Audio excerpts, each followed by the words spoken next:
world at the farthest abyss of space and time. Its caretaker was Lady Sylph, the patron goddess of fae-folk, whose empire stretched across galaxies. On that world, she cultivated the strength of her people to draw out the greatest power of magic. From these efforts, a noble hero ascended from the masses, the first human capable of sorcery. And though his tale is long and tragic, this story is not his. For where there is a first, there may be a next. Neither history nor the people who write it are kind to second place. But as the saying goes, through adversity, true brilliance will polish itself. And though they called it heresy, I would find a way to sculpt myself to their liking. The gods are cruel and selfish beings. Even the kindest among them do not like when mortals tread into their domain. My machinations to entwine my lady's creation with my own existence certainly threatened hers. In Sylph's fury, the entirety of that world was shattered, save for one fallen star. Upon her own justice she ordained, let this fool live the remainder of their days in anguish, know that this blood is on their hands, and suffer no divine being further. She stole my link to the anchored laws, so I could never again use magic to defy her will, and abandoned me to my fate. Most gods are so short-sighted that they can only weave the threads right in front of them and fail to look beyond to the full tapestry. But there are a rare few whose great understanding was born in the visions of others, and in Sylph's misuse of laws, opportunity arose for their intervention. The goddess of chaos who wishes for an impossibility, and the god of magic who facilitates potential. They found me in the darkest of nights contemplating fate, and both offered me a kindness that no man would refuse. There is more than one way to bend the laws, and who would know better? So though I might only be a remnant of who I once was, do not delude yourself into thinking I have become lesser. I am no facade of who I once was. I have become something greater in every way. Do not think me weak, for you will find steel where others are mere glass. And if you believe me powerless, if you truly think you have taken my everything, oh dearest self, watch your back. I know what gods like you fear, and I swear upon the stars your fate shall be worse.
Oh my god, I forgot to hit a button. I'm so sorry.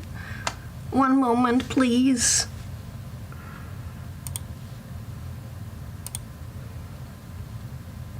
One moment.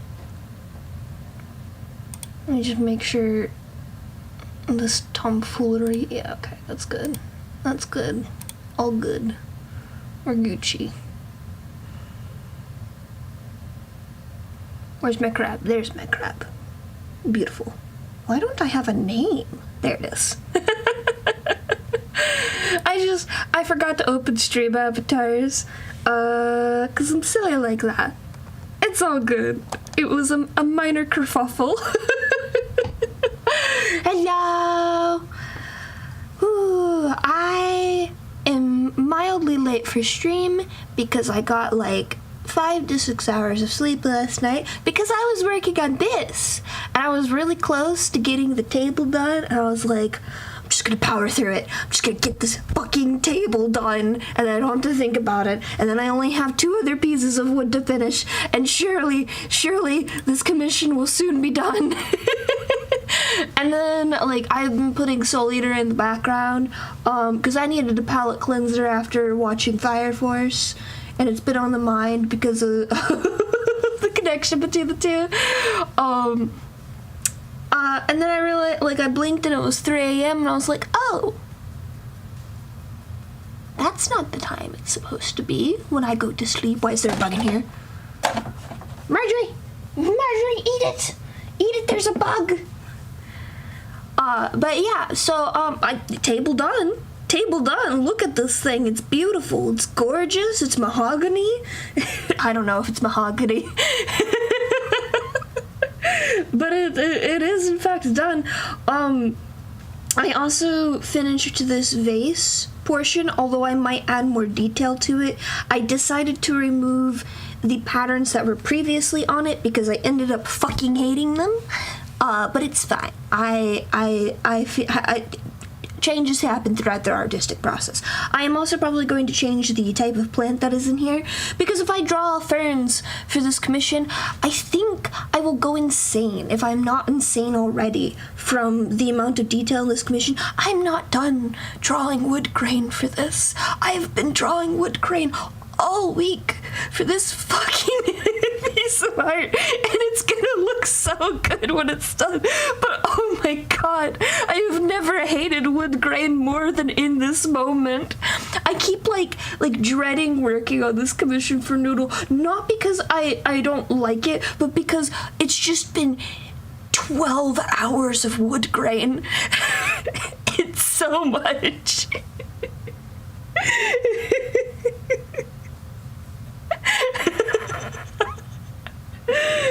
It's so much wood grain. I have to go back and fix the wood grain on this portion because something about it looks wrong and I don't know what it is yet, and so I'm trying to avoid thinking about it. I'm probably going to like color and shade the books before I reapproach the wood grain on this thing because I don't want to think about it. I'm actually probably going to do the windowsill next. And then focus on the plant. I need to do some research. I need to find a house plant that has like big, beautiful leaves like this was supposed to have. But will not drive me insane. I know there's a few broadleaf type plants that I could use, but like there's gonna be some movement in the animation portion of this on the leaves of this. So like I still want them to be like big and voluminous and take up space, you know? I just realized there's gonna be more wood grain for the frames behind the plant. Why did I do this to myself? Oh no. This is why I don't draw interiors. I've lied before. It definitely wasn't the perspective thing and like having to draw furniture. It was all wood grain actually all along. Only wood grain.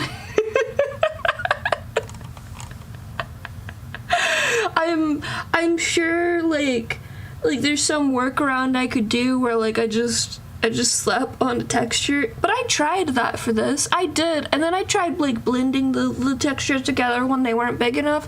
And then it just didn't look good. So I was like, okay, you know, when in doubt, do it yourself. And surely it'll work out, right? Wrong.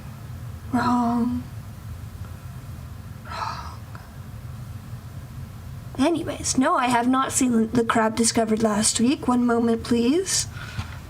Let me just look up new crab discovered.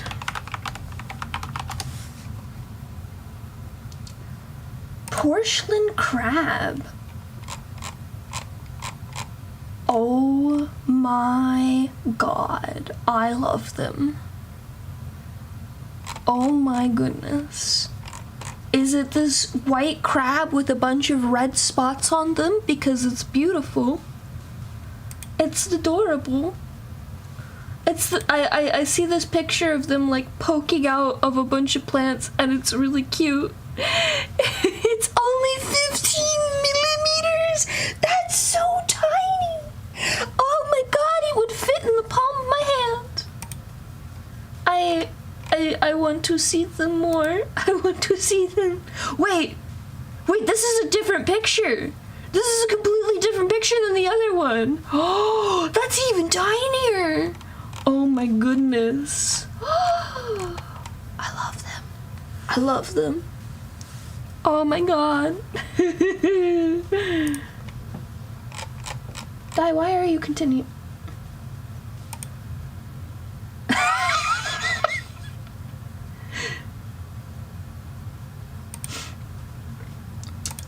Di is having formatting issues and complaining about it to me.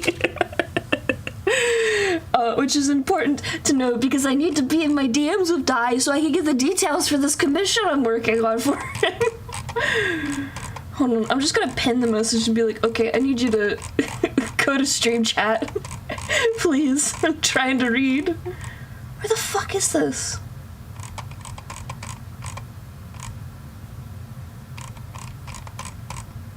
There it is. Did I pin this already? No, I didn't.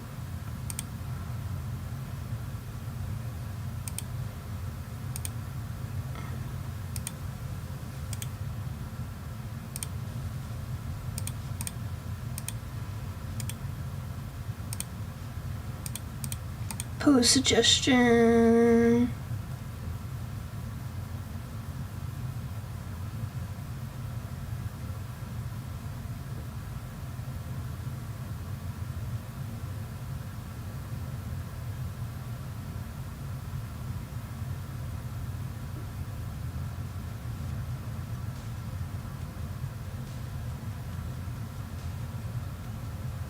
Wait, what fucking back opening? I don't understand.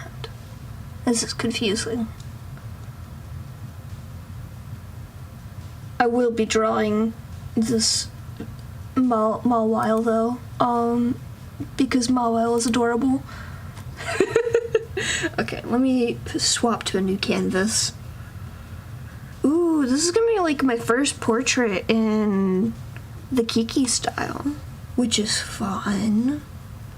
Ignore all of that, none of that matters. Actually, I'm in the wrong category. Why did I put Noodles in this category? That's not the right category for Noodles commission.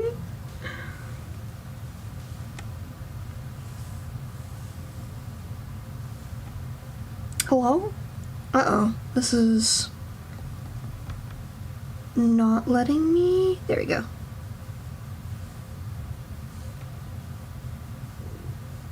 No, I want to stop selecting things. There we go. And we need... There you go.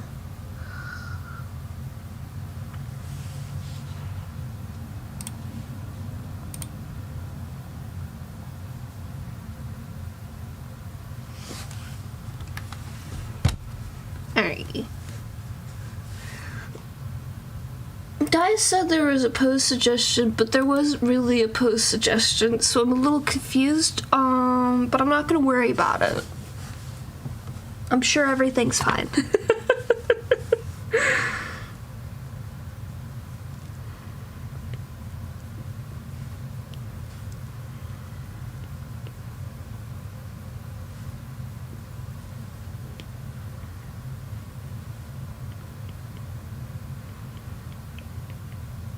I've just been staring at wood grain for so long, it feels weird to be drawing a human being again.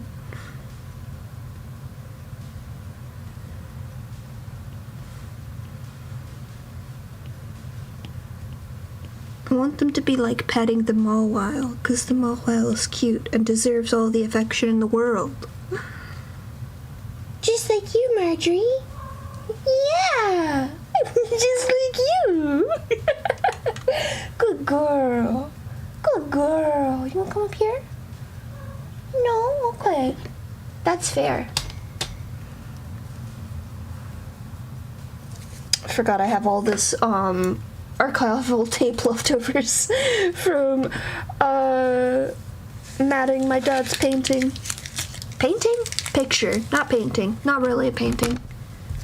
I mean, there's technically acrylic paint on it, but it's mixed media. Why, hello? Oh, you're too cute. Oh my goodness. Oh my goodness, look at all that fluff. Yeah. Yeah, you got eye boogies again, baby. You do. You do. Why you got so many eye boogies? Yeah. Yeah. You wanna go outside? No. It really is funny to me that Mia's the one that's been like, oh yeah, let's go outside. And Marjorie has just been like, do it. Wait. I see a noodle doodle crab, but I do not see a noodle doodle message in chat. Did something bug out? What on earth?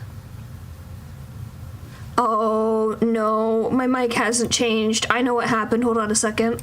Oh, noodle. Okay.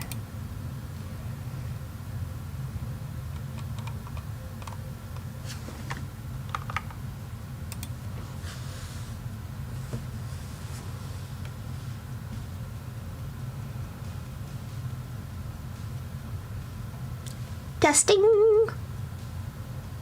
Is it still bugging out?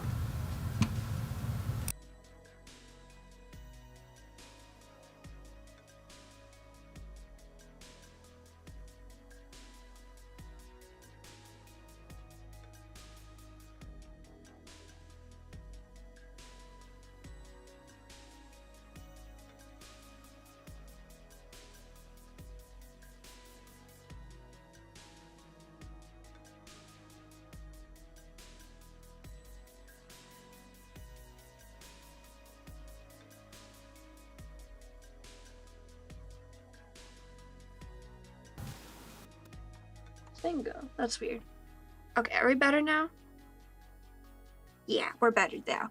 I don't know why this is, but every once in a while, Wavelink, the thing that I run all my audio plugins through, decides to bork itself and not use any of my plugins, and the only way to fix it is by restarting the plugin.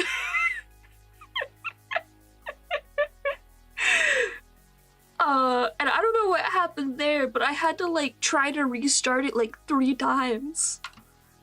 Also, hi Noodle. No worries. I was just confused because like I didn't see Noodle in chat. I'm so confused. Did I miss a message? Let me make sure I didn't miss a redeem.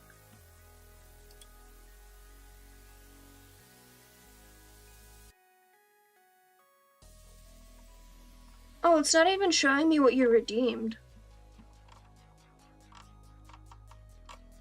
I didn't have Twitch open because I forgot to have Twitch chat open.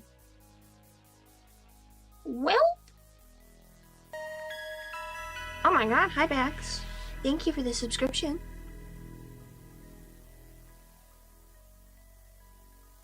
Self-care. Oh, okay.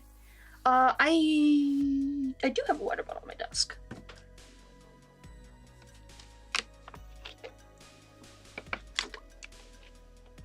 Still nasty.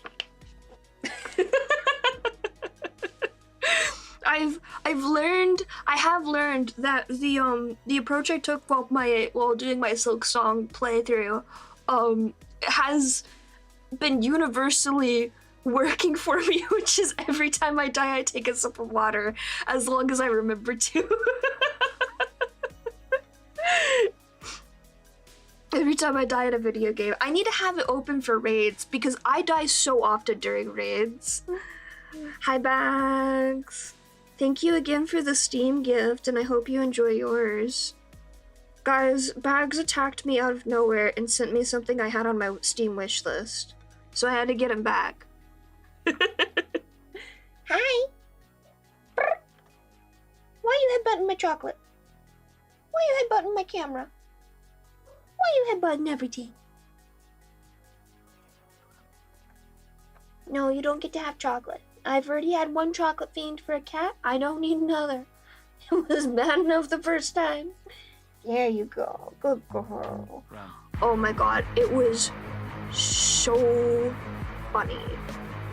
I'll wait for the sound. There it is. Oh my god, it was so funny. I've been occasionally getting them wet food because they've liked it so much. And similar to how they know the distinct sound of the treat bag plastic, they now also recognize the distinct sound of the plastic topping of or the foil topping of the wet food. And all I did was pull it out and it comes in pairs. So all I did was pull it out and try to snap it in half to split the two pairs open, and Marjorie was immediately running over to me, and I could hear Mia in the background shuffling to get up and come over to me too. I was just like, oh my god, you silly girls. Yeah, here we go. No, I missed it. No, I got it off. Okay, that works.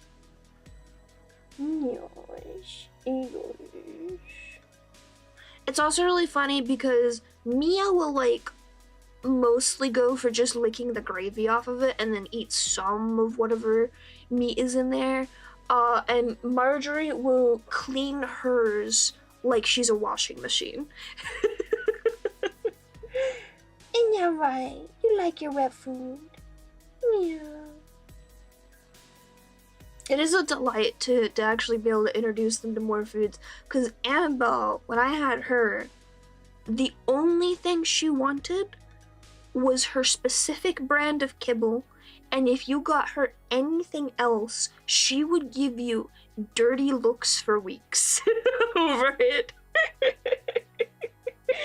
She didn't want human food, she didn't want a different type of kibble, she didn't want wet food. She'll take treats, she did like treats, but it had to be the right brand of treats. If you try to get her a different brand of treats, she'd just be like, what is this? I don't want this. And I think we had to switch up her food for medical reasons at one point. And I think also we had to only put a little in there, because we grace fed her too, but at one point in time, she became a bit overweight because she was so excited about food all of the time. So we had to cut her off, and she was not smart enough to figure out how to press buttons. But she did know that if she threw up on my parents' bed, she would get her way. She's normally very good about it if she did have to throw up, where she'd just she'd find a spot on the floor and throw up there. But if she was pissed at you, she would find your bed and puke on it specifically. And I never got the brunt of her wrath, but I know she puked in my parents' bed several times over the course of her life. It was her very specific way of letting people know she was pissed.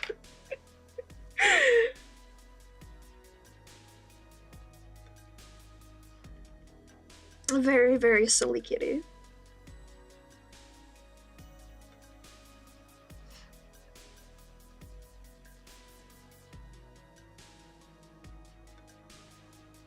Mia's way of letting me know that she's mad about something, usually she just wants me, like, to go pay attention to something, is she will come up to me and scream at me, which is really funny.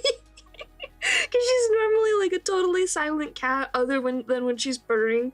But when she comes up to scream at me, she just comes up and goes, meow! Like, specifically to make sure she gets my attention. And then she just goes dead silent again once she has it. Marjorie! I don't know if Marjorie understands the concept of anger. Honestly. Like, she's hissed at me maybe once, and that was because I was messing with her paws. Well, I wasn't messing with them, I was trying to check them to, like, clip them and stuff, and she was not happy about that.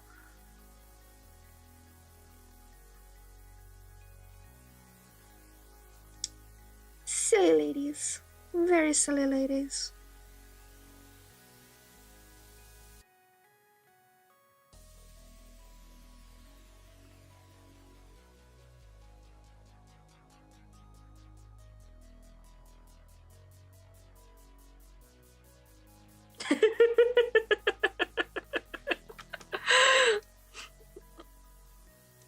Oh, Noodle, were you here when I was updating everyone on your commission? I finished the table. I'm still not done, but I finished the table, at least. The wood grain is going to, oh my god, the wood grain is going to drive me insane, because I'm not done with the wood grain in your commission. But the table's done. The table, it looks beautiful, doesn't it? It's a very nice table. No, I was just like, oh, there's not much left on this table. Surely I can get the table done tonight. And so I put on Soul Eater, I stopped looking at the clock, and I got it fucking done. It's okay, I didn't have much to do today. The only thing I had planned today was to go bother the people at Michael's and be like, where the fuck is my frame? Because apparently, they've been behind on frames. And I did not know this until I came in and I was just like, hey, my frame was supposed to be done 2 weeks ago. Where the fuck is it? Where is it? And it turns out they had all the parts in the back, they just had to put it together real quick, and the lady was super nice, and she's just like, oh yeah, go for it. Let me go get all your parts out, put them together, cut your glass real quick, we have all the things. Hello, welcome in. So now I have the frame. I spent 30 minutes trying to mat it, forgetting that when it comes to matting, you want to have a picture that is like slightly larger than the mat by like 1/2 inch or so on all sides. Otherwise, it's a bitch and a half to mat the picture. And I forgot that. I like put it on there, aligned it. I was like, okay, everything should be all good. And then flipped it around. And then I forgot on both sides of the tree trunk, or the tree branch that you can see in it, the big one, there's a little bit of paper that got cut off on both sides because at some point, I guess I just accidentally cut too much. I don't know how that happened because I had specifically measured that out and cut it twice to make sure it was wide enough. I fucked it up, but I knew it was gonna get covered up by the matting. And then I misaligned it when I was matting it. Not once, not twice, but thrice while matting it. And then I accidentally ripped out the back of the mat board because I had to remove the tape and then put the tape back on and then remove the tape again. And it was bad. But the important thing is that the front of it looks gorgeous now. You can't see any of that. But also they like, oh, the other thing, Noodle, is I finished the vase. I changed the pattern on the vase. But I did finish the vase and it does look nice. I might add more later if I feel like it won't be distracting, but I felt like the old decorations on it were very distracting and also they looked fucking ugly. I don't know what I was thinking. But it's okay. It's okay. I fixed it now. It's minimalist. It's sleek. There'll be probably touch-ups on both of these things later just to fix lighting things and such. But it's fine for now. It's all good. We're gonna not think about it for a bit. We're gonna work on this other commission, and then when I'm done with this, I will go back to crying. Over wood grain, because there's so much wood grain. Oh, and the other thing is I'm going to change the plant that's in the vase, because if I try to draw that fern that I had originally thought of, I will go insane. So I'm going to pick something with broader leaves and attempt to go less insane.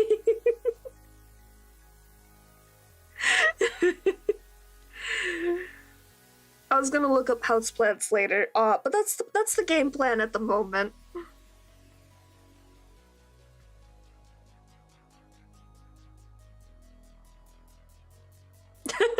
Oh, it's far too late for that.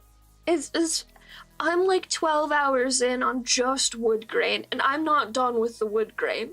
I have more wood grain to go. We're looking at least probably 24 hours on wood grain alone on this commission.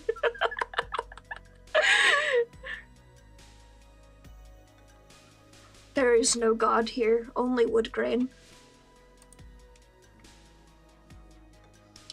What the hell does Mawile look like from the front? Bulbapedia, can you please give me a front-facing Mawile, please? That is also a back-facing Mawile. Is there a gallery? Something? Oh my god.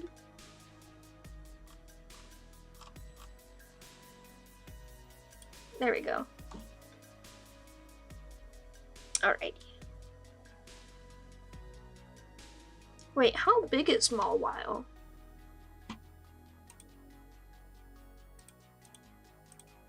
That is also a problem. I don't know the size of Pokemon. 2 feet tall. Okay, so like... Wait, this thing sits on your shoulder?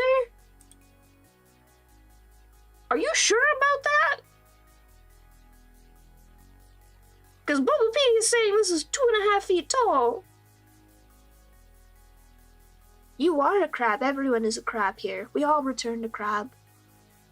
Cause like if this is 5 feet, 2 feet would be like here. Right? Like my cats would maybe be 1.5 feet tall. That's a tall ass cat too. Right? Hold on. Yeah, that's really big, cause like 1 foot is like taller than your head already.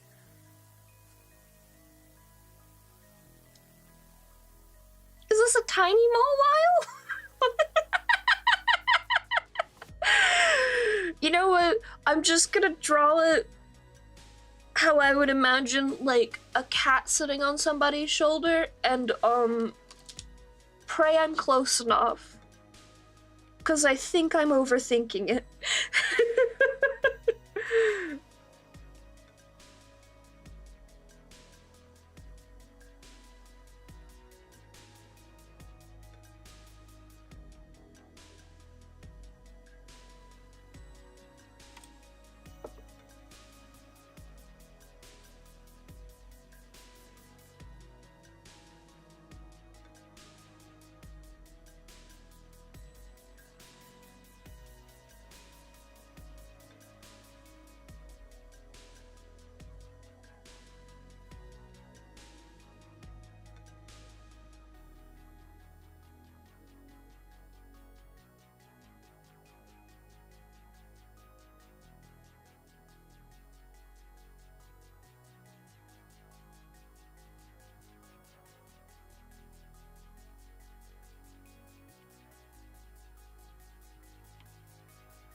probably approximately what they were thinking size-wise. Also, why does this Pokemon not have a neck? Pokemon Company, I have questions. These are very important questions.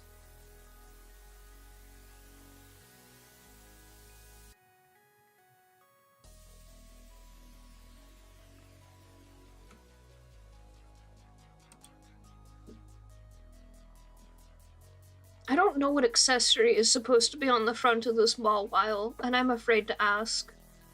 There's like a little, like, fuzzy, weird thing. But this is not on any other Mawile picture.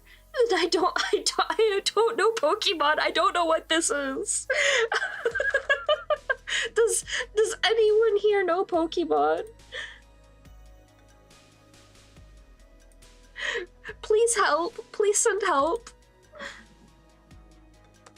Is that a front thing? No, that's a okay, yeah, I see. Hold on. Display capture. Turn on. Boom! This is what I'm looking at. This is the reference I was sent for Mawile. What the fuck is this? Please?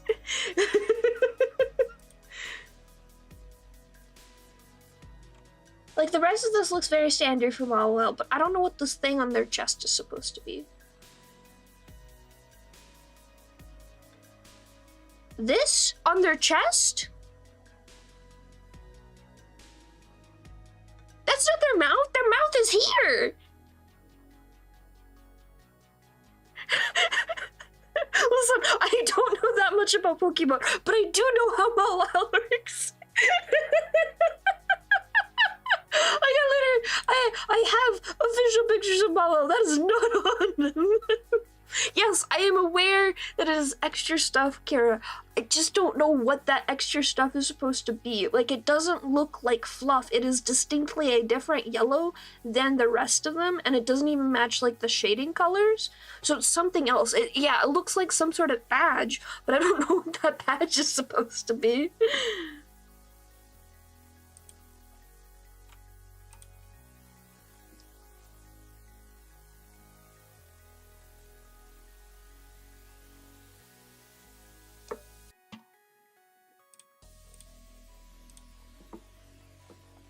Is there like a Pokemon accessories page or something?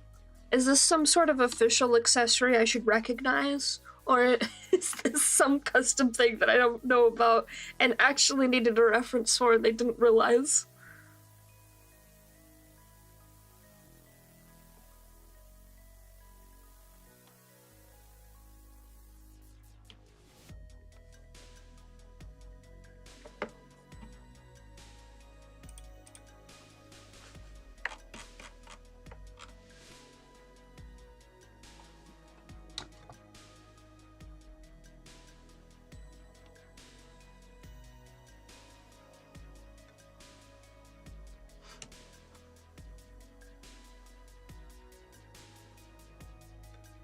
Right?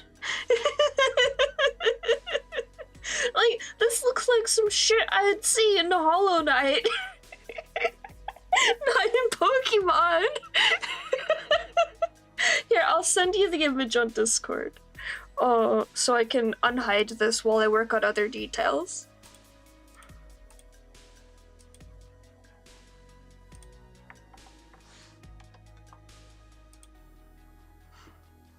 Otherwise, we might have to bring Diane and just be like, hey, buddy, can you grab the person this is for? Because we're all confused. It does kind of look like that.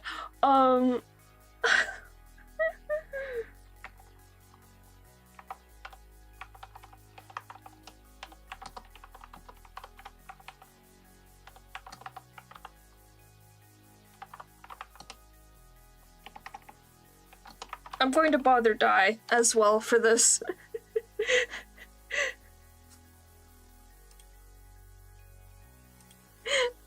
Daishima, help!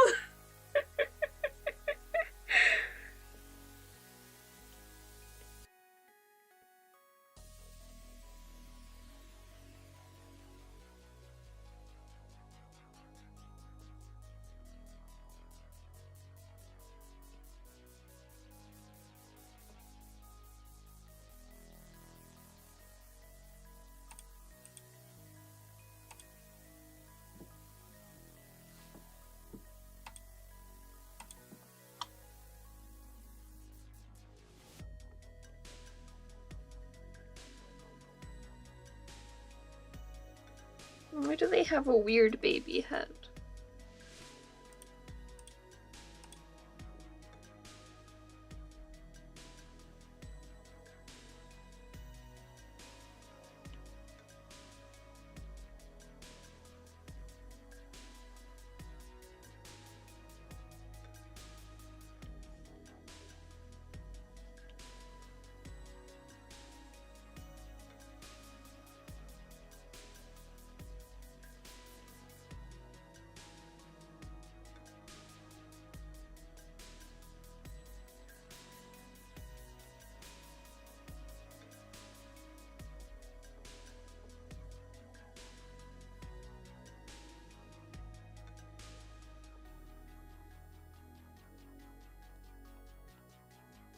This is why I could never get into drawing mascot characters, because they have just weird proportions to me.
Oh no! What have I done? Oh no!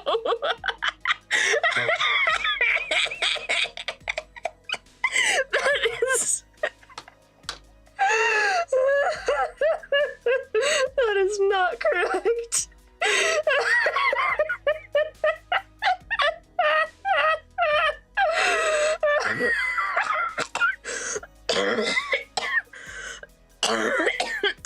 I'm okay. I'm okay. Oh no, I opened my eyes and looked at it again. Oh no. Oh no.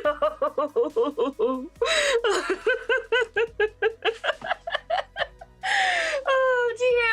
Let me...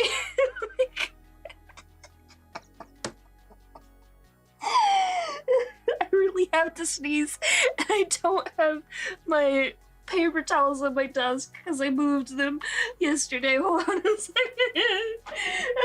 While I think about how to rectify this.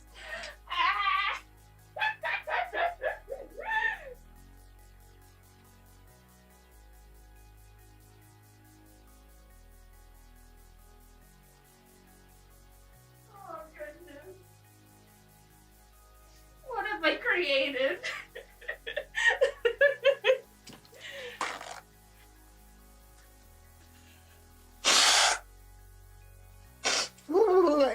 Okay, I'm alive.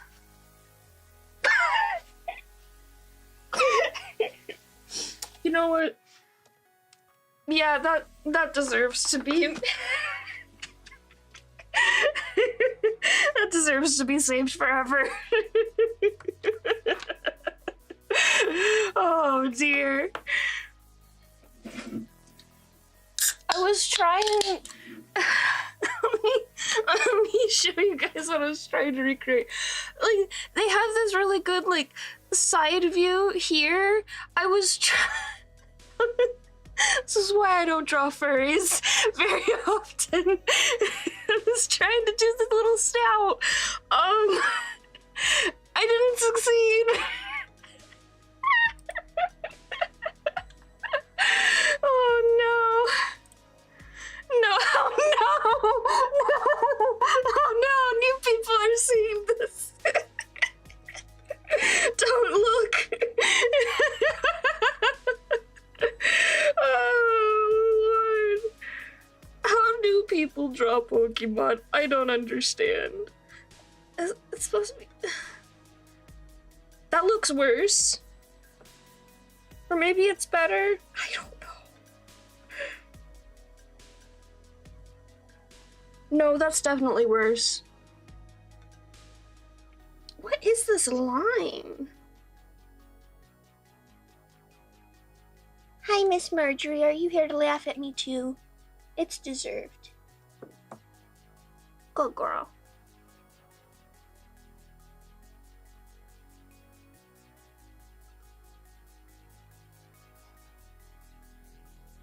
Good news, bad news. Oh boy.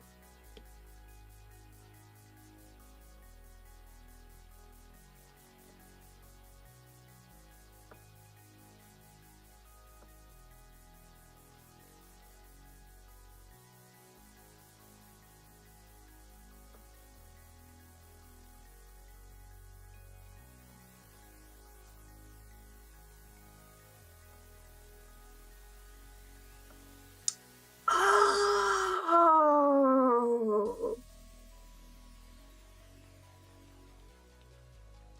That makes a lot of sense.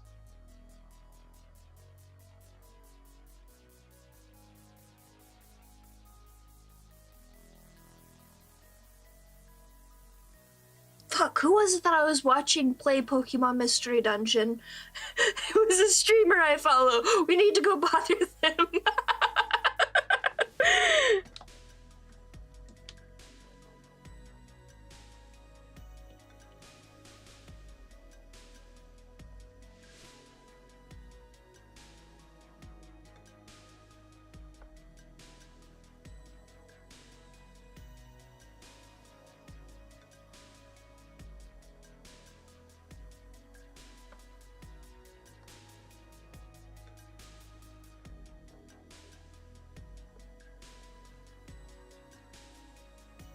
These eyes are very not correct, too. I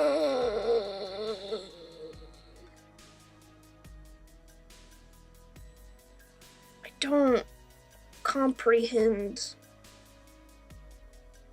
this facial structure.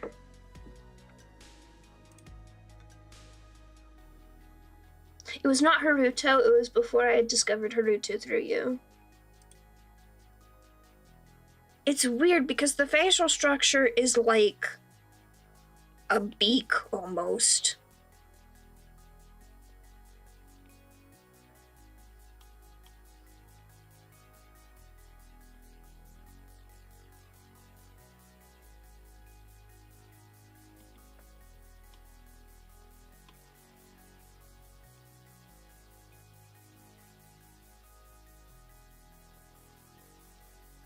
Something to this effect.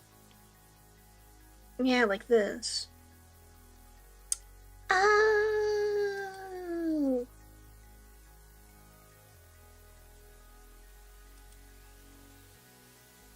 Tashima, you know that's not how I work.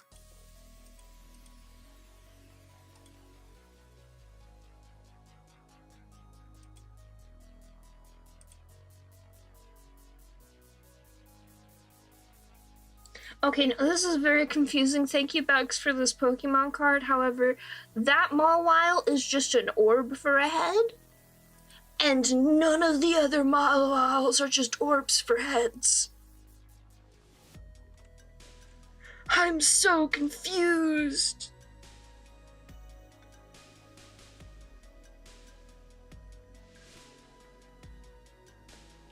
This eye is bad.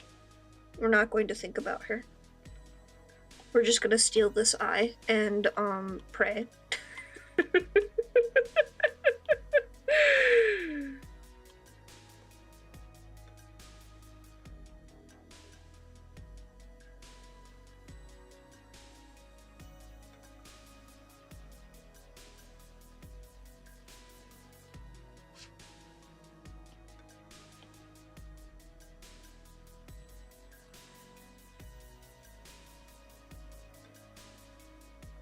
What if I just pretend it doesn't exist and just do that and then hide the rest of it?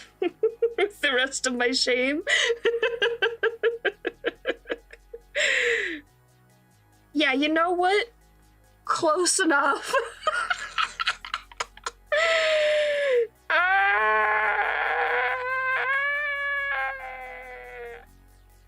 Why are they just an orb here? They're only orb in these. Most people just ignore it. Fucking mood. Oh, goodness. I'm gonna spend most of the time just trying to get this fucking Pokemon to look right because I don't draw the characters like this. Which, honestly, fair and valid. It is truly a skill to be able to draw mascot characters and not have them look like abominations.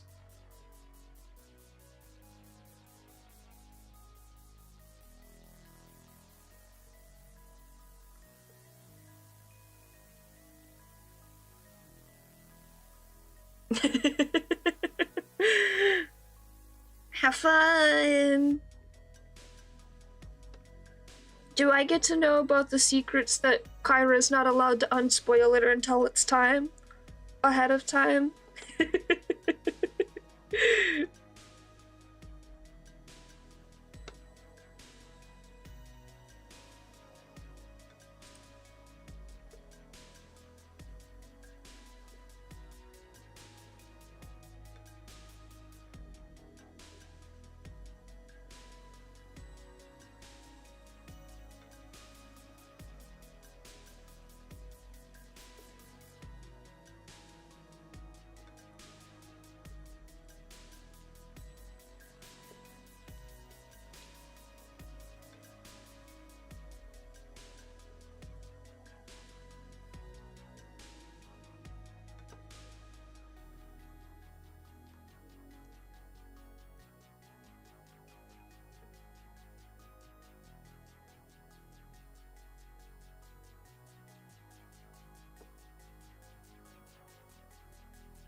I think the orb part has to be smaller.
Wait, does this bitch have hooves? What are those?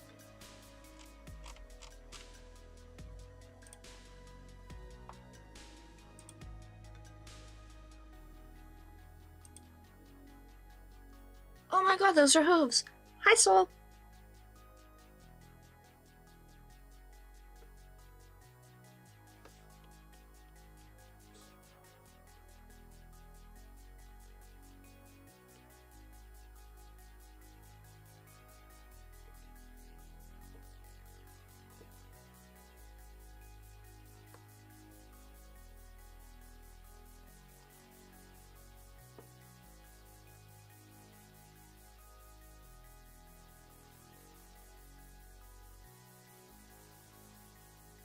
Yes, I am in fact live at my normal time.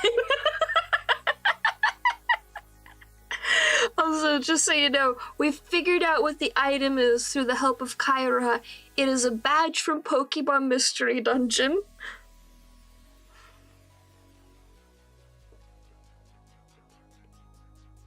And also, Ty, you know me, I can't treat this as a scam. Scams scare me, both as a customer and as an artist.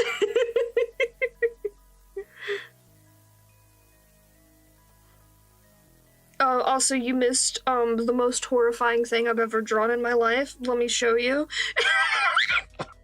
I forgot how bad it was. I had already blocked it out of my mind.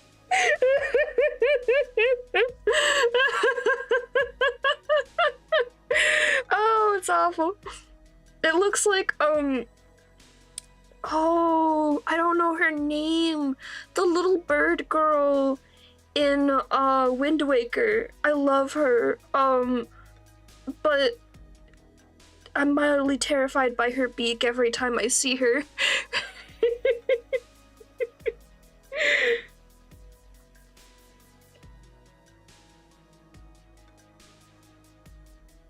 She's like the one NPC you talk to other than the postman during a speedrun, so that's the only reason I know about her. No, that's sad. Also, I forgot to mention it, but like, you can't choose which vertical slice. Like, that's absurd to me, because people have layouts. And like, yeah, obviously you want the like full streaming experience for people who do the two separate layouts like you do, but like even people who don't have that full second setup for vertical streaming, like they have a specific layout that they're using. That's gonna fuck with so many people. It's just the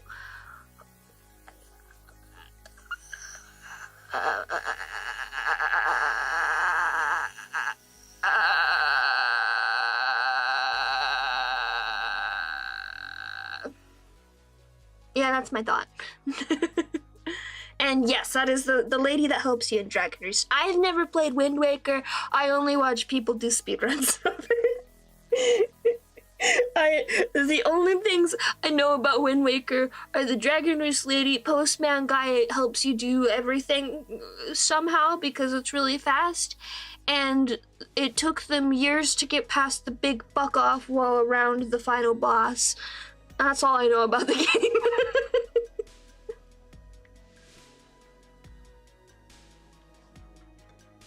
Oh, and Boat Boy, Boat Dragon Man? I don't remember his name. I think my friend tried to get me to play Wind Waker once when I was over at her house, but because obviously it's a very long game, and we weren't very consistent about, like, whenever we went to each other's houses, which was really weird in retrospect. We probably should have been more consistent about that. I never actually got very far into it, and I was very confused the entire time. No, wait, no! It was Twilight Princess. I couldn't figure out how to unwolf Link, and I was really confused, mainly because I was even worse at video games at the time. Don't put spoilers in my stream chat. How dare you, Soul? I can't believe this. You've spoiled the game for me. I absolutely do want to know what YouTube is doing. I'm joking, Soul. I'm joking. You're fine. You're totally fine. It's an old fucking game.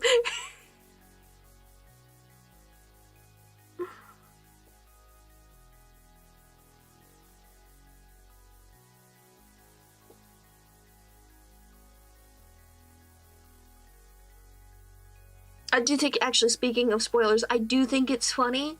So I've been playing Clover Pit, the, like, slot machine Blotro-like roguelike game. And I saw there was patch notes today, and I was looking in the comments of the patch notes, and somebody was just like, I can't believe that you spoiled a feature in your game that was only posted 4 days ago. Like, how dare you not spoil your patch notes? And I went and looked at the patch notes and saw which thing was the spoiler. I was like, you didn't figure out that's how you progress in the game yet? Like there's no other use for those objects other than progressing in the game. What the fuck do you mean you were spoiled? Oh, goodness. As per always, Steam comments crack me up so much.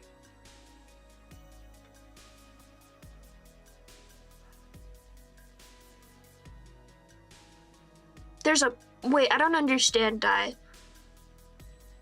Like, obviously it would have to be a fancy video player wait. Do you mean they have a full-size video player? And, like, where they're doing vertical video, they don't resize the video, they just crop. On one hand, I get it. I feel like this is, in fact, like, it's certainly going to be lighter on the resources on the YouTube size, because that means they don't have to re-render your entire stream.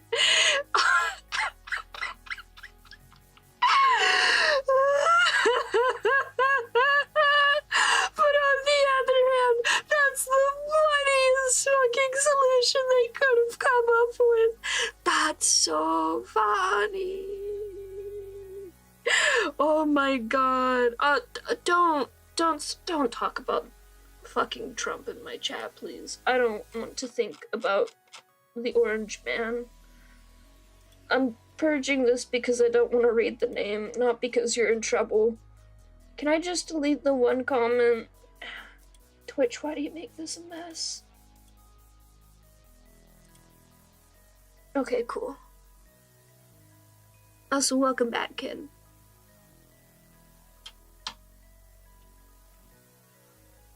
That's so funny. That's really funny.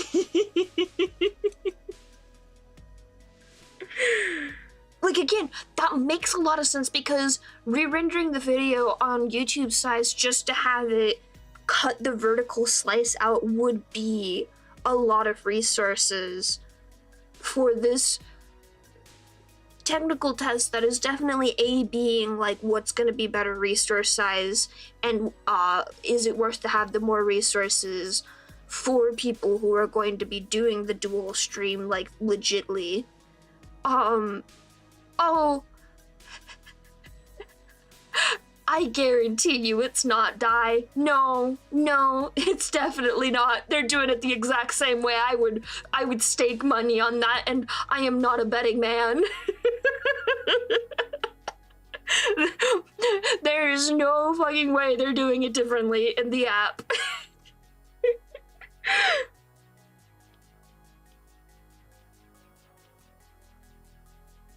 Because the thing is, like, if they were doing it this way on desktop anyways, there's no point in re-rendering it specifically for the mobile app if they weren't going to re-render it for the desktop. And I honestly, like, thinking about it, if they are just doing a vertical slice, which I still think they should let you as the user choose what that slice is, and that would be a very easy UI to set up for streamers to do. It does make a lot of sense for them to do it that way, actually, and I do think it is, like, a pretty, I don't want to say clean, because it is very cursed, but, like exactly as you said, there's not a lot of people who would be able to use this as is, and it isn't an intuitive layout already. So they would really need to make it to where people could customize where that vertical slice is, because maybe some people want to focus on their VTuber on the side of the screen in their chat, or if you're like me, I would want to put it on top of the artwork on mine, which is kind of centered, yes, but it's honestly mostly to the left. And so I would want to make that vertical slice slightly more left, honestly. Absolutely, don't give Google any credit. No, you got randomly sorted. Listen, the people at my job right now who are praising AI keep telling us that, like, their standard for what is good code is that Google is like, oh yeah, 30% of our code these days is AI generated or some bullshit. Don't give them any credit. It's not credit where credit is due. Just don't. Unless they specifically say, oh yeah, we thought it would work for you. Random.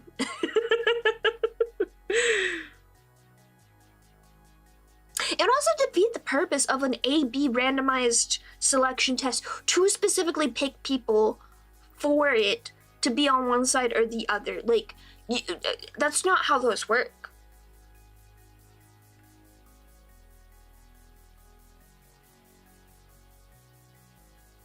I don't understand what I'd be using face tracking to test.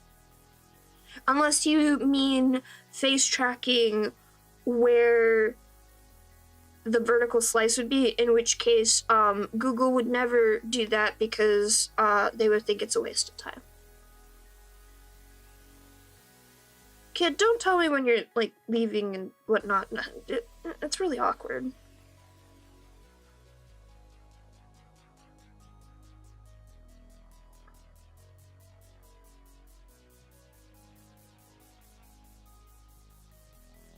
I don't know what it was with last stream.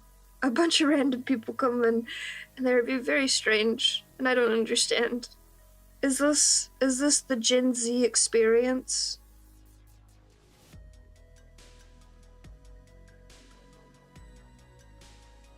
Am I no longer hip with the kids and understanding what their minds work like? Because I'm just simply confused. Right? Like, I would maybe use it if I could customize where the vertical slice was to give my streams more exposure, because the short stream stuff, I guess, like, does work as a way to get exposure, but I don't have a use for it if I'm unable to customize it at all. I'm not changing my layout just for a new feature that doesn't already work with the way that I'm doing things. Yeah, honestly, Di, probably same.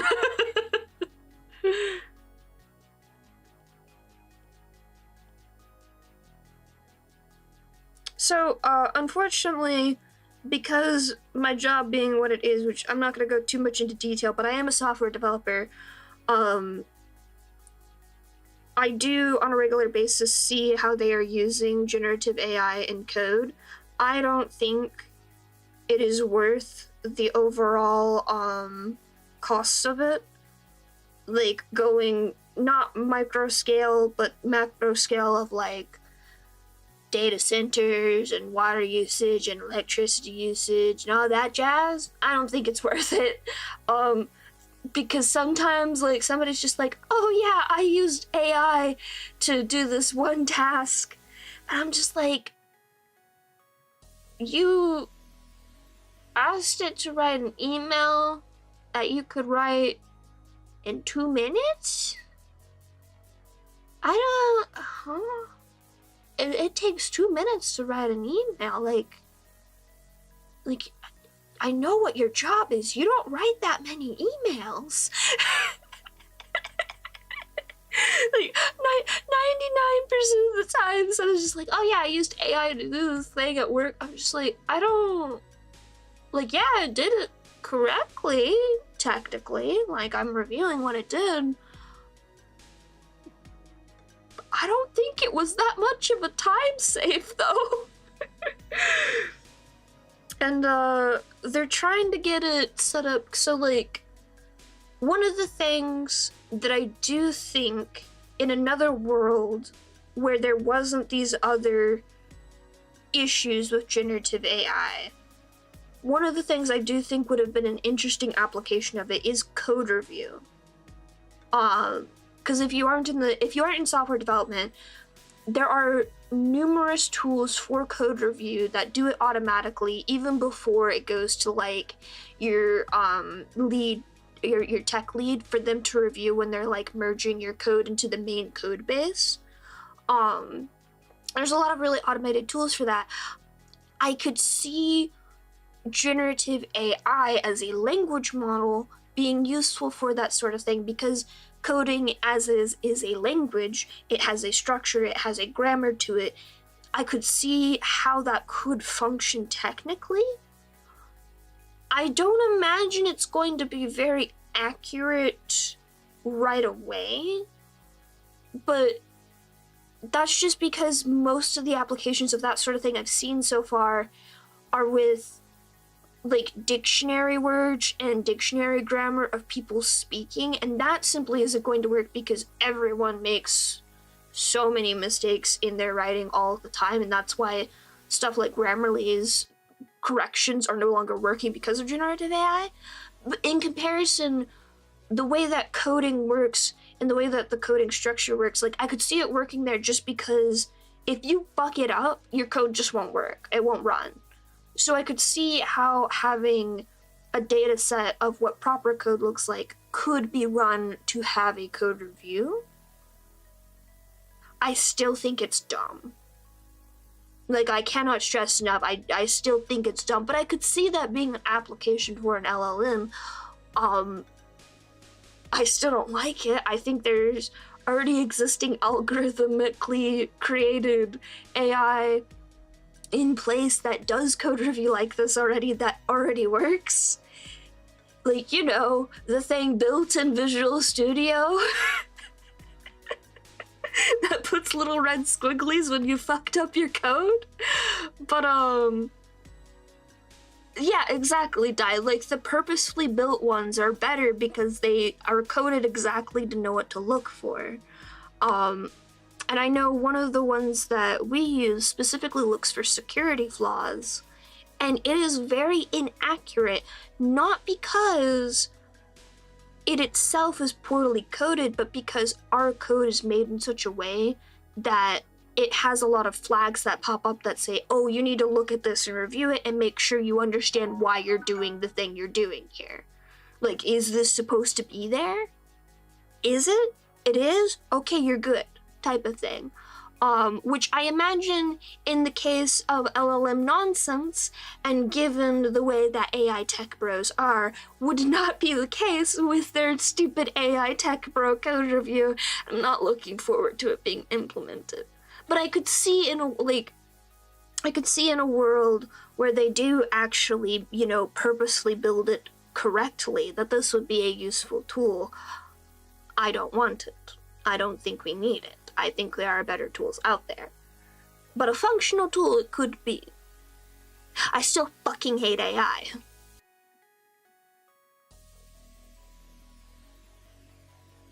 Like, I do think an important thing to think about with the accuracy of AI as a tool is that it is still in its infancy as a tool. Very much so. It is going to become more accurate over time. I don't think that's something that rings in its favor, given the fact that I think practically any other tool out there that has been built for similar purposes, you know, was accurate from the start. But I do think that is something important to think about with AI. I also think it's important to think about with the accuracy of AI that what we have seen with language models so far, and people being like, oh, we need to correct this thing, we have seen a mixture of like people who are purposely putting their worldview on supposed facts coming from their AI. I think Grok is a very prominent example of that. And then there's also just the case of like, I forgot where I was going with this. No, my brain had an ADHD moment. Whoopsie.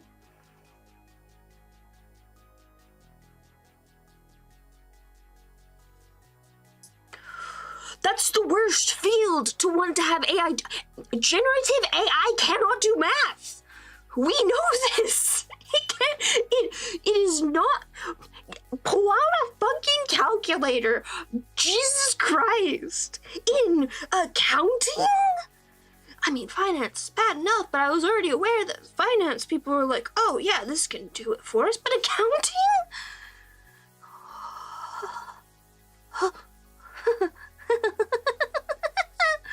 I'm gonna go insane.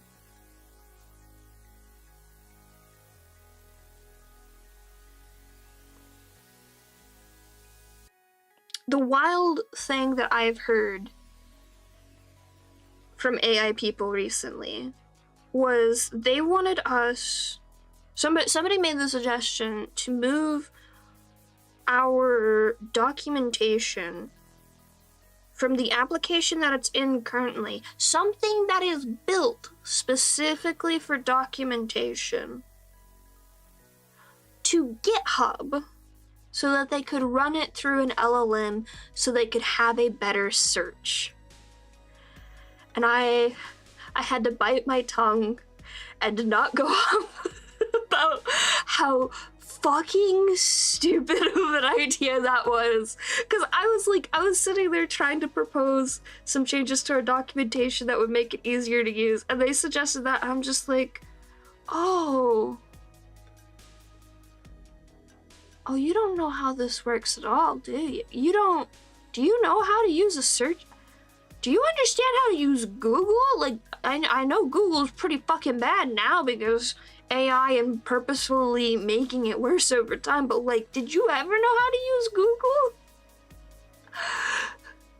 Right! No, literally my suggestions were like figuring out how to reorganize it and index things so that it was easier to search. Like, we have the tools we need to make search easier and to have keywords to make all of this entirely fine. And like, the other thing is, like, the thing that we're on for documentation right now has a lot of like plugins and add-ons and things so that we can like have fancy tables and images and stuff like that.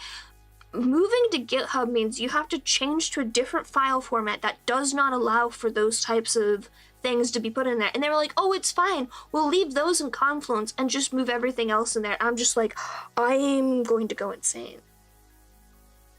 You don't understand how documentation works, for one. For another, you think this is like a miracle solution. It's going to make everything worse. It's legitimately going to make it harder to find information, harder to read, and it's,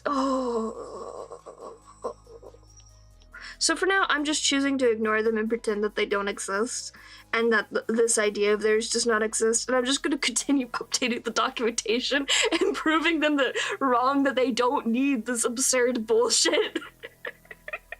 Because it's that stupid. Like, their whole thought process, I was just sitting there, I was like, don't get mad, don't get mad, don't get mad. Because the whole thought process was just really dumb.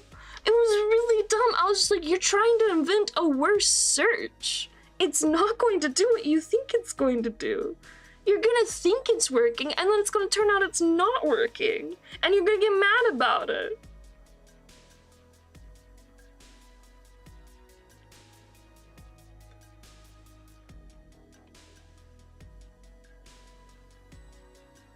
It's okay. It's okay. I've talked to the important people in the equation already, and my idea was approved. And, like, that's why I'm allowed to do the things I'm going to be doing to documentation soon. I don't know if they've actually gotten any approval for that nonsense that they're talking about. They probably will, because everyone's really AI crazy at my job.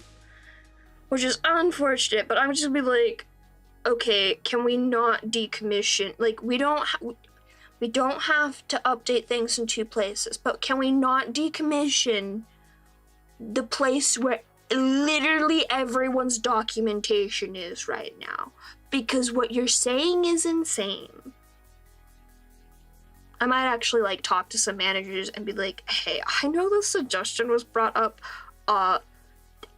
These people do not sound like they are fans of documentation. I am somebody who is interested in documentation. Like, I've told them, like, I'm interested in documentation, like, not just the process of making sure that we have it, but also just, like, writing good documentation that's going to be usable for ages upon ages upon ages. Like, something that is going to be updatable, readable, it's going to be useful for everyone across the board type of thing. Like, I've made that clear, like, that's one of the things that I am interested in making sure happens at my job. I just feel like I'm not trying to bash AI here, but I think there's a distinct misunderstanding on what it's capable of, and I don't think it's capable of this thing. And somebody's gonna try to argue with me, and I'm gonna be like, no, it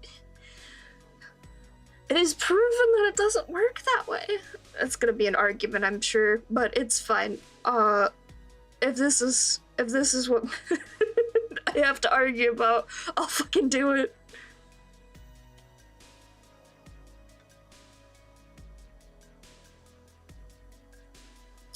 We do in fact need GitHub for the purpose. So Git and GitHub have two different uses. GitHub does not have its own version of Git. GitHub is integrated with Git because it is a cloud repository for Git. If you just have Git natively in your Windows, the only place that you're probably connecting to, if you're not using anything like GitHub or Bitbucket or anything like that, you're just making a local repository. It's not in the cloud anywhere. When you're using something like GitHub or Bitbucket or anything that's like a virtual repository, you're putting it up in the cloud. That's the difference there. So it is like, if they wanted to have it to where we would be putting all of our reference documentation through Git, it would have to be through something like GitHub. It's still stupid. It's dumb as hell. Actually, you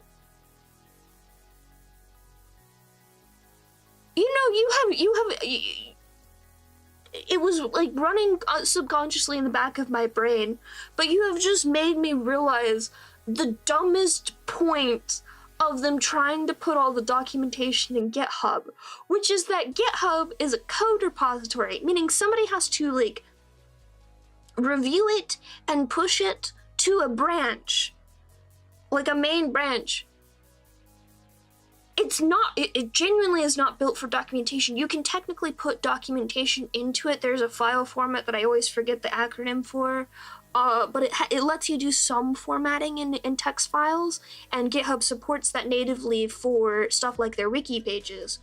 But it would be absolutely absurd for us to put our documentation into a GitHub repository because of like the review process and everything. Like, I think they could turn that off, but even still, it would be really stupid.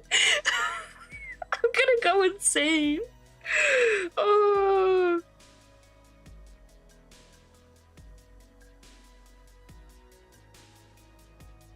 It's just like I'm so glad that in the middle of me like presenting my documentation thing and then these people talking about this, one of my coworkers started DMing me and they were just like,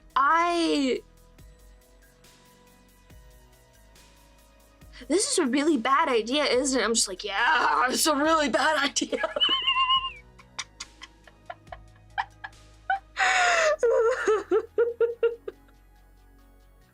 But like, I couldn't put into words at the time why, because I was just so off put in the middle of me going, hey, I have this proposal for a documentation, and then them coming out of left field with a right hook to my face.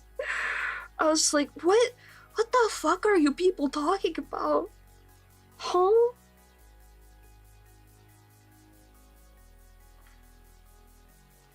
Well, now I have some arguments to provide and just be like, look, I know you guys want to use AI for everything, but this is legitimately the dumbest fucking thing I've ever heard of in my life. I have to be careful about it because some people are aware that I am already biased against AI and I am not interested in it. And thus I'm probably going to respond negatively when it comes up. So like I have to have like a legitimate argument of like, no, this is really stupid. Like this is legitimately the stupidest thing I've ever heard of. Oh my god, yeah, that sounds really fucking dumb, Die.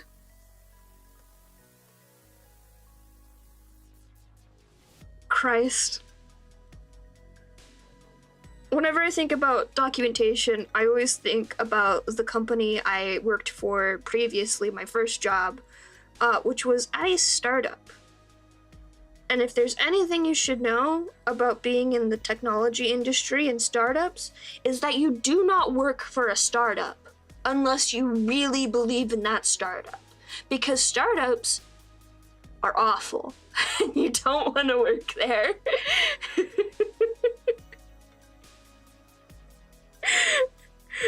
It wasn't 1,000 people. I have been in a Google Doc that had like a fuck ton of people in it. I think at some point they start hiding pointers.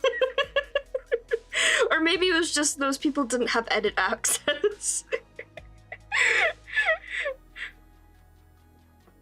I wonder how many anonymous users you have to have on a Google Doc before they start repeating animals. How many animals do they have available for anonymous users in Google Doc?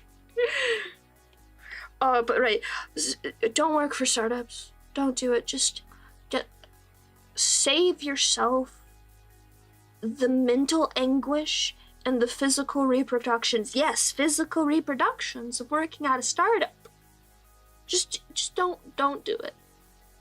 But the thing I recall most clearly about two things actually. One was that one person there at one point, they were going over like code standards and stuff and like team agreement essentially of these are the things that we agree to do when we're coding. And somebody said, "You guys test your code before you push it?" I shit you not. And like, look, I have pushed code without testing it before, and I've gotten myself in trouble because of that, of course, because you need to be testing your code before you push it. But like, I am always reasonably confident that like, no, this is what my code is supposed to be, or I'm running into some other tech issue where it's like, okay, I can't test this on my local, I have to test this in the developer environment or the QA environment because that's the only way to test it for me at the moment. Like there's always a reason, rather than just being like, yeah, we're good, set that bitch to QA ready.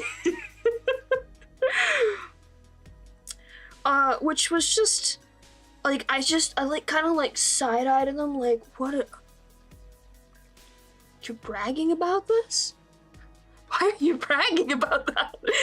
But the other thing was, so it was my first job out of college, and so I was looking forward to, you know, because I've always been told growing up, oh, you're gonna get on-the-job training, right? Oh, we'll get to Devon Prod. Don't worry, Ty. This startup was insane. There was somebody who was not on the developer team. I think it was the fucking marketing dude, which everyone already hated the marketing dude because the marketing dude kept promising people we had contracts with shit that we could not do. And they'd be like, oh yeah, we can hook you up. It's all good. We'll give you a special deal or some bullshit like that. And she's like, what the fuck are you talking about? Do you know what we're selling here as the product? You don't. You really don't. Shut up. Stop telling them we can do this. Apparently, though, I think it was that guy. It was someone, not on the dev team for sure, though, is something I know, who would occasionally push code to production without telling anyone. And it would show up, and then the like client would come back and be like, hey, this thing's not working, and then they would look at the dev team and we're like, why the fuck isn't this working? And then we'd look and see that somebody had pushed code and just like, what are you doing? What the fuck did you mean you just pushed? Not only pushed it to prod without asking, but basically was just directly coding in production. And not even like putting it in a developer environment first or anything. Like it wouldn't go through any process. I was just like, oh my god, I'm gonna go insane. When I got hired at my current job, I was originally a contractor and then I moved to a full-time employee. And when I was moving to full-time employee, they're like, yeah, there's a lot of people, like, there's a lot of early turnover because not everyone is ready for the kind of environment we have where like everything takes a while because we have to put it through so many stringent processes. And I was just like, oh no, I'm not only okay with that, that's a plus for me. That's a green flag. I'm so happy to be here. You would not understand the shit I heard at my previous job. It would give you guys a heart attack. Of the stress alone from hearing this kind of thing. Oh my gosh. But the worst part first job out of college was expecting, some on-the-job training. Because that's what I was told growing up, like that's how jobs work. You get some general knowledge from college and then you go into a job and they train you how to do things. Turns out, no one does on-the-job training anymore in the slightest, which is just, this is just great. This is wonderful, isn't it? So I was very confused the entire time. And they were like, oh, it's fine. We have documentation. So let us show you our documentation. Their documentation was composed of several recorded videos from over a year ago, incredibly outdated, and not at all accurate to the current environment they were in, did not teach me a single thing that was useful for the work that I had been doing at the time. And I just like, I couldn't ask anyone questions because everyone there was overworked and busy 24/7. And I was originally a contractor with them as well.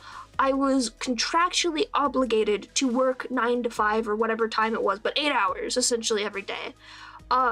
So like I would go in, do my shit, eat my lunch, and then leave, and they would have been there before I got there and did not leave until long after I left. And I was just like, this can't be my life from now on, can it? Is this just how people work? Like, is this normal? And then I got to my current job and was like, oh, okay, that wasn't normal, cool, great. I hate startups now. I very much understand the startup hate. After that, I was just like, holy moly. These people are crazy.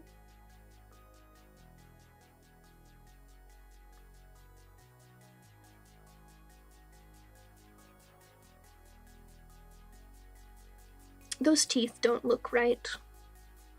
But I'm not going to worry about it because most of this is going to be hidden behind his head. So I'll fix the bits that are not hidden later.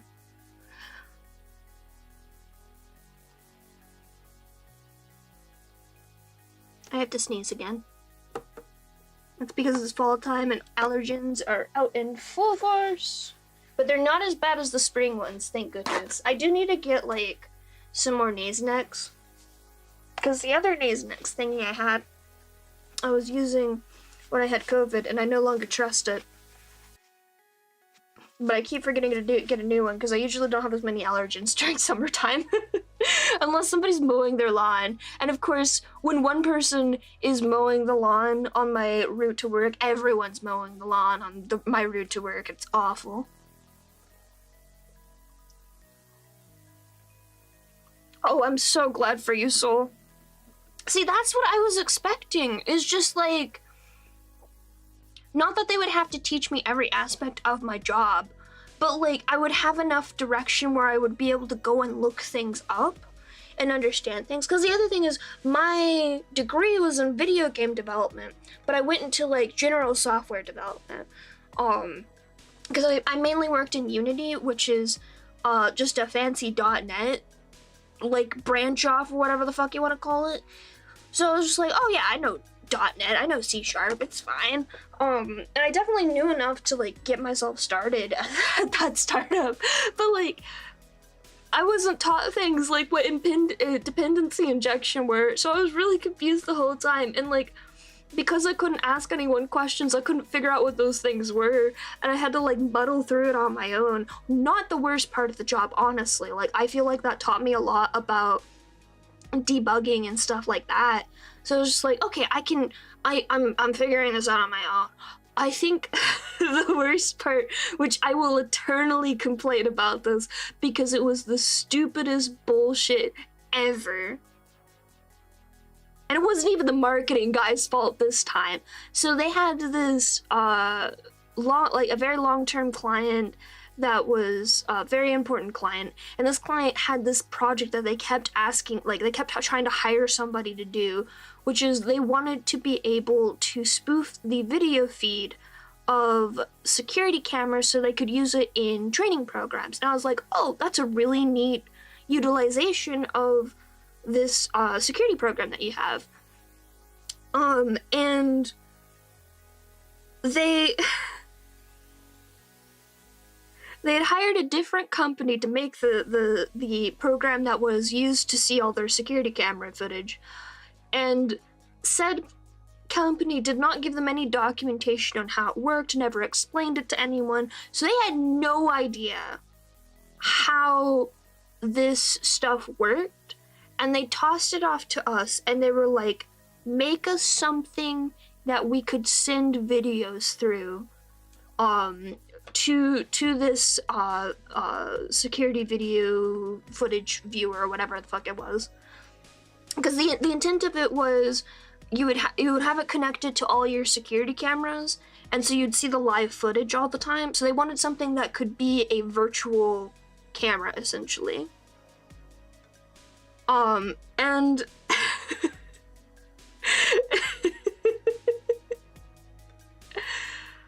I don't know why they approached the software as a service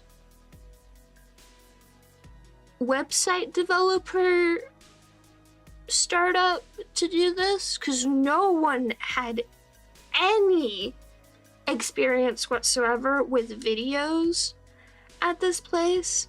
I had like a modicum of experience with it. I don't remember why I had that experience with it, but I knew enough to like start digging into it. And it's wild because I got like the shittiest fucking video you've ever goddamn seen in your life. It was worse than 280p or whatever the lowest is on YouTube. Because I was running it through C#. C# is not where you want to be rendering videos through. You want to render it through at least C++ or something, but I don't know C++.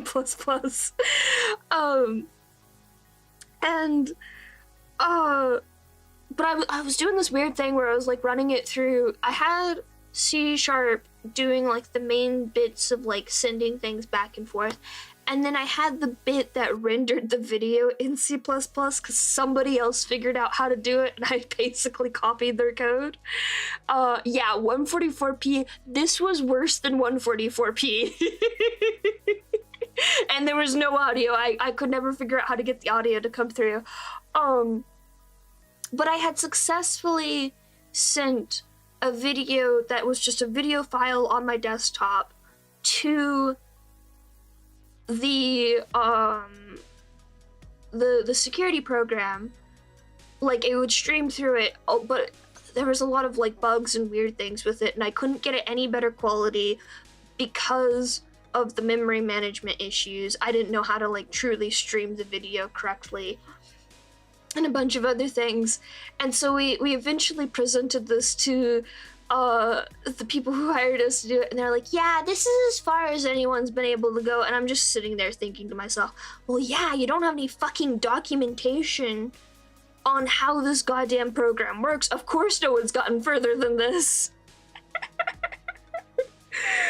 I'm just like, oh my god. It was bad. It was very sad.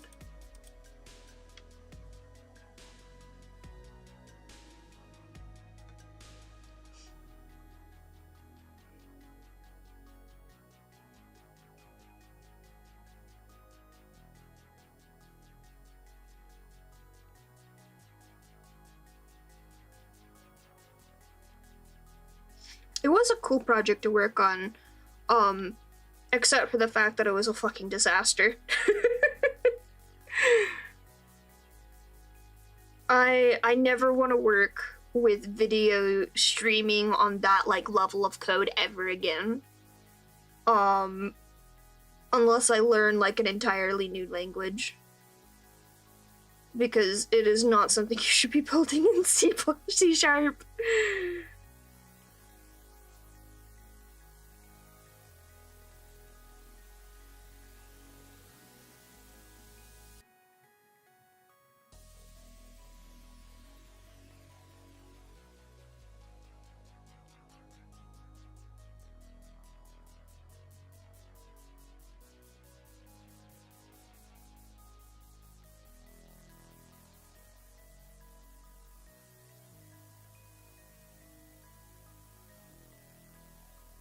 I am super out of practice drawing people. What the heck?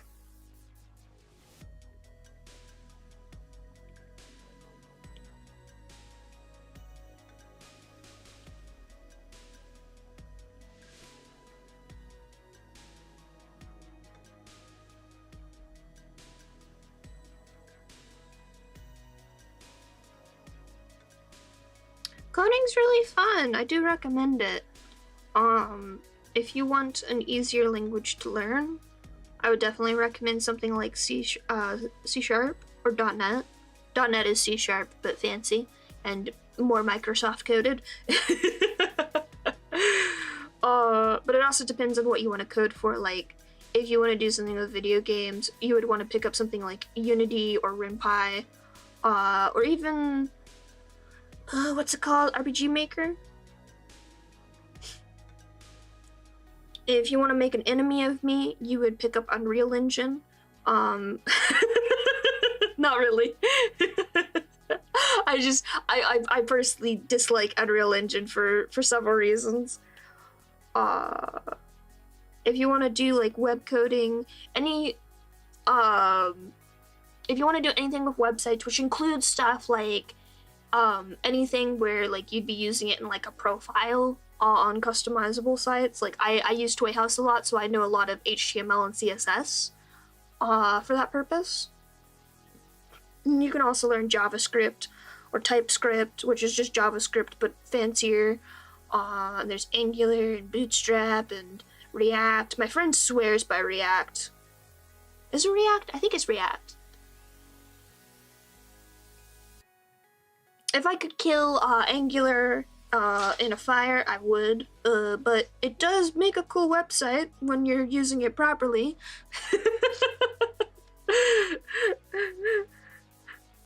It also makes me want to set a computer on fire, though. It's Meow, what's the matter? I heard a meow.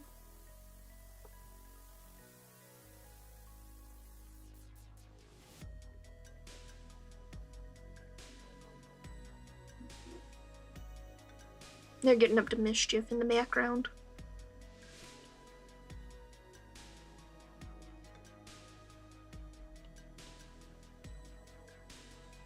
There's also, if you go the .NET route, there's a type of web coding called MVC, which is just, you're still in .NET, but you can make a website.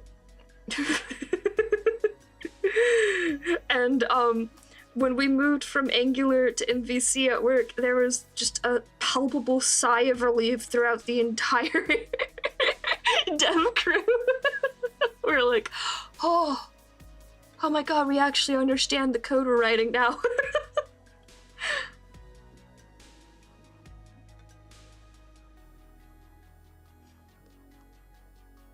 I'm sure there was like some people on the team that understood Angular. We did not need to be using Angular. Angular is when you want a website that all runs on like one singular page, to my understanding, or some shit like that. You don't need it for most websites, though. It's for like the really fancy dynamic websites where all the cool kids are. But I feel like you could probably do that in other languages too for web development stuff, and I don't care. I don't care enough about it.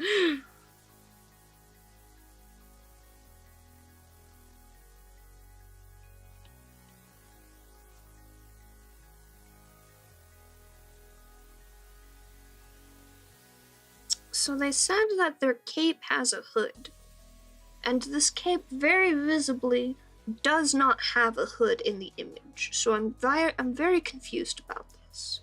But I will trust them on it, and I will add a hood for them. I will not be adding a hood in the way that they described for the pose, because that's just not how physics work. But I appreciate the thought.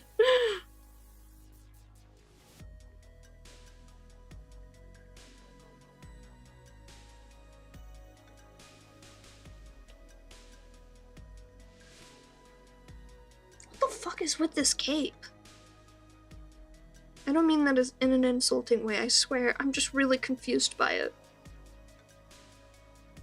It in the same tone of voice of me being very confused over how Malwile worked earlier.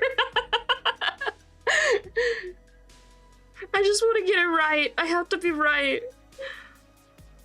or I'll die of shame. We don't need a second Snoz incident.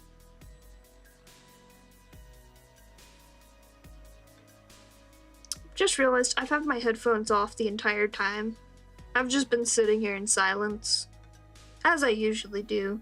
But if a noise has gone through that I was supposed to hear and I did not react appropriately, that is why, and I apologize. I will not be putting my headphones on.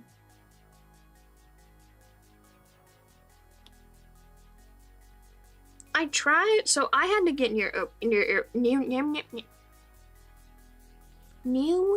earbuds.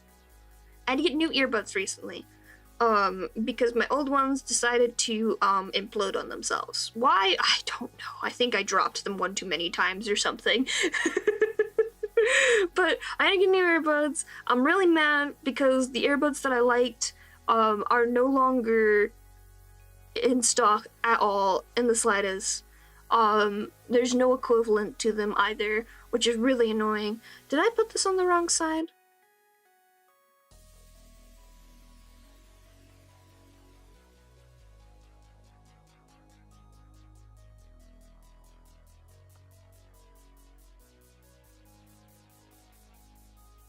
I forgot which way this was supposed to be facing.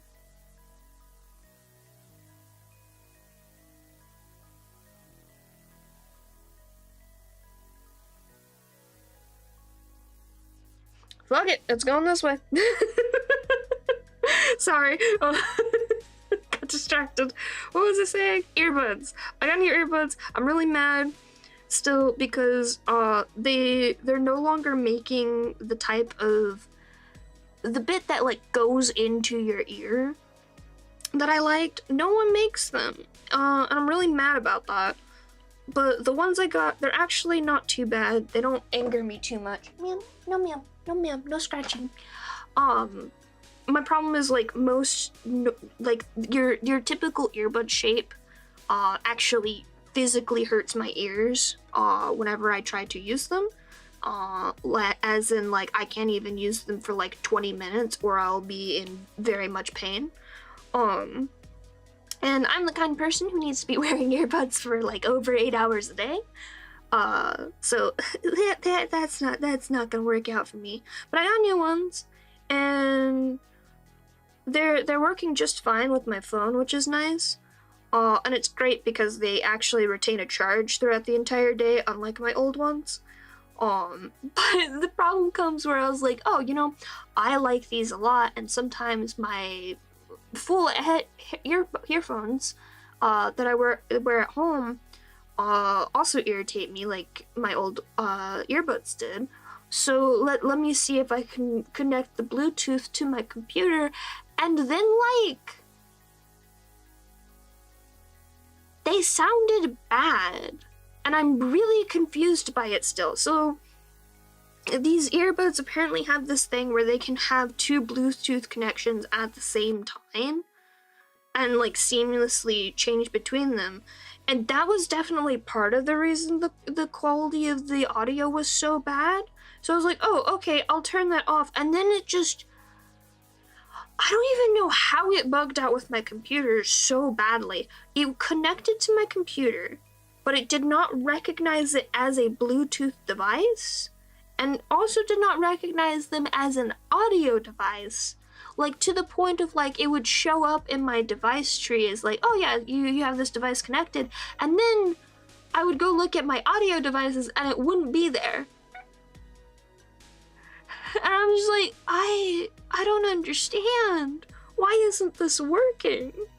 I tried to look up, like, help articles and all this, and they're just like, turn it off and turn it back on again. And I'm like, well, I tried that. It's my first thing to try. I'm not dumb. I'm in tech. I know that's the first thing you do, and it's not working. And it's only somehow it was just only getting worse. And I was just like, at one point, I was like, fuck it, disconnect from my computer. This is phone only. Because it won't let me connect to my computer. At all. I'm really sad about it. The nice thing is though with these is they are actually like true noise canceling earbuds, and I've had noise canceling earbuds before, and they didn't, like, they mostly noise cancel, but they didn't really fully noise cancel. These ones, like, there could be like 3 different groups of people chattering around me at work. I put these in and turn on the noise canceling, and it goes dead silent. It's incredible. Like, once I got the noise canceling feature to work at work, I was just like, oh, I don't care if these hurt my ears like normal earbuds do. Like, it is so quiet now. I can actually think. And it was funny because I had to rush order them when my earbuds broke, because I knew I had work the next day, and I have gone to work without earbuds before. And I was so uncomfortable and on edge and stressed because there was just so much noise all the time. I was just like, I know now I cannot physically exist in the office without earbuds. It is that bad. It was really funny because I put them in for the first day and I was like, oh, this is really nice. It's nice and quiet. And then I started getting jittery again. I'm like, why am I getting jittery? It's not noisy. And then I realized, because I'm so used to a small undercurrent of noise behind my music because my previous earbuds aren't noise canceling, I was getting jittery because I was understimulated. It was really stupid. I was just like, brain, can you pick one? Just pick one, overstimulated or understimulated, because if you're doing both, it's worse.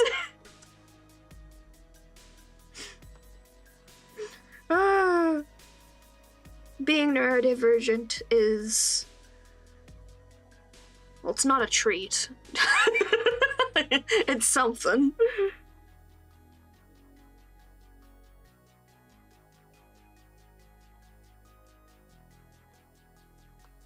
Also, that is really funny that your Bluetooth started fucking up as I was talking about Bluetooth.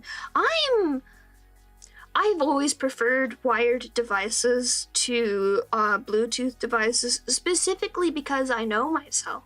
I'm a very clumsy person, and I'm a very forgetful person, and I will lose things if they are not, like, physically connected to me in some sort of way. Like, when I get into an Uber and I have, like, my purse with me, I cannot put my purse on the seat next to me. That shit is either in my lap or still like strapped to me because I will forget it in the Uber. If I don't have it like physically touching me by the time that I walk out of the Uber. Case in point, I took an Uber home from the craft store when I was picking up the frame because I picked up the frame in my hands and I was like, oh, if I put this on my scooter, I will break the glass. So I was like, okay, I'll take an Uber home, and that's fine, whatever. And I had my reusable bag that I use for carting things around on my scooter, scooter in their trunk, and then my bag like that works as my purse when I'm on my scooter. And I left the bag, I left my purse in their car. Oh, and they drove off, and I walked up to the door, like going to pull the bag off my back to get my keys out of it. I was like, oh no, not again.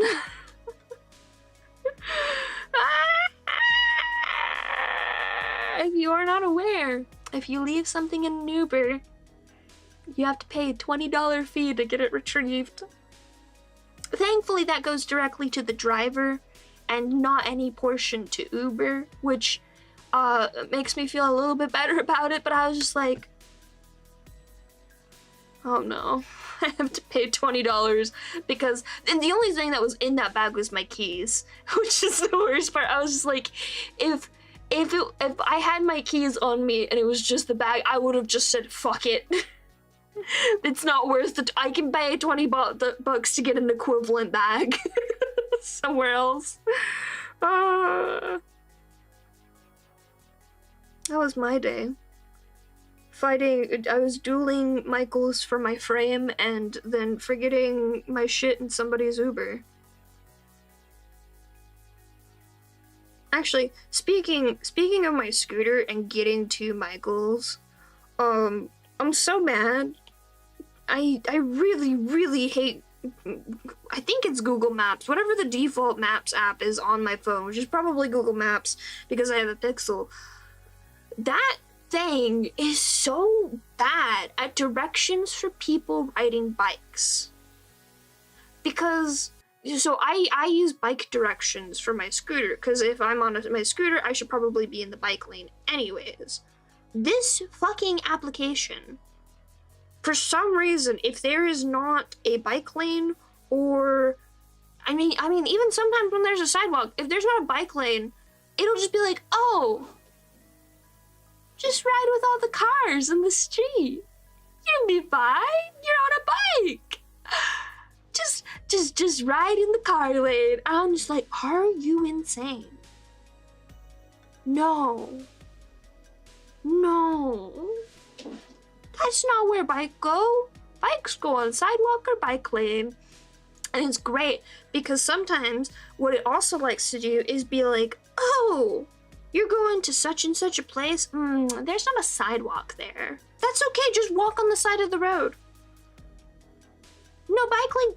Don't worry about it. Just ride on this dirt path that has been carved out because I keep filtering people to this area of the road where there's no sidewalk, no bike lane, just road. But go there anyway, don't worry about it.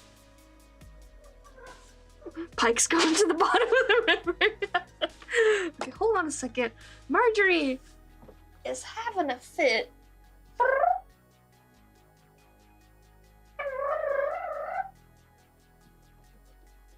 Marjorie? Baby girl? Meow, meow, meow, meow, meow.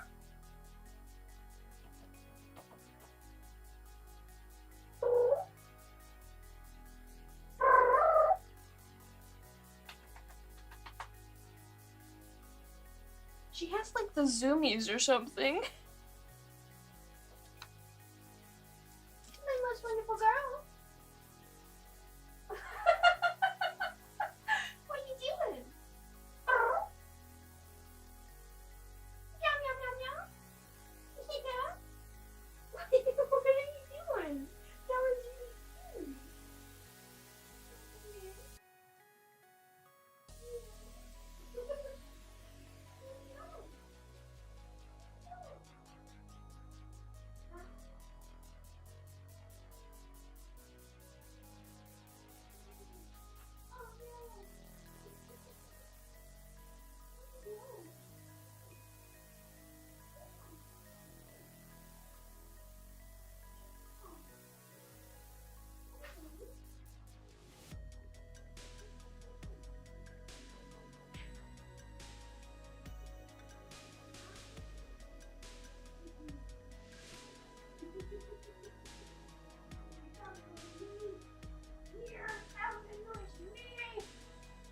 you. She is in this cat tube toy. That's like a big circular tube. I have just taken the entire thing in here. Hi. Oh my god, let me take a picture of her. She's so cute. Where'd my phone go? I'll go back in there. Are you a good girl? Are you gonna run away? After all that work?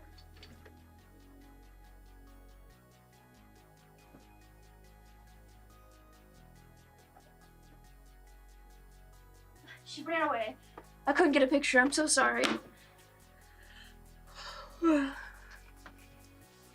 I will agree, by the way, Di, that it is nice to be able to just run around without having to have my phone on me, or just Bluetooth and lay it on a table or something. But I do miss having wired earbuds.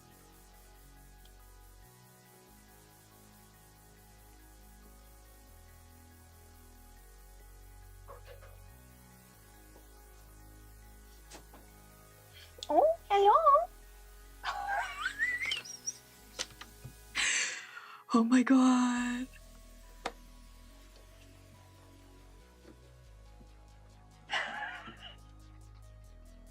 Oh, let me get a picture in time. Oh my god.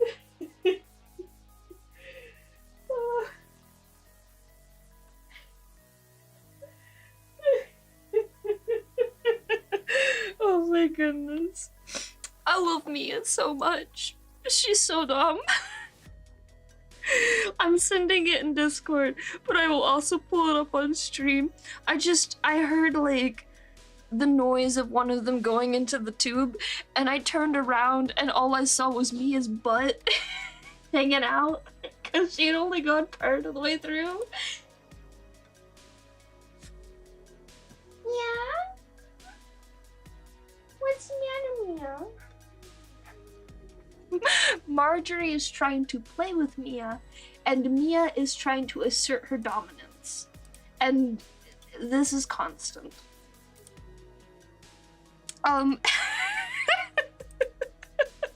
Yeah, this is what Mia looks like right now.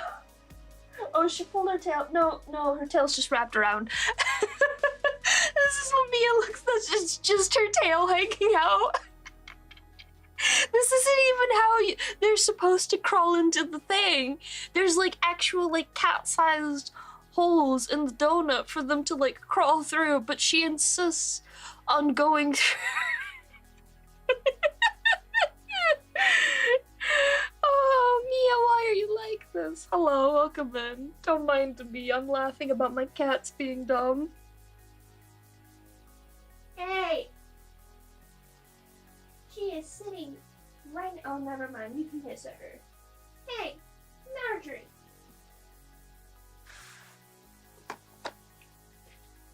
Yeah, that's right. Run away. Leave her alone.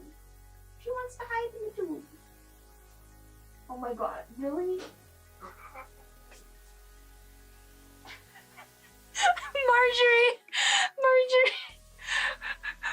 ran away from the tube after I was like, stop. And then she came back and then immediately swatted at Mia's face. This cat is so dumb. Oh goodness. Alrighty, back to art. Let me focus. She's run off. She's learned her lesson, hopefully. Probably not, knowing Marjorie. And thank you, they were made by Cryo, who's a very cool bean. I don't have the link on hand of how he would like to be advertised just yet, because I think he's still working on a commission sheet or something. I need to ask him about it. He's very cool though. We're gonna have more crabs soon. We're gonna have hermit crabs. Very important. Oh no, I just realized that this person, their OC has the bang style that I hate the most because I don't know how to draw it properly.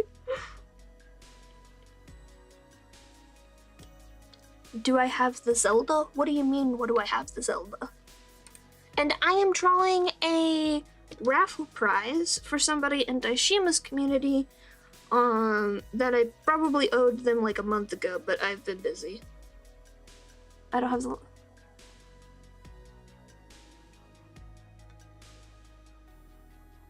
I've already forgotten what statement I said, Dai.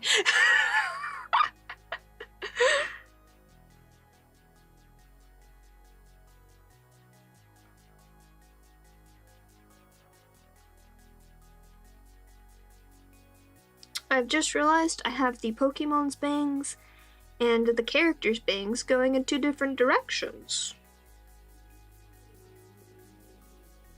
Hold on a moment, I have to spray my cat with water again.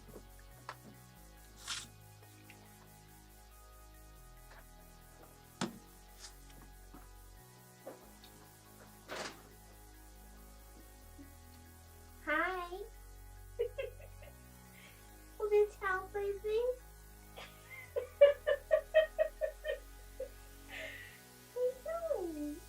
Hi. Can you stop growling? No, okay.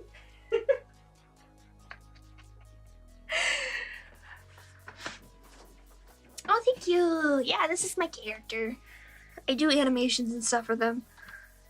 Or, not animations, animatics. I don't know what the fuck to call them. I'll have a word for it eventually. But yeah, working on art. I don't like this hair already.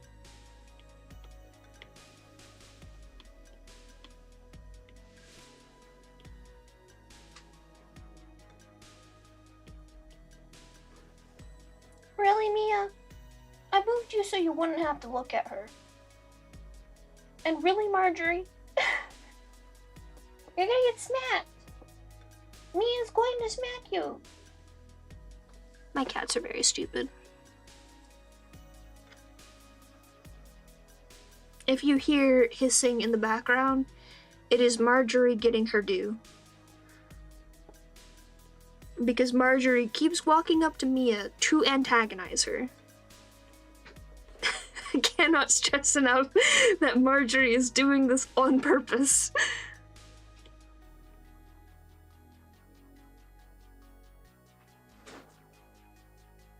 Yeah? The funny thing is, if Mia can't see that it's Marjorie who's messing with her in the tube, she just plays along, like she has fun with it. But if she knows it's Marjorie, she gets really mad. It's incredibly funny.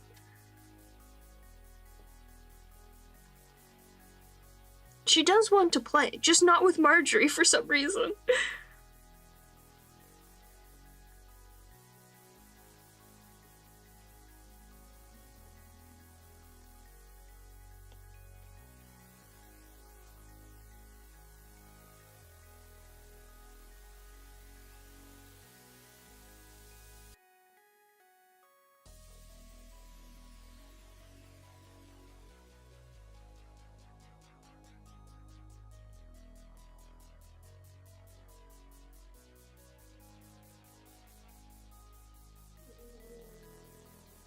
Mia. She just wants to play with you.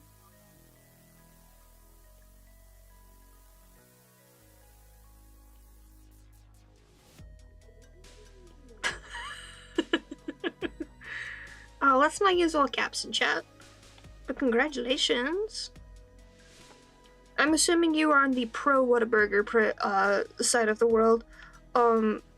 It's very funny because my dad apparently at one point in time lived in California, and he's just like, oh my god, everyone's insane about Whataburger over there, but I've had their burgers and they were not that good. I'm just like, okay, Dad.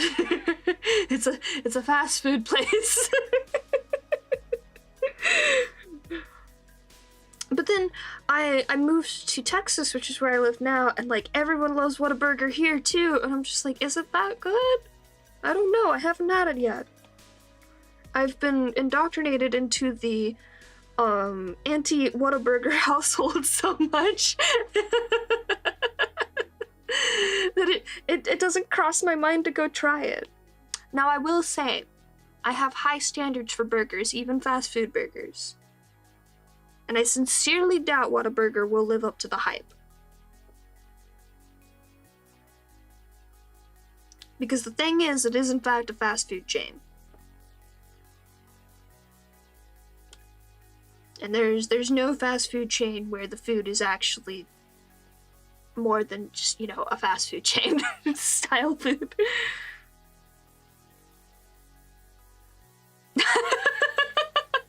Yeah.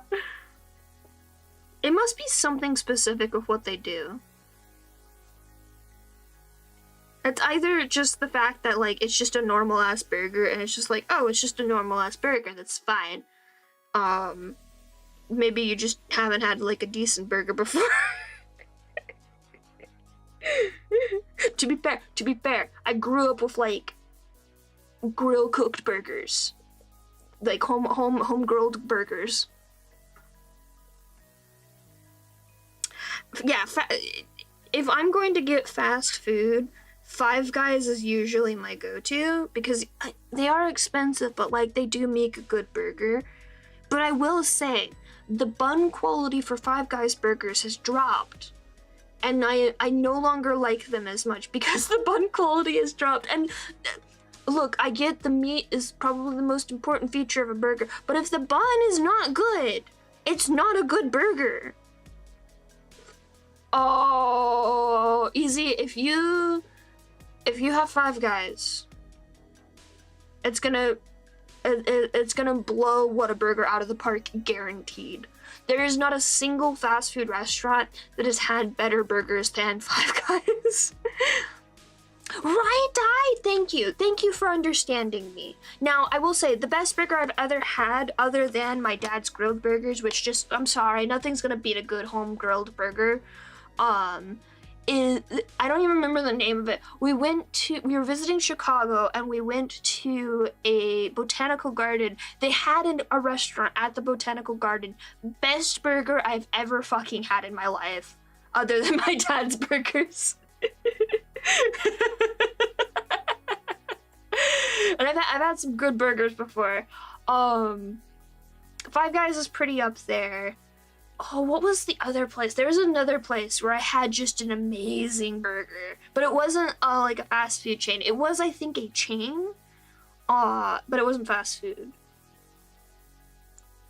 I think it's like 50-50 on whether or not, like, a steak place will have a good burger too, by the way. There's a steak place apparently in the area.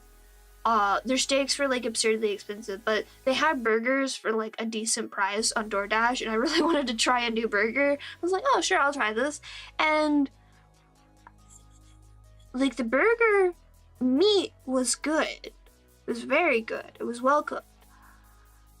The bun was the shittiest thing I've ever... I would get a Five Guys bun over that atrocity of a bun. I wouldn't even call that a bun. That was just bad bread. I was just like, you made this incredible burger patty and you put it on that? Like, fucking hell, get a bread roll and cut it in half. That'll taste better. Actually, that would be a good burger bun. If you just cut a big bread roll in half, that'd be really good.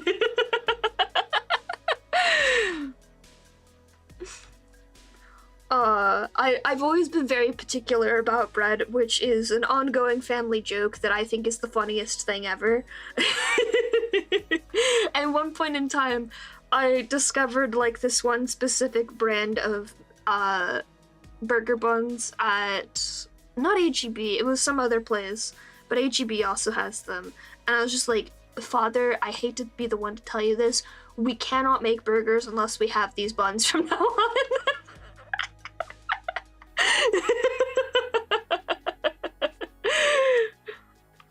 And he was just like, you're neurotic, but I understand. We will make sure to have these buns in stock.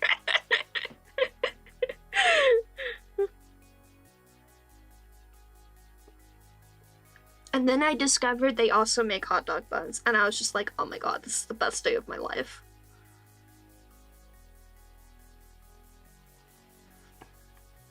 Oh my god, you have a lizard? What kind of lizard? Tell me about your lizard right now. Give me all the details.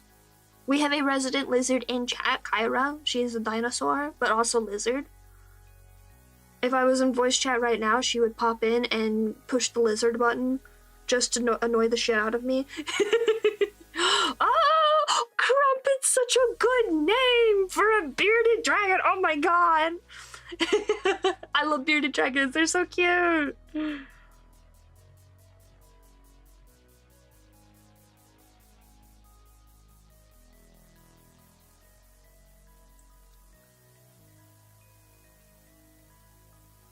I'm trying to make sure I got all the details of this person. Are those scars or hair? Oh, those are scars. Okay, I don't have to worry about the scars. Right! Oh my god, they're so cute! I saw this very funny video, but also concerning video of a bearded dragon and a cat who had swapped places. They had like one of those window seats for cats. And the bearded dragon was sitting on the window seat, and the cat somehow got into the bearded dragon enclosure, which, to my understanding, very bad pet owner behavior. Do not let your cat in your fucking lizard's enclosure, oh my god. But it's just the imagery of them have swapping places is really funny.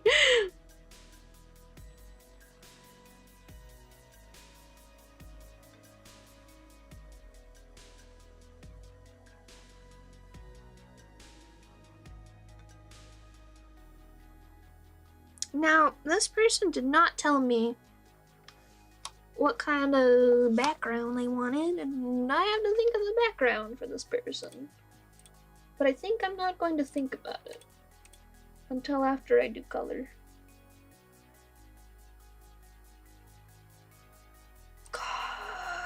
I just saw your most recent DMs die. I really hate the AI chatbots. If you have to put a disclaimer on your chatbot that it might not be accurate, that's dumb. That's stupid. Oh, it's very, very simple. I don't do fan art. It's a discoverability thing.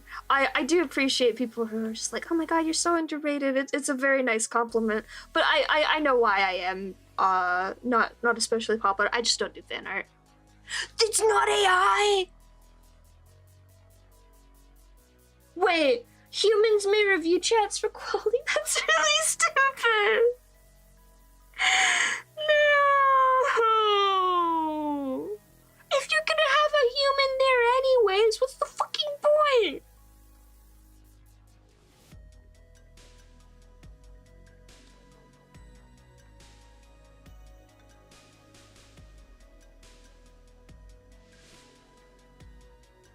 Was it? I think it was supposed to be this way. Cause the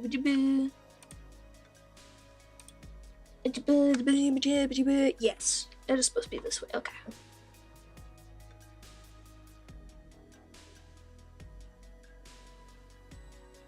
Yeah. Okay.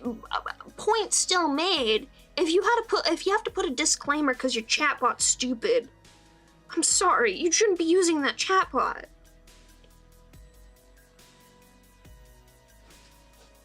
I do need to make this a hoodie because they're very specific. It's actually a hood.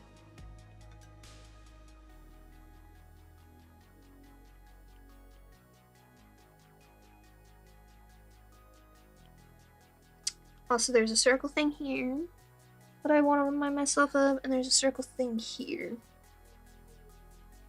Okay, hang on, I need to split up my cats again. Yeah, that too, Die. Like, it also just makes me think, like, is this actually a human? Like, wait, are they both with me now? Are you both with me too?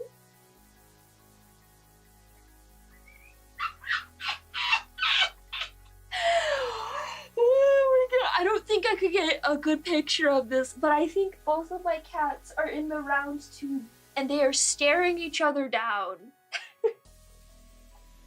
Oh my god, wait, I need to find them. There's one cat. Hi!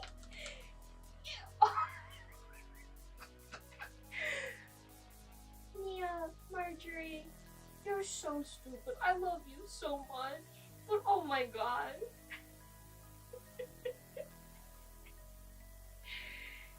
Hi. Hi, Blippies. Are you gonna turn to look at Marjorie and look it out in his hand?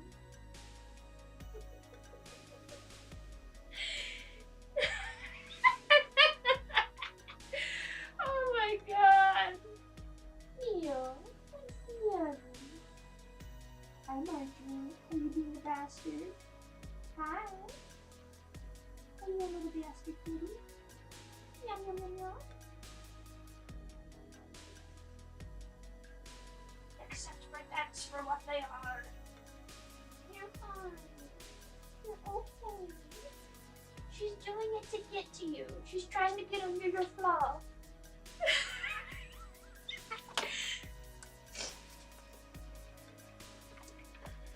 That is also true, Dai. But the thing is with artists specifically, is getting people interested in original content is very difficult. Sorry, I had to go. Fan art provides a buy-in that is a lower mental hurdle to get over for getting people interested in your content. Most especially if you're the kind of fan artist who has your one thing that you go ham on. Because people know what to expect from you. But also, if you are doing fan art, you will have keywords that people are actually looking up to find your art more often. It's not a time thing. I mean, it is a time thing. Good girl, good job. Oh, she's gonna pounce. Mia, she's fine. You're fine. Oh my god, they are going at it. Ooh, pigtail swish. Oh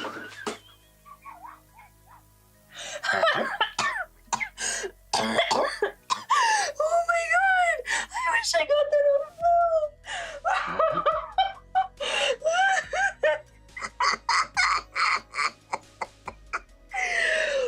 my god! Oh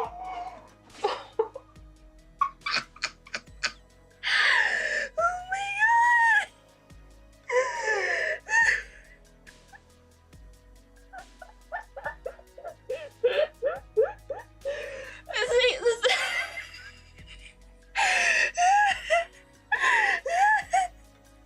Think about it. You have to know about my cats is Mia hisses at the slightest provocation from Marjorie.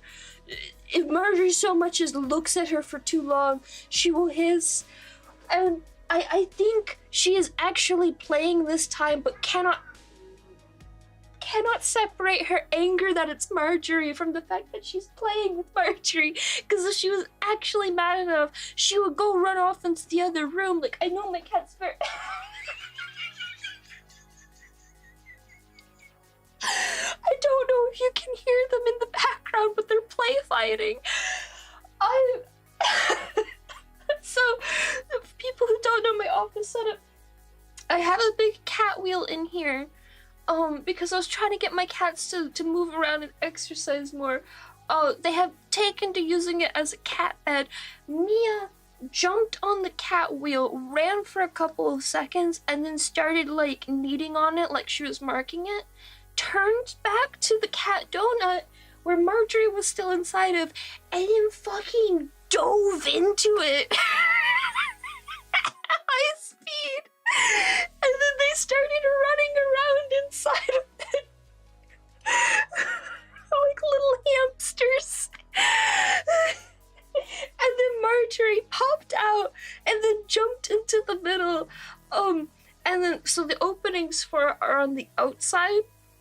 And she just kind of like half went over where one of the openings were and then started pawing into it. And then all I saw from Mia was her tiny paw popping back out to smack Marjorie back. And that's where they are now. They're just sitting and waiting for the other one to make the next move. I'm crying. Oh my god, it was so funny. It happened so fast.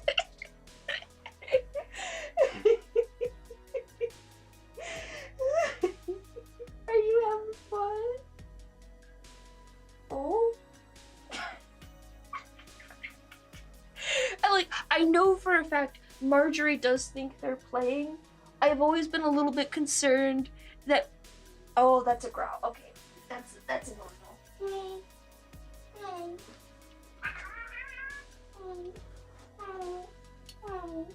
hey. Let me calm now. We're gonna be calm now. Thank you. Hold on a second. I'm giving my cat some breathing room. Oh, I know. Everything's so terrible. Is life terrible? Yeah. Oh, Huffa.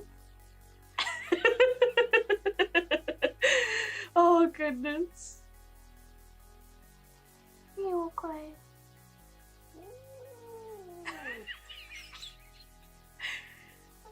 Hang on. I'm gonna separate you. I'll take the donut back out there.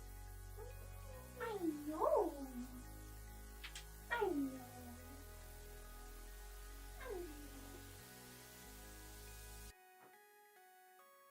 Put that up here. And then I put you. Baby, I was putting you down. It's okay. Yeah. Oh my god. Okay, yeah, it was starting to get to the point where I needed to break it up.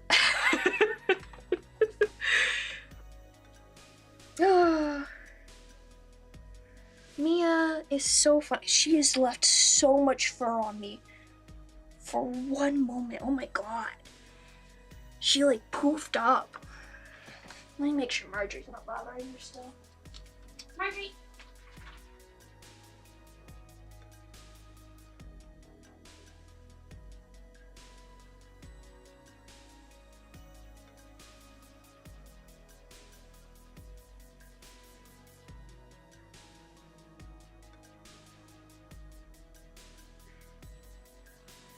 You're really nice and peace and quiet. You're so big.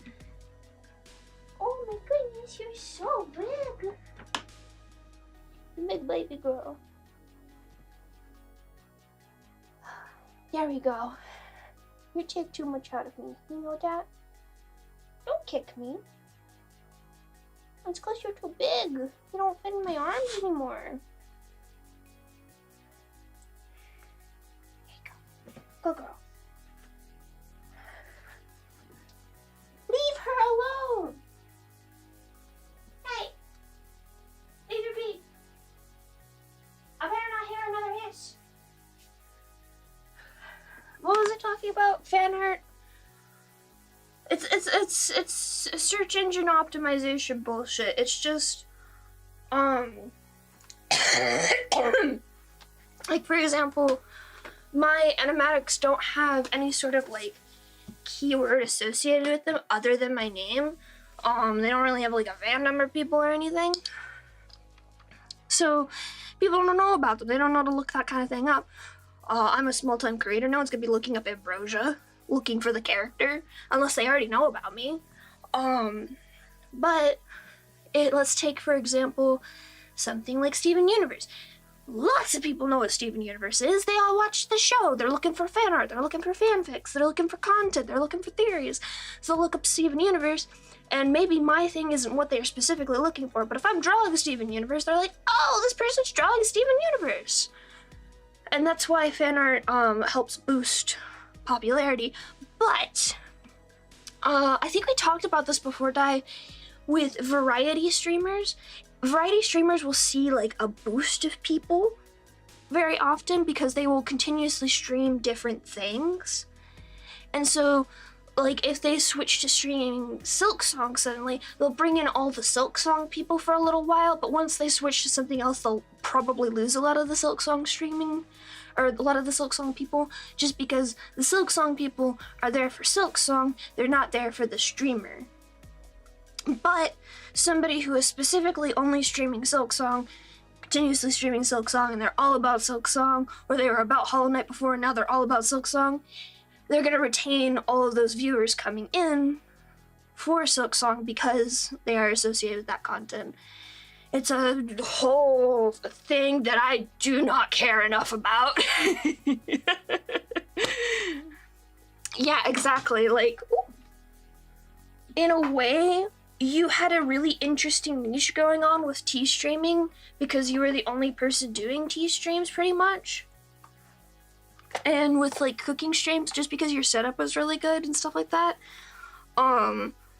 Which I know is part of why your content was doing really well for a while.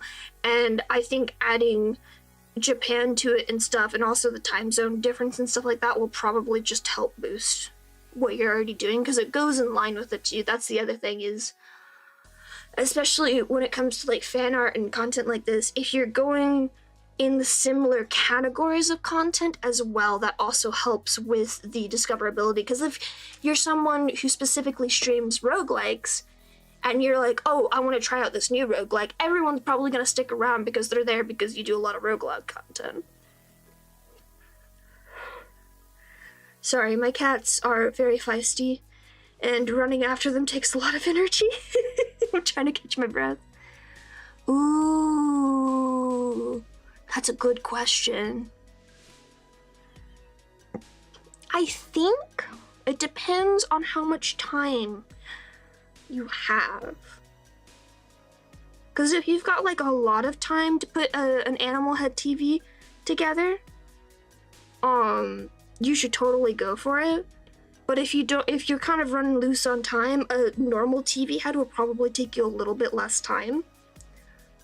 And you can probably polish it a little bit more. But they're both very good ideas.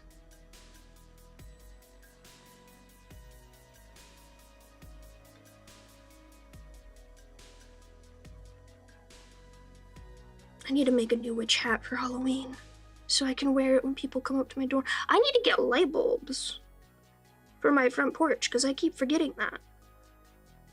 Oh, do the animal head. Do it. Go ham on that thing. Pun intended.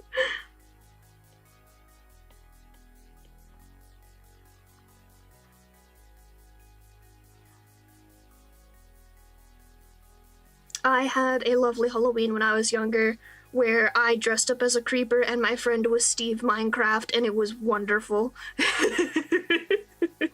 Unfortunately, I also got atrociously sick that Halloween and thus could not actually trick-or-treat with my stupid giant box head. I was so excited for it though, because I had made both of our heads for it. It was so fun.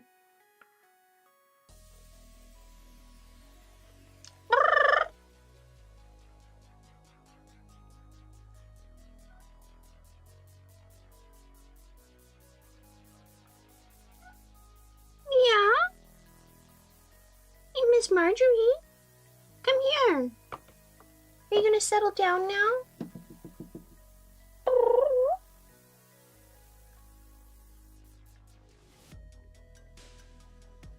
Oh, absolutely, Di.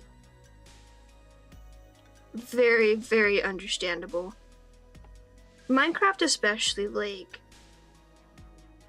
there's a specific, like, set of skills that you need to really be into Minecraft, and it's usually something with building, something with redstone, or something with roleplay, and it usually is multiple of those.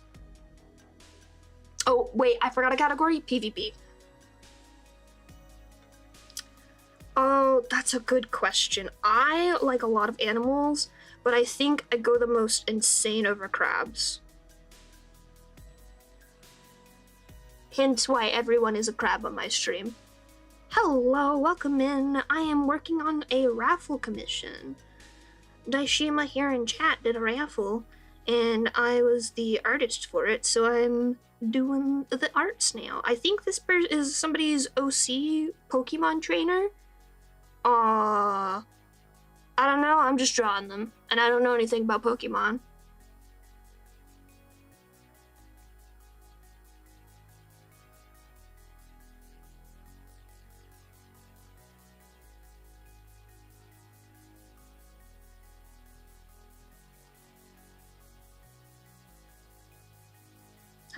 I know Pikachu, and I know my favorite Pokemon, which is Hatene.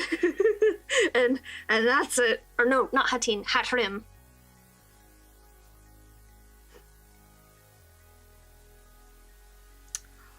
Oh, it is really funny you said that.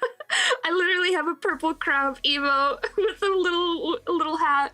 Also, for clarification, I am a wizard, not a witch.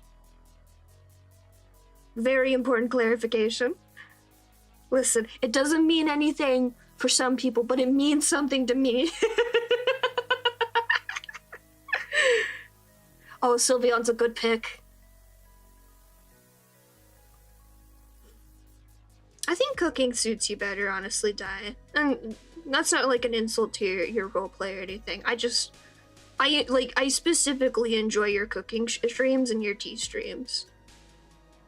You can really tell, I think, when you're watching somebody stream a game, or just stream anything in general, whether or not they actually enjoy what they're doing. It definitely comes through. Like, one of my favorite people to watch played a game recently, and they had like their VOD for it that was edited put up, and like it was so crystal clear that they did not enjoy playing the game in the VOD, and I was like, oh, I don't want to watch this. This is almost uncomfortable to watch.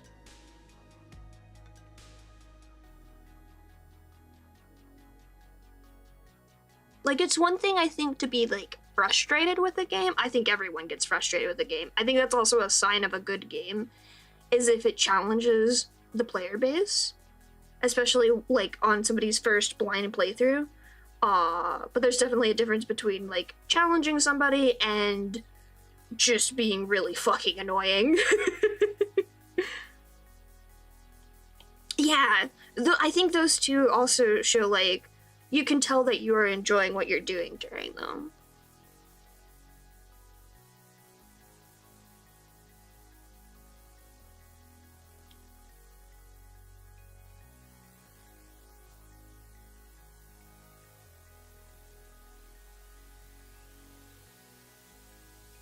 Am I doing this correctly? Malwile, what do you look like? Yes, I am doing this mostly correctly. Thank you! I had so much fun with Ambrosia's design. Ambrosia, the person that is my model on stream, was originally just supposed to be like my persona character for streaming, and then I decided to add a little backstory, and then that got out of hand, which was just great. That's why I have so many animatics for them now.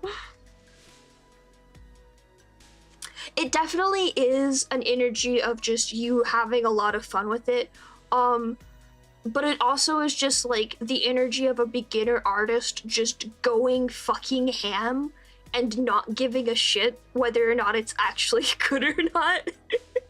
It's a really positive energy, and I especially think for people who are like just getting into art or like still feel like beginner artists or are struggling with it, like I think it is that energy of just like seeing somebody being so positive about it, even if they aren't like an expert at it, and going, oh no, it's okay if I'm not the best at what I'm doing. That's good. That's a good thing.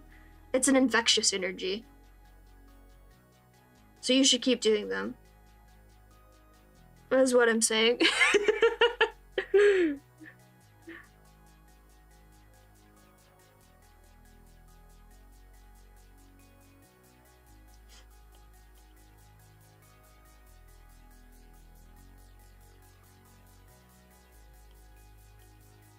Oh my gosh, speaking of that sort of energy, so I'm still playing Infinity Nikki, because I'm a matricist, I guess, or something, I don't know. But, so the housing updates have been coming out for Infinity Nikki, and I knew from the first trailer that I was going to go fucking ham with housing. I did not understand how ham I would be going with housing. I'm obsessed. It's very good.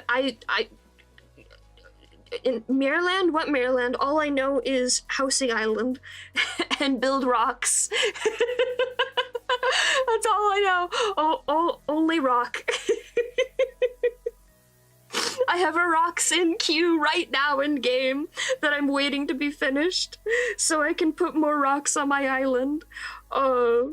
It's so fun. It's specifically because they let me clip into other islands and slightly clip into the ground, and Genshin won't let me do it. But it's also that they give me like an accurate load number instead of Genshin's fucky, it's probably fine until I put one more item down and it's just like, die, you put too much on your island. I wanted to get into Genshin's housing so badly, but oh my god, I hate Genshin's housing system. And in comparison, like, Infinity Nikki's is not perfect by any means, and it's so time-gated.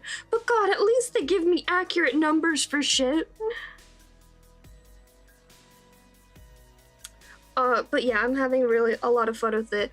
But specifically that energy, I got a giant meteor on my island, which is something that, like, has a chance to spawn every day, once you reach a certain point in housing. And it's something that you can share with other people if they come to your island. So I did like a meteor hosting event where I let a bunch of people come to my island and get a piece of the meteor. And it was so sweet. Like, oh my god, people were so kind. They just like, they were all very polite. Some people stuck around for a moment to take photos. So they're like, oh my god, your island's so pretty so far.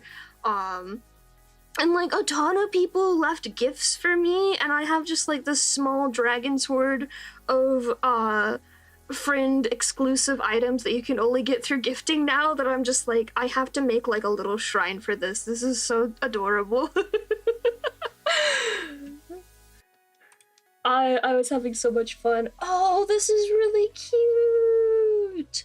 Oh my goodness. Rowlet is the perfect Pokemon to pair with you. Genuinely.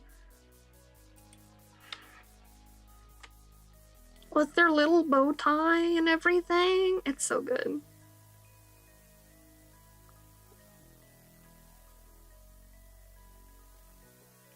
Hopefully I will get through my queue quickly. I have to do this. And then I have another background commission from Harryu. He's gonna send that to me soon, I think, if he hasn't already. I haven't checked VGen yet today. And I'm gonna do that probably next stream if I finish this one before then. And then I'm gonna go full ham on Noodle's commission. And then hopefully I won't get too many more commissions right away. And I can work on my personal projects, because I have lyrics to work on, I have scripts to work on, I have more reference sheets to work on and storyboards and such. I have so much to do, and I want to work on it, but I also want to get all of my commissions done first, and so I don't have them just ongoing in the background all the time. Yeah. The big thing has, like, if Noodle's commission wasn't taking as long as it is, my queue would be perfectly fine. But there's just a certain energy with Noodle's commission where it's just like, oh, this is gonna take 3 million years, but it's gonna be one of my best backgrounds ever. I was just like, I knew that energy, like, I think a day or two into starting to work on her background, and I was like, I gotta go full ham on it. It's gonna be, if I don't go full ham on it, it's gonna look mediocre as hell. If I do go full ham on it, it's gonna be a goddamn masterpiece. And I never half-ass shit like that. Yeah, that's what the queue looks like for like all of the artists I'm currently commissioning right now. Oh, speaking of which, I had a commission I needed to send in this weekend. The person I commissioned to do the what's it called? The logo design for my animatic project, which, oh my god, it looks so good. Oh my god, it's perfect. I'm so excited. I have to send that to another person to get it animated still. But I was going to commission the logo person again to redo my streamer logo as well, so that I had that going for me. And I'm also gonna probably get that animated, but it's great because I know exactly what I want for this logo, and it's not gonna take nearly as long as the first one, because all I'm gonna do is send the original draft we had for the logo she just finished, and just be like, this, but it says Ambrosia instead. Yes, I do have a Discord. It is usually pretty quiet in there, which is honestly the way I like it. But we do have watch parties on Mondays. We watch a lot of Dropout shows, and right now we're watching season 2 of Apothecary Diaries. Those are on Monday, about an hour after my stream time, and I also ping when it is stream time on Saturdays. Lots of people share art and cute animal pictures in there. I encourage you to do so. And I read everything in there. Yes, Apothecary Diaries! That's the bot. I don't have a YouTube side bot, so it just goes through my account on YouTube.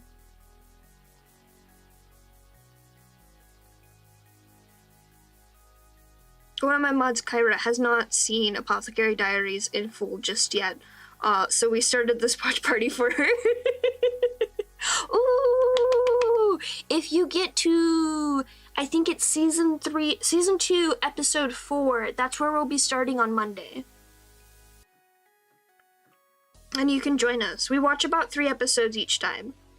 So if you don't get to it this week, next week, it'll be probably season 2, episode 7. I have a cat hair in my mouth. Thank you, Marjorie.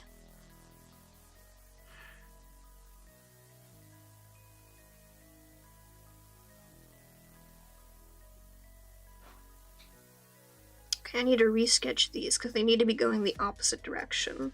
They need to be flowing this way.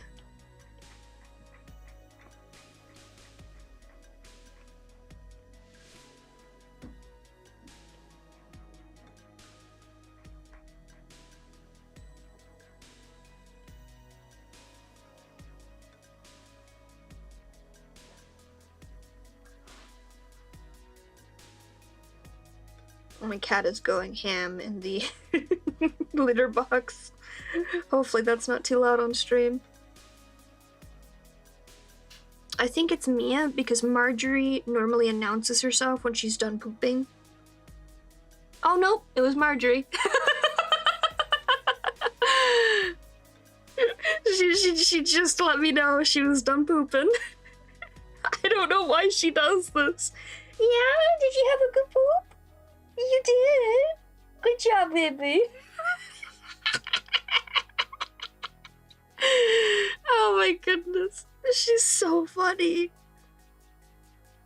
I don't know why she does. She picked this up on her own. I did not encourage this in any way, shape, or form. At least not to my knowledge.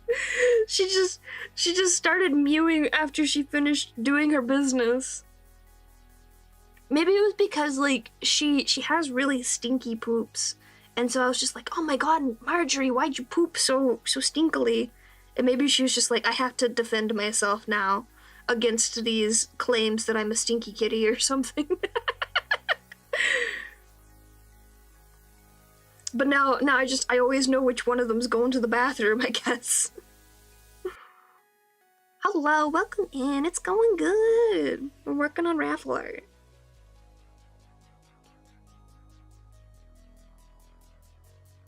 Yes! Okay, so I have 2 art channels. The work in progress is for when you're sharing something you haven't finished yet. And you can say if you'd like some advice or feedback, just be specific on what you want feedback on. And the art gallery channel is for sharing art that you have finished, or if you want to share art from somebody that's posted on social media. I know Kyra posts things from random people all the time in there, but either or is good. But yes, please share your art. I would love to see it. I will probably react to it after stream, just because I'm trying to get this done today. Oh, absolutely. Share everything. I have shared everything from random little resin shit that I've made to the most recent thing I did, which was a gift from my dad. Put anything you want in there. If it the divide between work in progress and completed art is something you decide for yourself. So don't look for a rule on it. It's whatever you want it to be.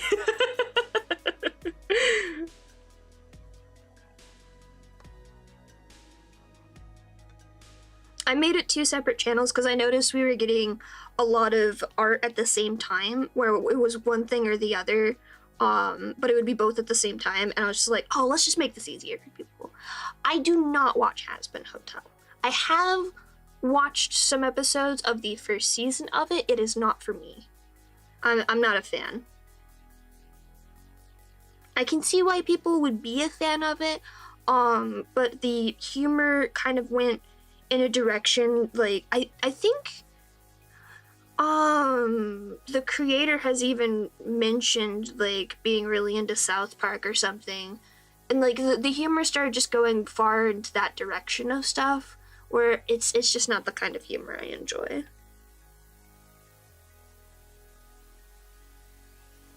I have my own biases against VisiPop even before that, unfortunately, too. I do enjoy the art style of it. I enjoy how stylized it is, because I do enjoy very stylized art style. But I have my own complaints. That's not me saying, oh, how dare you enjoy Has Been Hotel or anything, though. Like, enjoy what you want to enjoy. I can't say anything. I enjoyed Voltron Legendary Defender when it was releasing. I've been scarred for life. But I'm also not allowed to complain about anyone's fandoms anymore. I'll have a good night. Get some good rest.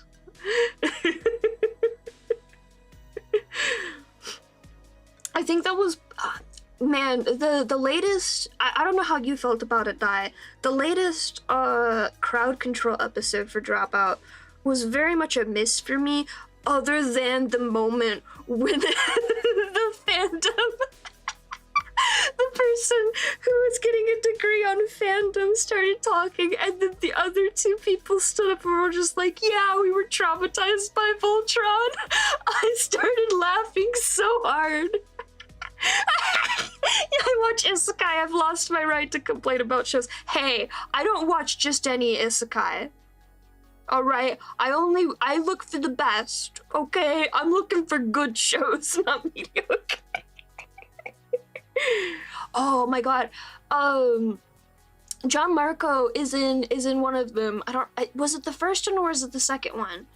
He's in one of them, and that episode was fantastic. And I think the first 2 episodes were very, very good. It's the 3rd episode that just came out where it was very much a miss for me. But I'll wait for you to watch it before I tell you why.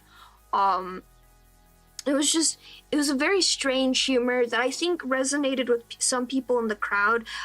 People have been mentioning in the comments of it that their, like, editing of crowd control is really funky, and it might also just be that too.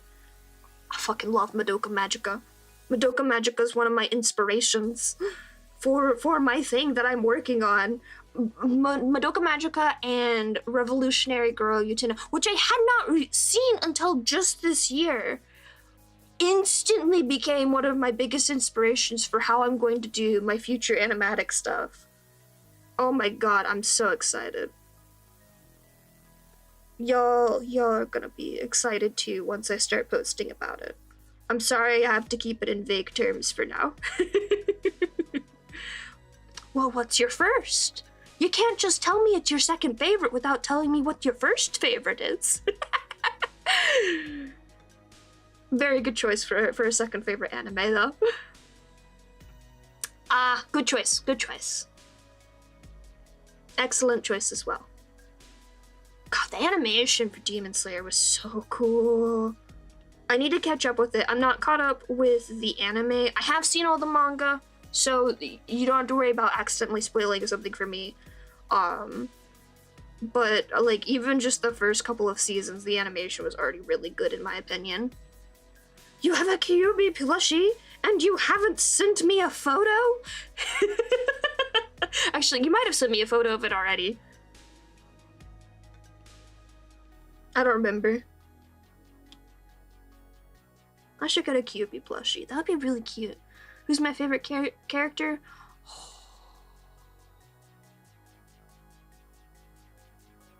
I tend to be, like, for the show and animes that I do watch, I tend to be a biggest fan of the main character. Tanjiro is definitely in the category of show and protagonists that I really enjoy. But I also really fucking love Nezuko. It's a hard choice. I love Nezuko. I don't remember her name, but the butterfly lady with the poison sword. She's also cool as fuck. I'm just terrible with names, unfortunately. Oh, there's so many good characters. There's so many good character designs in Demon Slayer. Shinobu's the butterfly lady. Yeah, Shinobu's the butterfly lady, and Kano is the younger butterfly lady. All very good choices. Yes! Yes! The poison lady! I always love a good, complete misinformation with scientist, but also scientist character. Like, that is objectively not how poison works. However, it's still cool as fuck.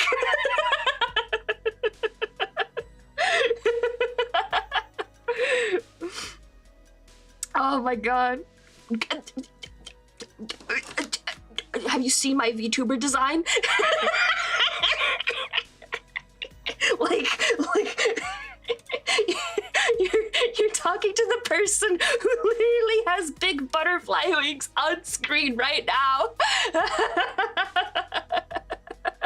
Oh goodness, I need to quiet down. I do have a neighbor.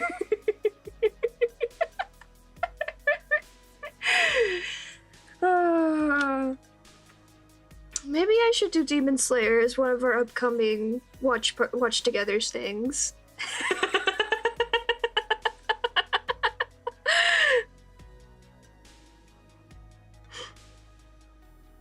That would be a fun one. I think the next one we had planned was Fruits Basket, because they were doing the redo of Fruits Basket, which I watched like the first episode or something, and it was really good so far. And I know Kyra hasn't watched Fruits Basket either, so we may have to indoctrinate her.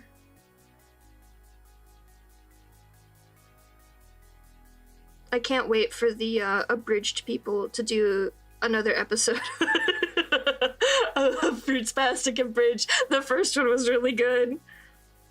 I have not watched Chainsaw Man, so while I do enjoy a lot of horror elements in the media I watch, I don't enjoy gore, and I imagine just due to the fact that he is a Chainsaw Man, there is a lot of gore in Chainsaw Man.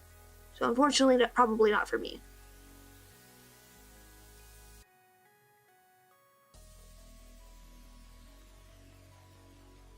I've heard very, very good things about it, though. I've been very tempted.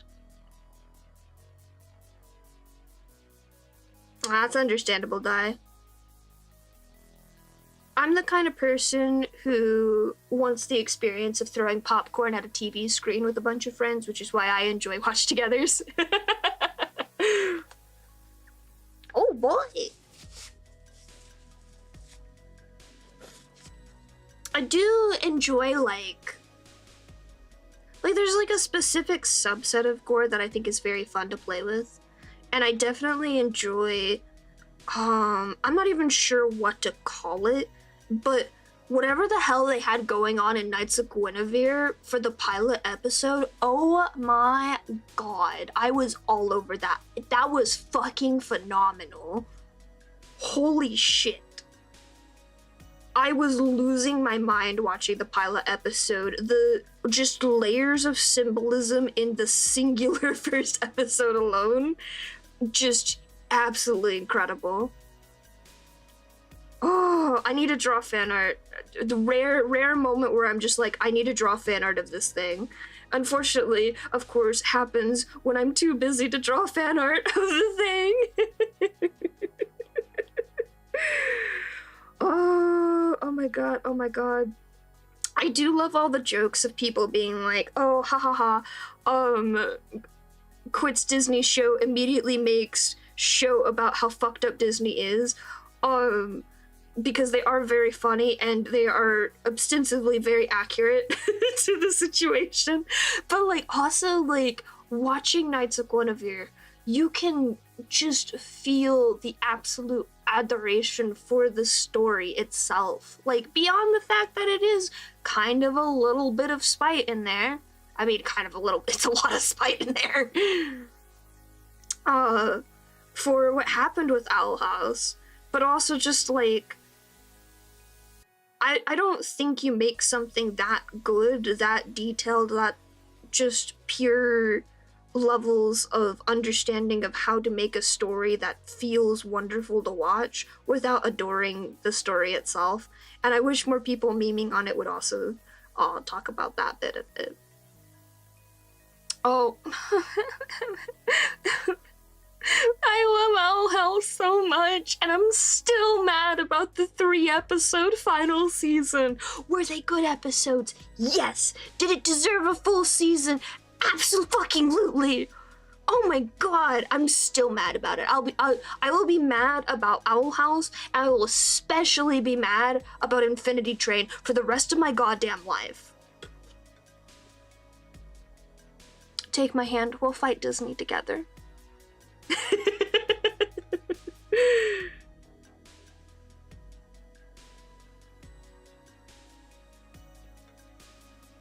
When I was a young child, like the dream of every young child was to go to Disneyland once. And Disneyland killed that dream with their own bare hands for the way that they have treated all of my favorite shows. How dare they? I'm also just starved for like new animated shows that are just really good. And suddenly we're getting a lot of very good animated shows in the indie space, and I'm so excited for it. I don't like Vizzy Pop, but like, I won't lie, as somebody who grew up with Homestuck, I was like, there was this dread of seeing Homestuck next to Vizzy Pop's name, but also just like, oh, this is gonna be animated really well, isn't it? Because that is the thing about, I don't watch Hazbin Hotel. What was the other one? Hell of a Boss. That was the one I watched. I didn't watch Hazbin Hotel. I watched Hell of a Boss, a bunch of episodes of that.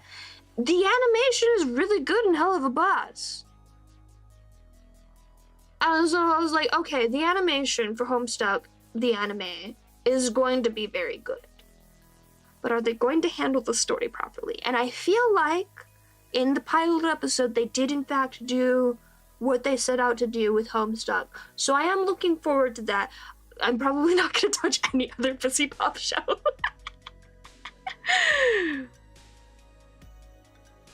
I don't like Universal because I'm very trans and I don't like Harry Potter. Disney has always sucked, that is very true.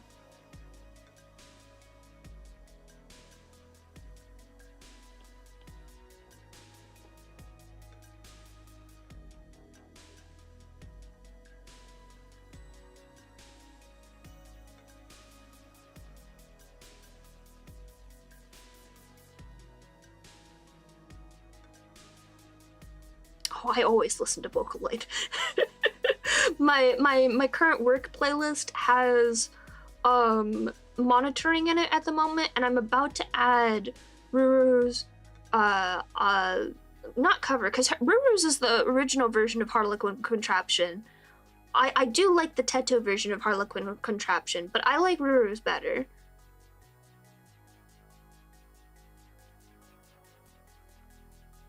That's also getting added to it, though. Right now, it's mainly music tied to things that are inspiring me for animatic stuff. Even though I'm not doing an animatic to a song, per se. But I have lyrics I'm trying to work on. Prith, hello! And also agreed. Oh my god, so one of the people who showed up to my Meteor hosting, Infinity Nikki, actually, off topic, they showed up in their outfit that I guess they run around in, and then they swapped to a Miku outfit. I was just like, oh my god, Miku? On my island? I was so ready to rinse them out, but they were just there to take photos.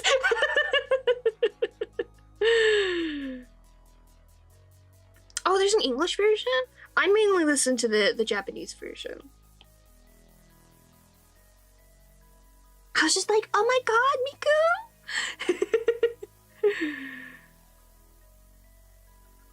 I feel really bad for the rest of my family because I am definitely the weeb of the family, even though it was my father who got me into anime in the first place, because I've always listened to a lot of Vocaloid, and so I was never allowed to have the aux cord in the car.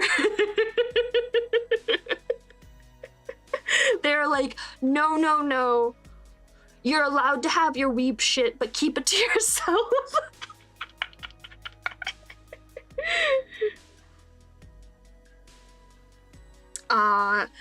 To be fair, I understand. I don't think my family has tinnitus, but like I understand that Vocaloid has a lot of very high-pitched vocals in it typically, especially the stuff that I was listening to at the time. But also just like I was listening to a lot of pop, and my family is not a pop family. They like more alt rock and like my dad likes dad rock for sure. But lots of rock music there. It is funny being in the car with any of my family members because very different music tastes across the board. My dad listens to a lot of rock, but my sister listens to just about anything like I do, and then like 2/3 of it is in a different language, not Japanese and not English. Like some of it's in German, some of it's in French, probably some Italian in there.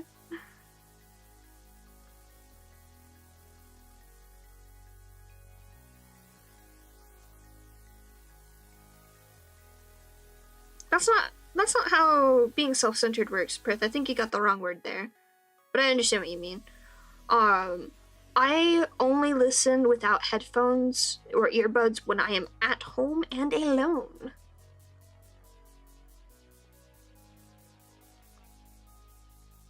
Classical. I've never met anyone who only listens to classical. That's very interesting.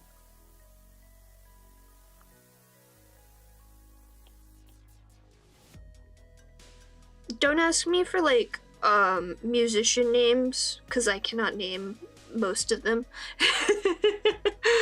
Not even song names half the time. I'll listen to just about anything. If it's good, it's good. And yes, that does include rap and country music. I don't like a lot of country music or a lot of rap music because I'm very, very particular on what I enjoy listening to. But there's most certainly both of those in my playlists. Marachi music. Hey, if they've got a bot that's Marachi music, I'll put it in a playlist. I'll find a place for it. I understand, Yuki. You just haven't found the right country music yet. I promise you, that's all it is.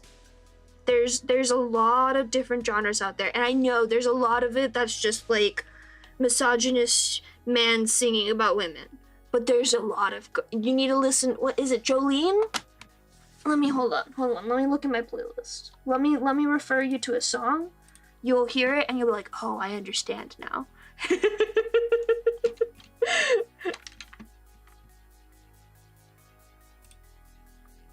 Is this the one I'm thinking of?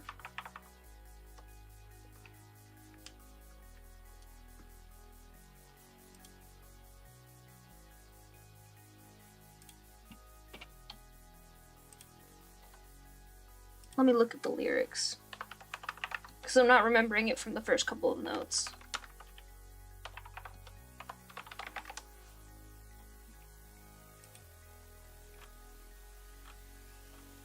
Okay, Jolene is one of them, but it's not the one I was thinking of. There's another one that's like a revenge song that's in my main playlist. And I don't remember what it's called, but it's so fucking good.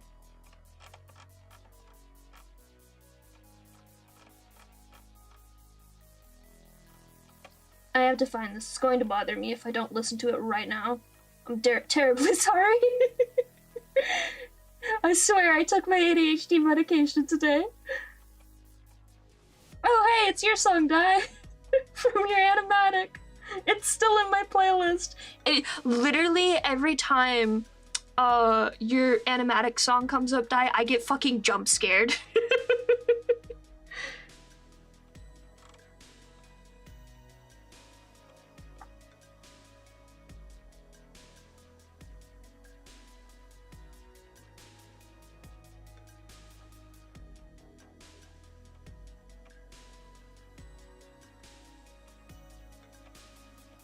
I know it's in here.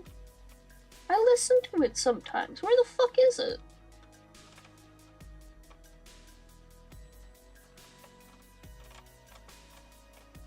Maybe it's not in here. Or maybe it's really buried in here.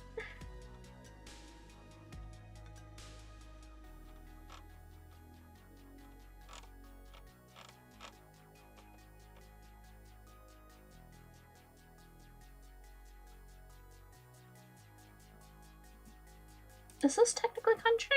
Hell's Coming With Me is also a very good song.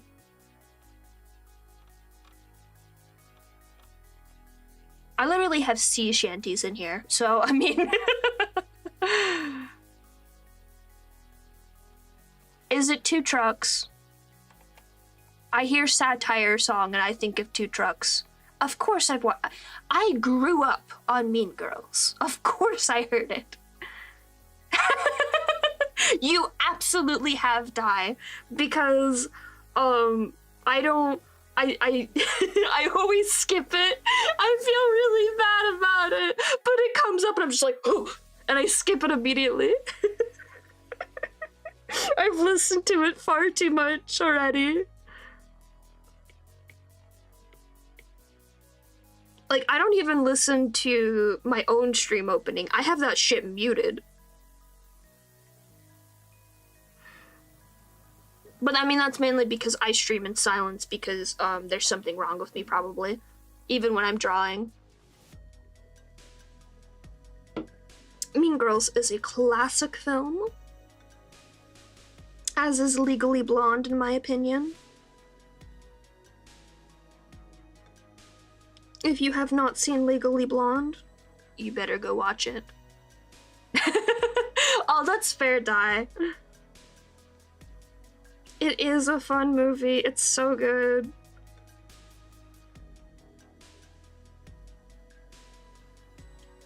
I want to get like a recording of the musical for Mean Girls, because I want to see the whole thing.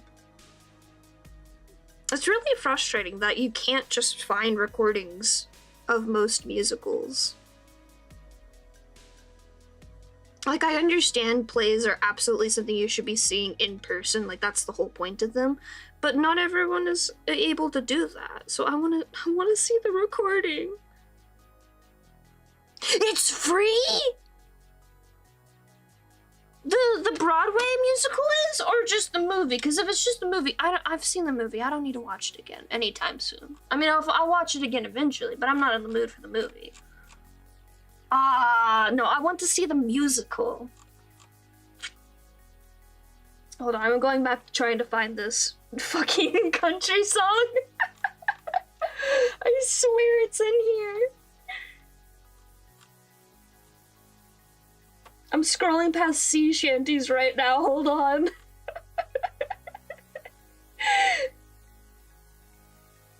Okay, we're past the sea shanties. We are now in, when I just got into Muse Dash, and I finally found all the music on Spotify section of my playlist.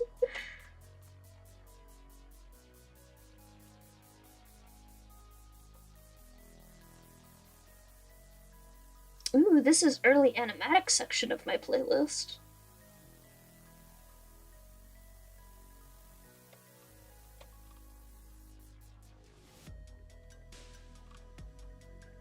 Oh my god, it's not in here. I definitely would have run into it by now, I'm pretty sure. I'll find it eventually and actually add it to my playlist.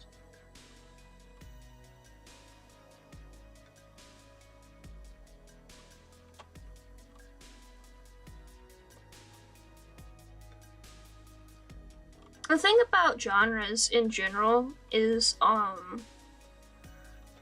there are some genres that are just like, yes, the music in this genre will be about this very specific thing, and you know exactly what to expect going into it. But there's a lot of genres that are very, very generalized, and there's all sorts of things in them. And I think country is one of those things where it's like there are parts of it, like the instruments that you'll hear and the way that vocals are done, it'll be pretty general across the genre, but the subject matters that you'll run into in country music, like there's a huge variety of it, and I think that goes across the board really for music. I've been having some very lovely conversations with my music instructor about genres recently, because I wanted to have overviews of them, because genres confuse me greatly. And she's just like, I know most people don't enjoy certain genres such as country, but do you want to go over them? And I'm just like, no, I do want to go over them. Like, even if I'm not creating country music, I feel like there's something still worth there to listen to and to learn from. And there's a lot of very good country music out there.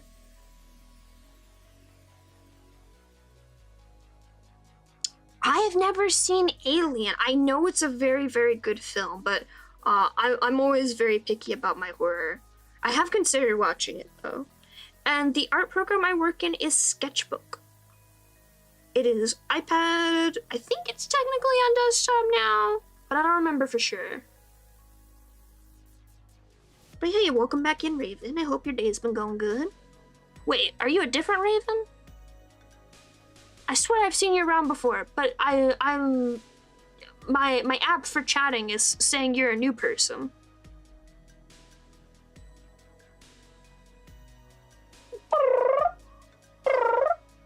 Hi. Are you done bothering Marjorie for a bit? Or not Marjorie, are you done bothering Mia? Come up here, say hi. Want to say hi to everyone?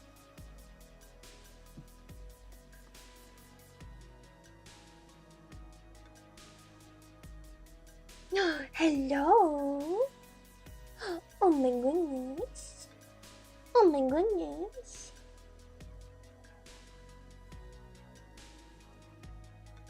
I feel like for me, I'm more of a psychological horror person, and that I don't enjoy the gore that is often associated with horror films, but I enjoy, like, horror itself.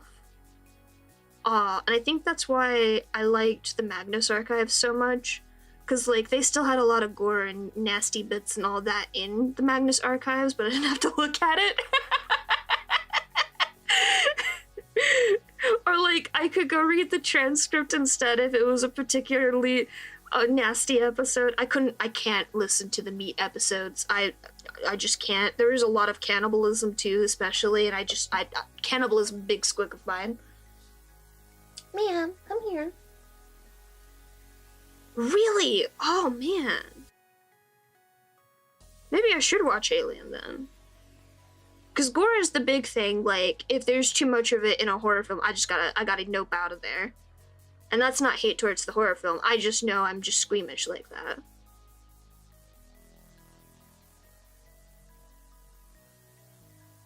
Wait, what? Please, more information? I'm not very well versed in One Punch Man, and I need to hear more about what you mean by that die.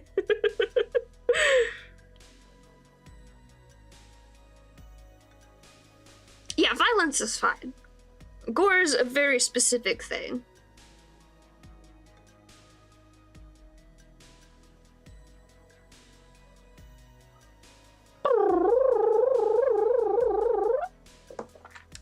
stop trying to scratch my chair.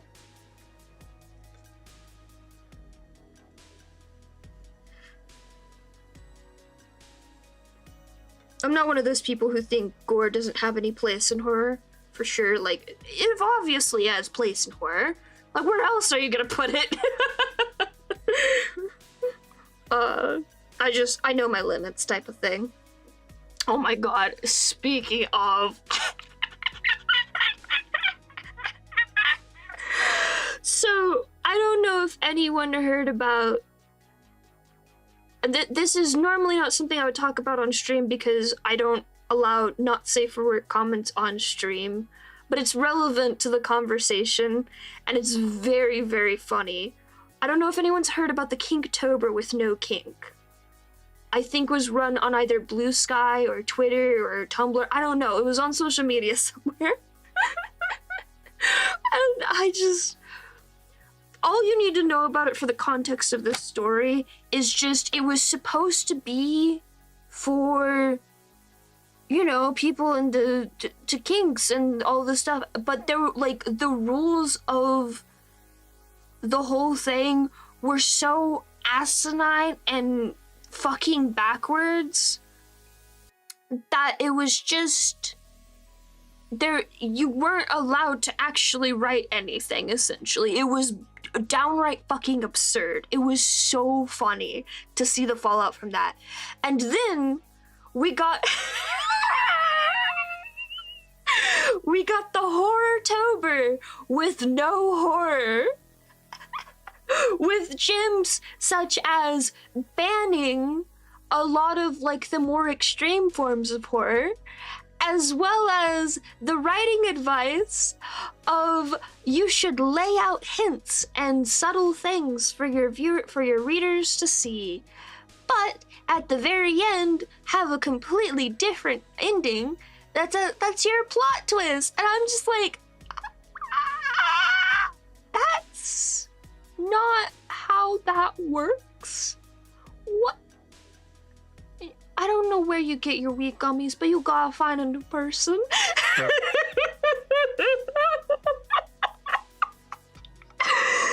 Oh my god, I don't know how this keeps happening, but I do know how this keeps happening. But it is so funny to me that not only that it has happened twice, but has happened in the same year, within the span of a month. Like, I swear to God, it wasn't 2 weeks ago that I was seeing shit about Kinktober, and that was not allowed kink, and then now Horror-tober with no horror. Like, I could understand if it was something where it was just like, oh, we want to specifically tackle like psychological horror, and we don't have a mod that's comfortable with gory horror, so it's a little bit awkward. Do we have anyone in the crowd that would like to volunteer for this? That would make sense to me. But you can't, like, legitimately, the rules for this Horror-tober thing were so asinine that it boiled down to they basically wanted like a Nancy Drew detective story. Except I think Nancy Drew probably would have gone harder than any of the things that they wanted for this fucking writing prompt thing.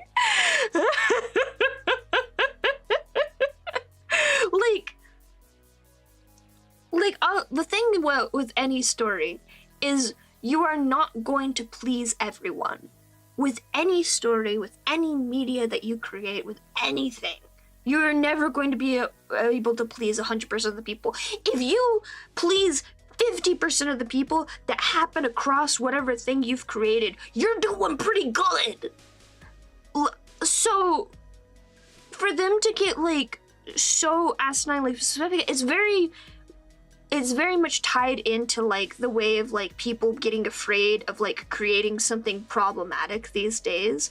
And I feel like there's such a point that's been missed with how problematic content works and why things that are problematic can still be very, very good.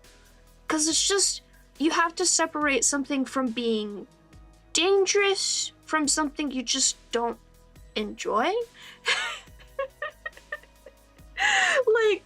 like For example, I don't enjoy Has Been Hotel. I don't enjoy Hell of a Boss. But it's not dangerous, it's just not for me. And every time I see people like this where they're just like, oh, I don't like this thing, therefore it's bad.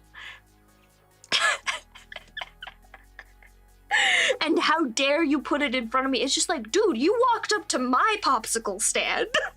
If you didn't like it, you got 2 feet, you can walk away. It's okay. And if you don't got 2 feet, I'm sure you could find your way away anyways. How dare these people not give me money? I'm going to steal their kneecaps. Don't give me money, I don't need it. Give it to somebody else. I'm not here to make money. I'm here to slowly, what's the word? Seduce people into my grip so they'll watch my animatics later. Oh my god, yeah, Prith. Oh, I feel so bad for people who are not aware that the Inktober guy is such a piece of shit. And I don't know what dog shit things he's doing these days. I know the major thing with him is that he wanted to trademark Inktober because he's the guy that made up Inktober, and that's just so funny to me. It's just like, you really are that brain dead capitalist kind of guy who's just like, oh my god, I'm not making enough money off of this thing, I have to trademark it. Like, dude, everyone knows you're the Inktober guy. You didn't have to trademark it.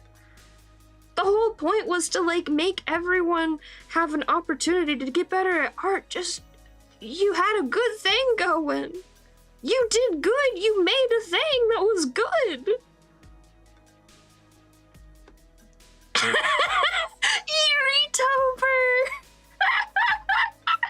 I want a Yuri-tober. That would be fun. Show me the ladies. Honestly, I think that's the best way to approach it. Like, here's my 2 cents as an artist. I am somebody who, at one point in time, drew every single day of my life, and I was very proud of that fact. It is what made me improve as an artist so much for the longest time, but there became a point where I just simply no longer had the energy to, and did not have the time to draw every day anymore, and that's okay.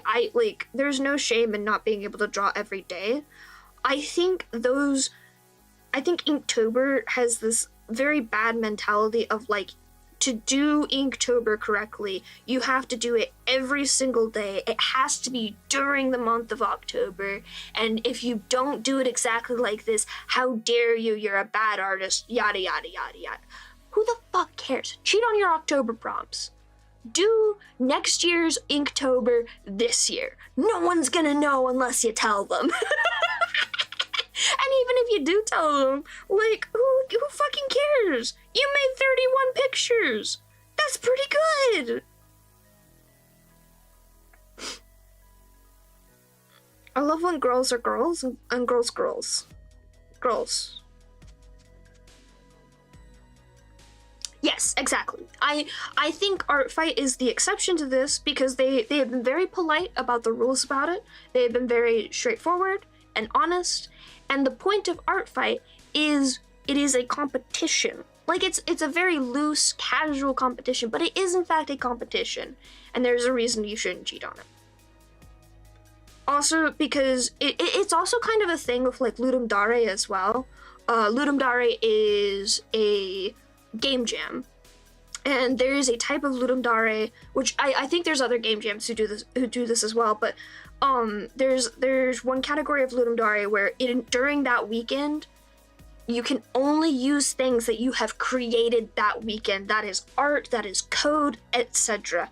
And it's a very interesting category where it pushes you to your limits during that 48 to 72 hours. And it is also, again, it's a competition. It's a specific category of that competition. You have to opt into specifically that category too. So those are the kinds of things where it's like, no, don't cheat on that. Like, there's a reason the rules are this way. It's a challenge for you. I don't fucking know. It's not about winning, it's about participating. I don't pay attention to who wins.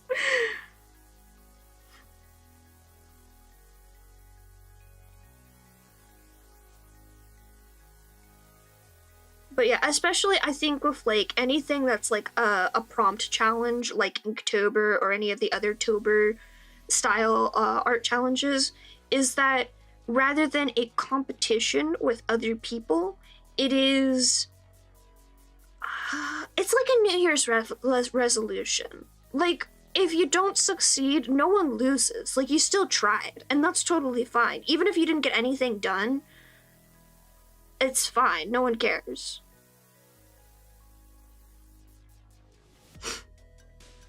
Exactly, Pris. That's the way you should go about it. I think once, so the thing with me is, as soon as I'm working on a project that I really, really enjoy, I will be drawing every single day. And I will lose sleep over it. I promise you I'm fine. Don't worry about it. I just get really excited. But the more important thing is to just watch your burnout. Pay attention to your health. Check in with yourself, make sure you're doing all the things you need to do to stay a healthy person, and that's fine.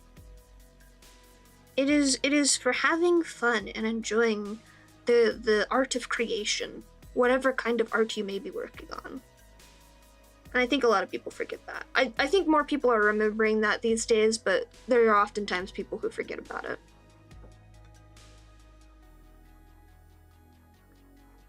Hello, Kyra, welcome back. I don't know if you've been lurking.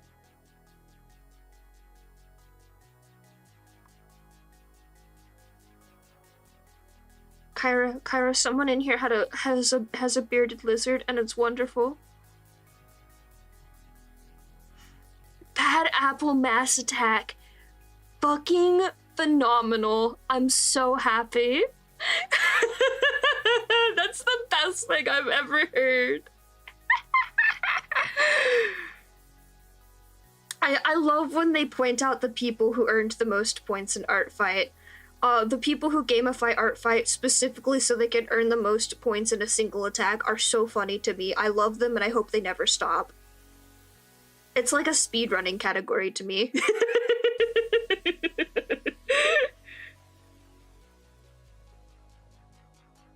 Because you know those are the people who spend the entire month specifically working on that one piece. Like, they probably had, like, fucking spreadsheets months beforehand to plan it out, and they just looked for the characters and did the actual work during the month of.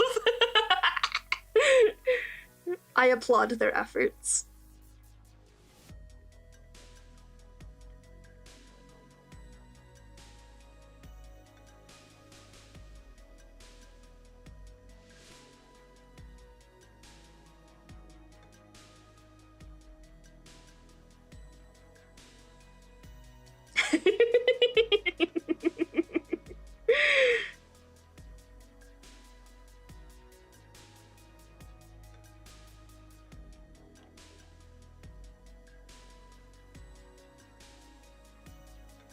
Bad apple is indeed always the right choice. You are correct.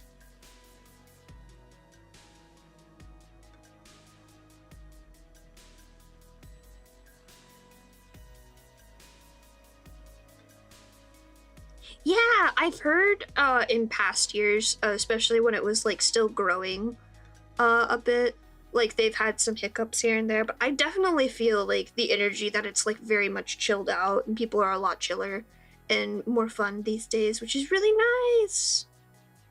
I do want to participate in Art Fight again one of these days. I just need a July that doesn't want to murder me. That would be fantastic.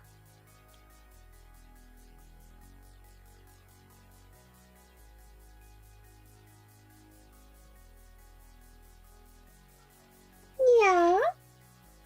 Yeah. Yeah. Well, tell me all about it, baby. You got more to say? Now you're all done? Okay.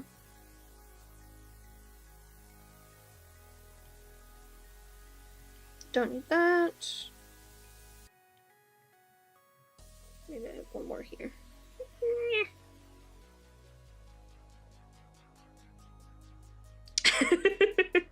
Well, yeah.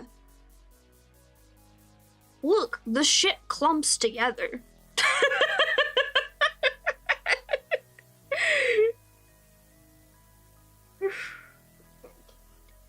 I don't know about everyone's poops, but from what I've seen, poop is typically pretty sticky. Sorry, that was awful.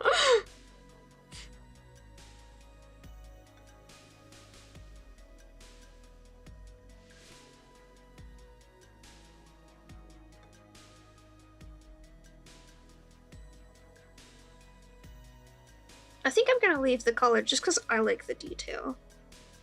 Is it accurate? Probably not. Do I care? No.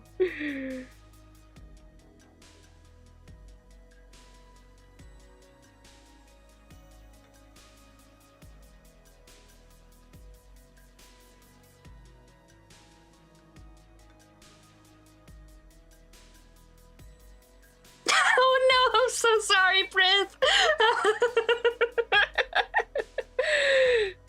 Oh no.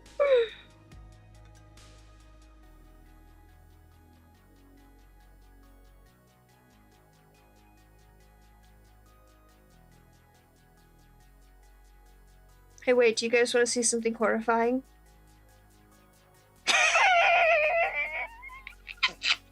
Oh god, it's worse now. Hold on, we just...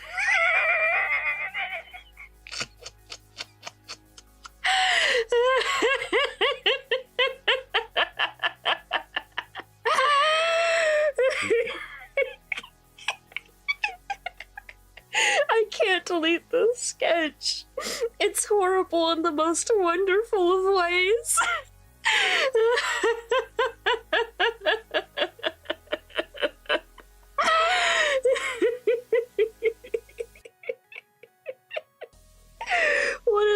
One of the streamers I watch has a redeem noise that's just, I don't know what this sound clip is from, but it just says, just follow your nose, and that has been running through my brain this entire time since drawing this horrific abomination.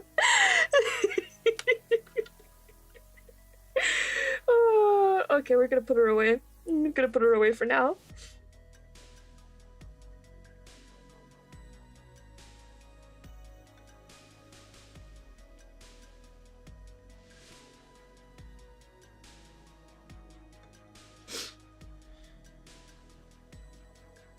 Alrighty, where's the sketch I need? It's there. I can delete this now.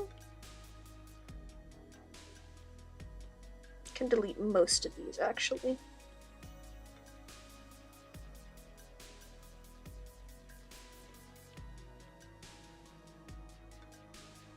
Except of course the nose goes. We're keeping that sketch because it's very good. Lucario, oh no!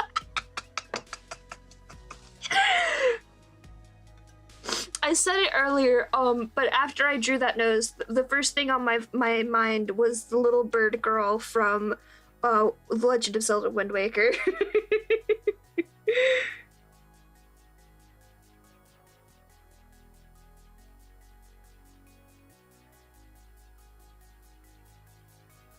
Every time I see what Lucaria's snout looks like from Pokemon, I'm just like, this is an abomination. This is the worst. We are in the worst timeline. Who signed off on this? This poor Pokemon, forever doomed to look like that.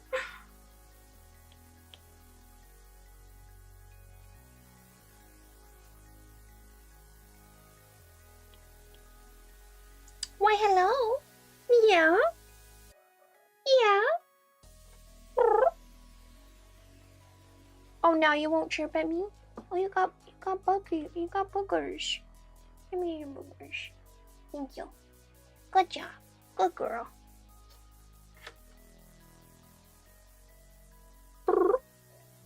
Yeah.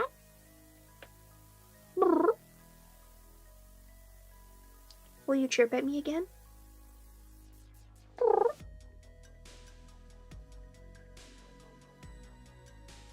Miss Marjorie, are you a good girl?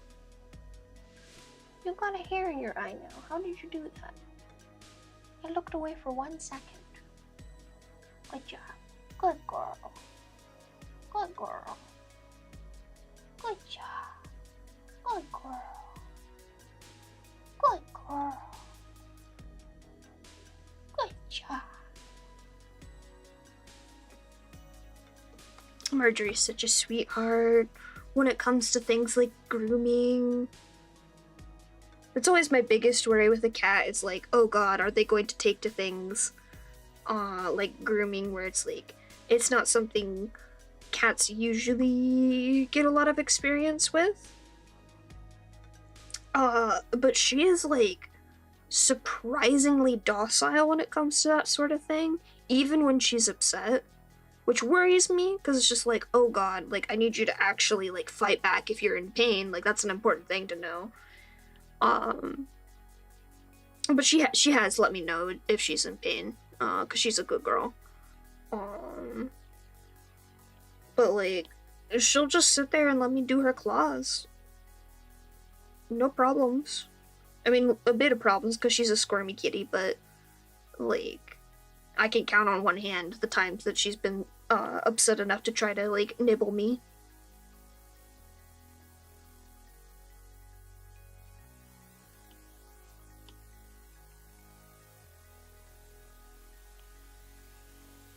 Definitely living up to the name of Gentle Giant.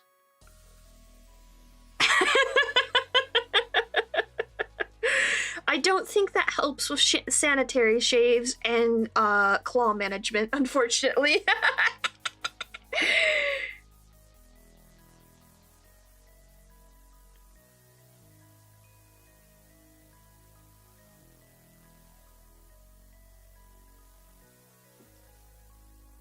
There's still something off about her mouth. But I think if I overthink it too much, I'm gonna be here for 3 years. What are you doing? What are you messing with? No, ma'am.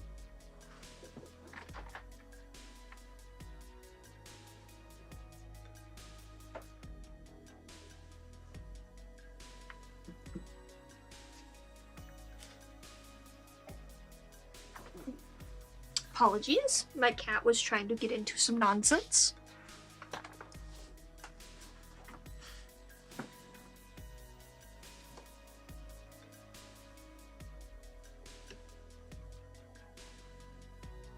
How to fix this?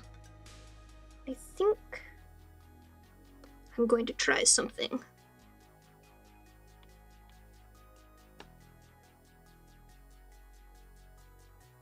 Oh yes, this is what it was.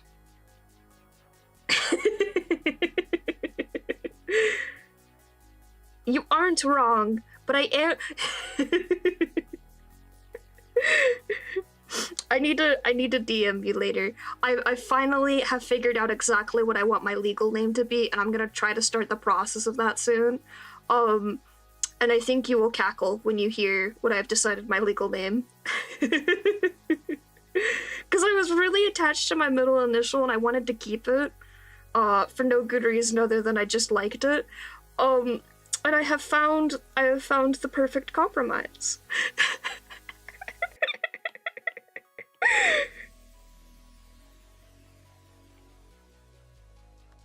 It came up at work actually about going through a legal name process because I changed my name for my preferred name in all the systems recently. And I mentioned to everyone at work what I'm gonna change my name to. I'm like, listen, it's gonna sound like a joke, and it is kind of a joke, but this is my type of humor. But also, it's gonna sound cool as hell when I change my name to this. Mashu? I don't understand the reference.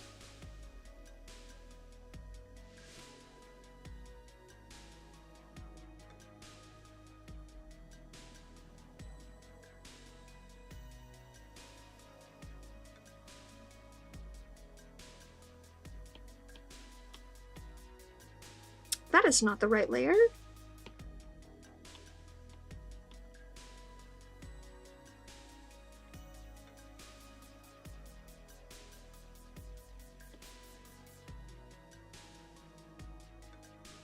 I've never seen anything with Fate.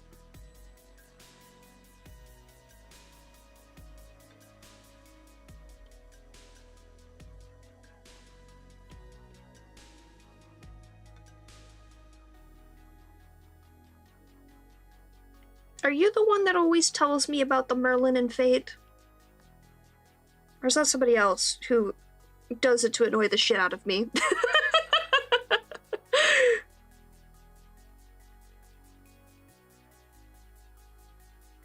Okay, cool. I did remember people correctly then.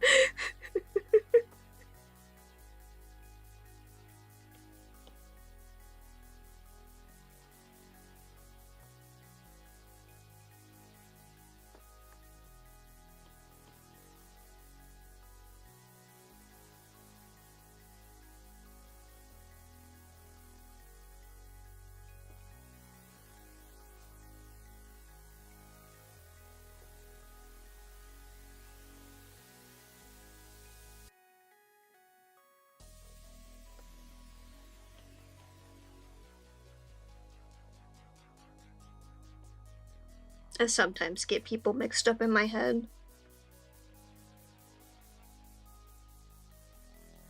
Which I think I've mentioned you to before, but now I have more people who have things to make fun of me about. Funny things to make fun of me about. I would not let them if I did not enjoy it. I think it's hilarious. But now I have so many people is just like, ah, shit. Who's the one that started which joke?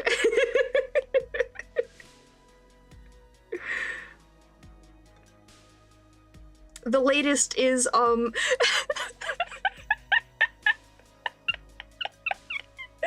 pit of my own making. In regards to Guild Wars, I made a joke character again in Guild Wars, and I said something extremely funny but not appropriate for stream, because it's not safe for work. In chat in response to somebody, and then somebody who was looking for the meme I had based the character off of found my post after somebody was telling them about my character in Guild Wars, and then commented saying, "Hey, I heard about what you did about an hour ago." And I was just like, oh no. This is my legacy now.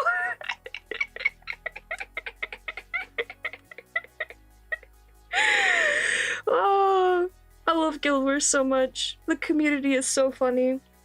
I need to go do the Halloween event more this weekend.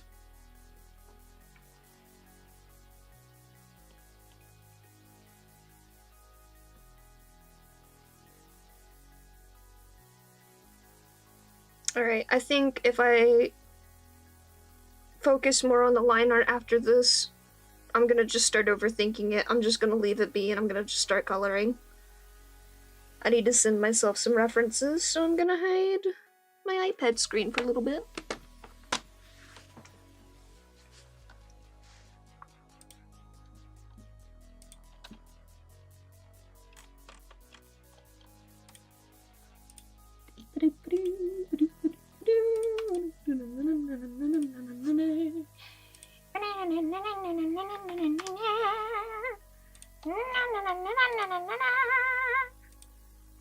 Don't mind me making silly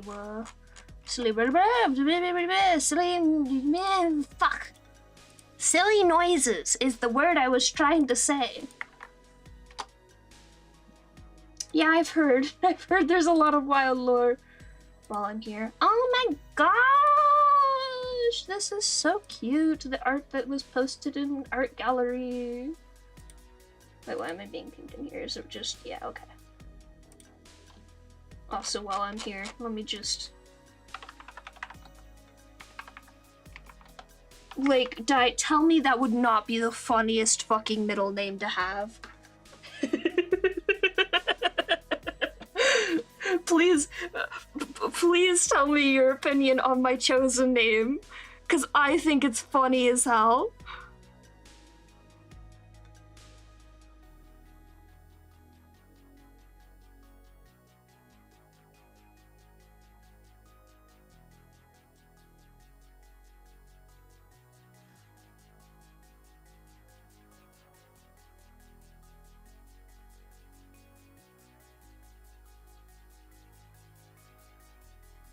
Is this textured? Pokemon, what the fuck? I need flat colors. Shut the fuck up, Dai. You know what I mean.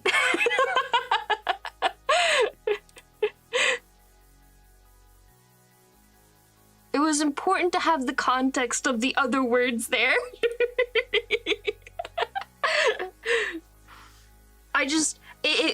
The idea popped into my head one day, and I was like, oh no. Oh no, I really like that, because it's really funny, and it's also really fitting.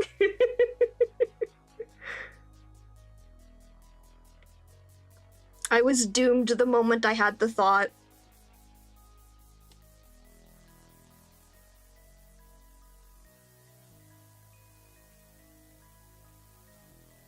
I do think it's funny. My dad was just like, I don't know about that one, Chief. And I was just like, Dad, you are literally the person I inherited my humor from.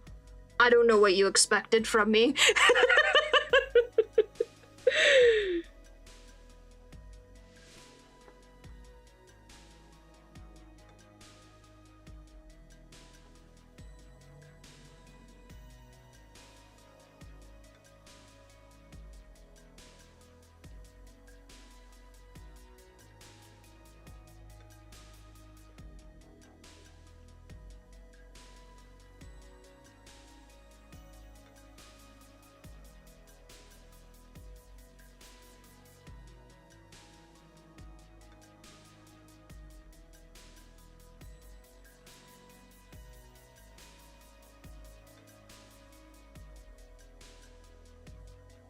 I'm glad I took the time to think about it and didn't just rush into the name change process, honestly.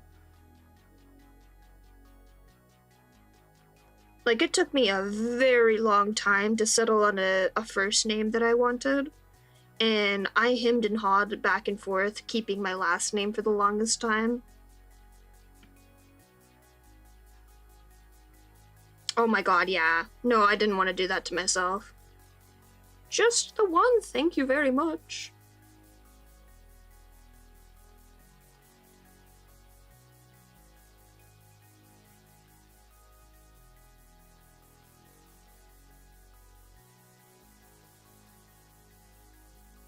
But yeah, eventually I was just like, I don't really associate with either side of my family anyways.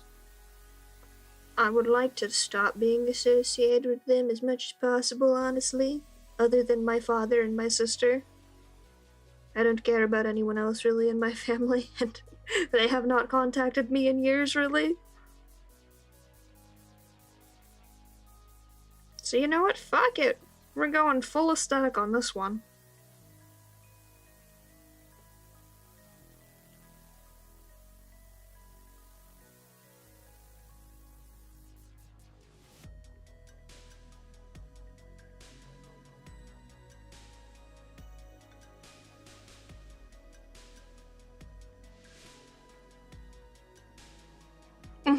Yeah. Even with my legal name, like, I didn't really care about it being on paperwork, honestly. The only reason I did the preferred name change for work stuff recently was just because people kept calling me by the wrong name. Because, like, obviously people on my team know what name I prefer, but it does get confusing when it's in the system as a different name. And I found out that I didn't have to have, like, a legal name change, like, ongoing or anything to change my preferred name, so it's just like, oh, this will just make it easier for everyone. I've never had strong attachments to my legal name, though. Like, it was just what people called me. And it wasn't, I think I've mentioned on stream before how I came to my preferred name, Merlin. I switched between like a lot of different names as I was growing up for things that I used online. And then at one point in time, I was a Kickstarter backer for the pet site Everfall. And I wanted to have like a good username since I was going to be one of the first users on there. I was just like, fuck it, I'm getting a good username. Like, I have an opportunity to get whatever the hell I want, pretty much. And I landed on Merlin at the time. Oh, hello, welcome in. Jarud, hi, how's your stream? Tell me all about it. What were you doing? If you need to take a break to go get some water and take a poop or whatever you need to do, go do it. That's fine. If you gotta raid and run, do what you gotta do. We're working on art. We're working on a raffle piece for one of Dashima's viewers. But yeah, what were you doing? Tell me all about it.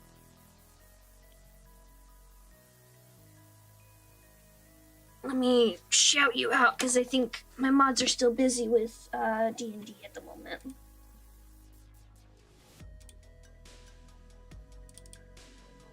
Ooh, very nice. Is this going to work? Nice. Roll for mods.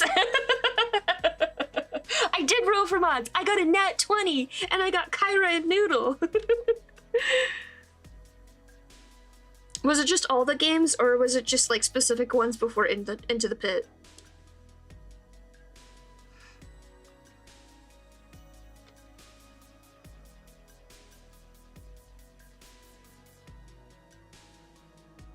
Oh, very nice.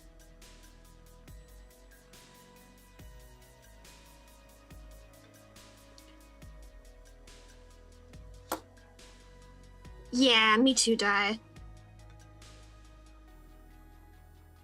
Oh, nice.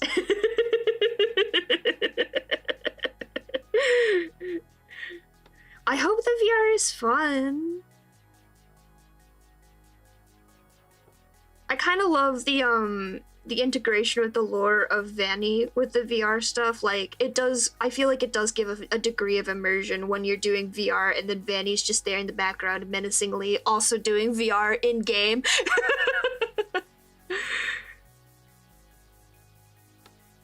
I don't know anything about Vanny's lore other than she's like possessed? Question mark? I don't understand.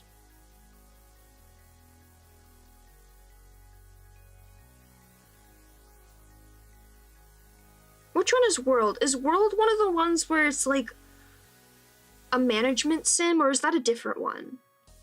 The management sim one cracks me up a lot.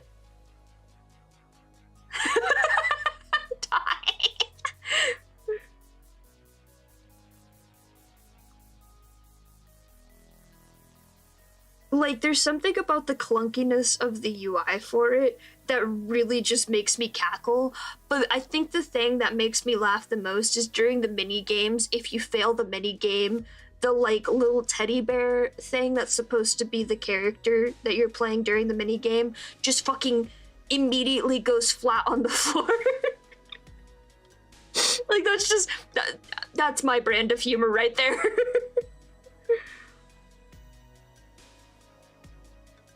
Am I doing this correctly? Fuck it, close enough.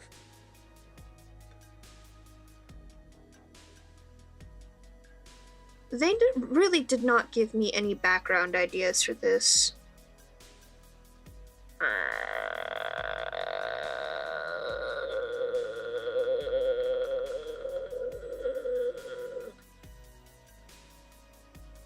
Fuck it.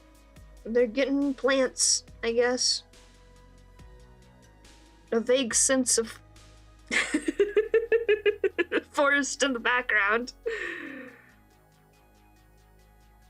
Actually, know what? Fuck it. No, they're getting sky. I want to do a sky. I haven't drawn a sky. I've drawn so much wood grain lately. I need to not draw a plant for 5 seconds. Actually, wait, did they put a background? Am I remembering correctly? No, they did not put a background. Okay, they're getting space. Well, not space, but you know what I mean. the night sky with a little bit of pizzazz.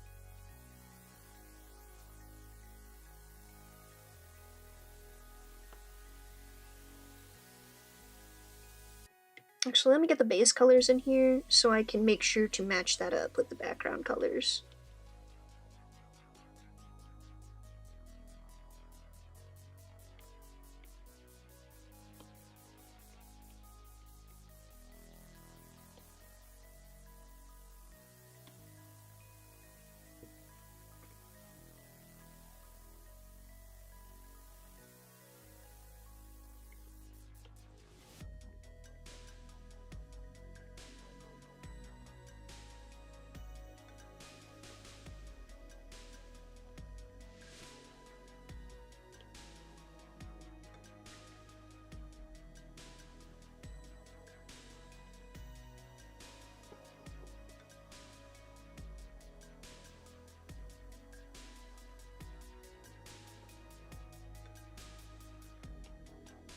It's really interesting how there's a divide in artists, whether you should color pick your colors from the reference, or if you should pick your own colors.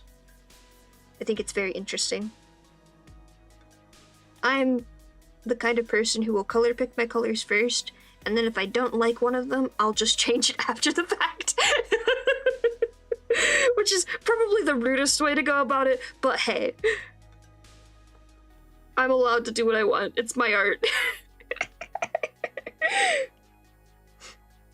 It mainly is something I do when it comes to skin tones, because somebody will send me like the whitest fucking character I've ever seen in my goddamn life, and I don't mean like white as in ethnicity, I mean white as in that bitch is FFFFFFF. And I'm just like, that's not a skin tone. That's the color of a wall. I'm going to put some fucking red in there, please.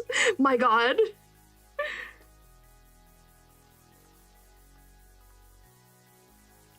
I'm sorry, unless you're drawing a Jiginka of a drywall, I'm going to give your character a little bit of blush. Hey, I didn't do that to myself though, okay? That was that was Vi's choice to do. Also, I did check, it's not FFFFF. If it was, I would have told her to go back and make me a little darker.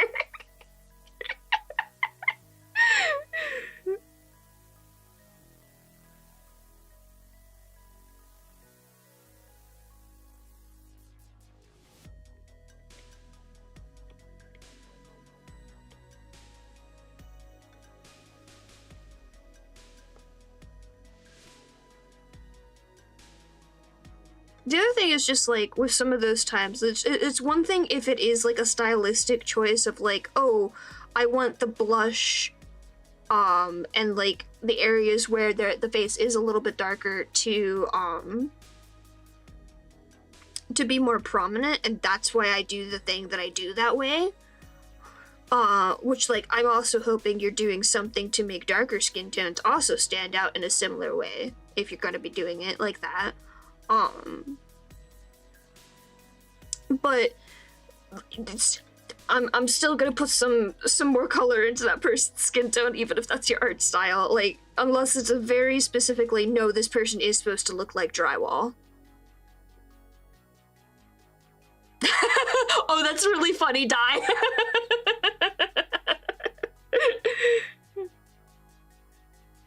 I feel bad, because, like, I really do love Ambrosia's hat, but I don't enjoy drawing it, and so, like, in canon, I don't think I've drawn, like, I don't think there's a lot of scenes where they're gonna have their hat on.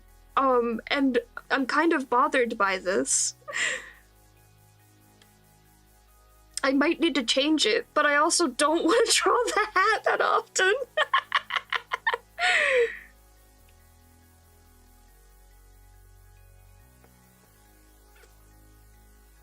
It's really annoying to draw.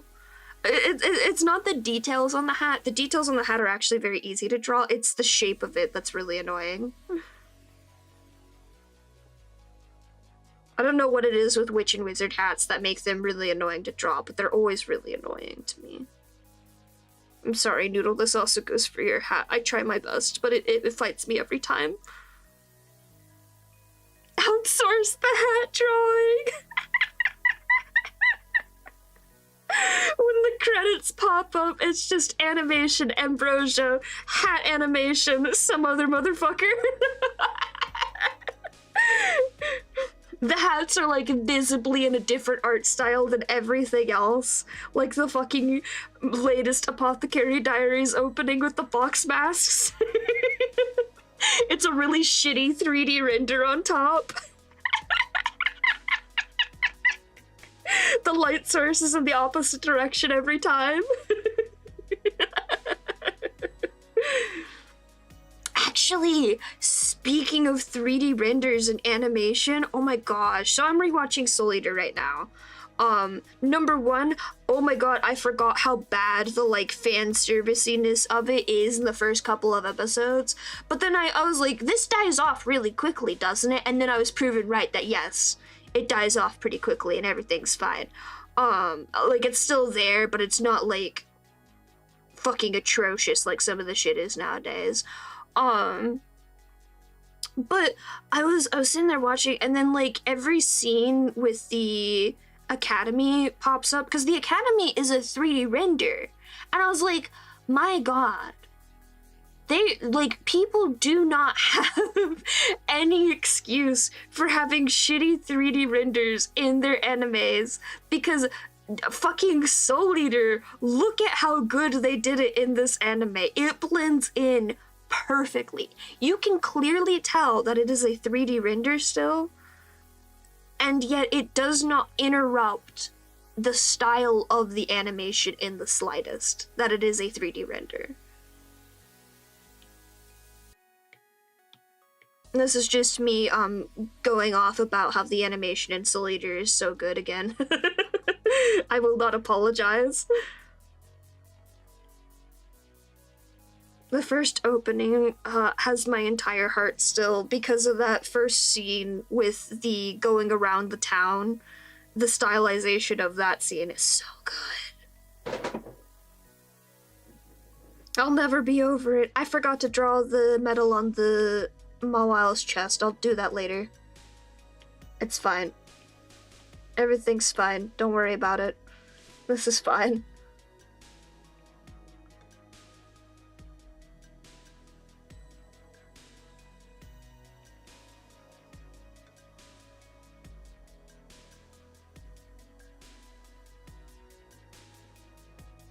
Oh man, though. Oh my god. Actually, speaking of just Soul Eater in the story, I did not, like, I obviously knew Chrono was really fucked up as a character. I mean, it's very blatant in Soul Eater, but I think it really goes to show how much my mindset has changed, watching it now and just being like, oh, that was really bad. Oh man, like Medusa's very obviously a very unethical scientist lady, which, damn, hell yeah, we love a good unethical scientist lady in our fantasies, in our fantasy media, but like, holy shit, man, I think you're doing some war crimes, honestly, and I think you're proud of that fact.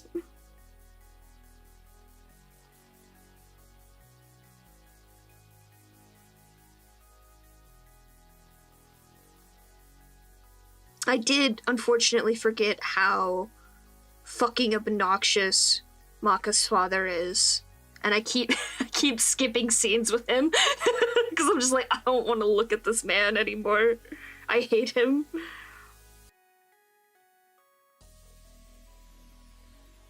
I'm here for the funny little children with weapons they should not be having. And or turning into. I don't know who gave Black Star a knife, aka Tsubaki, but they should not have.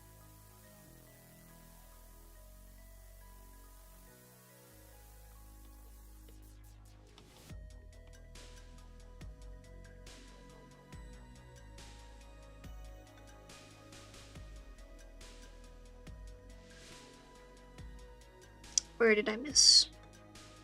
Where did I miss a line? I missed a line somewhere. There is a break in the pattern. Where the fuck is it?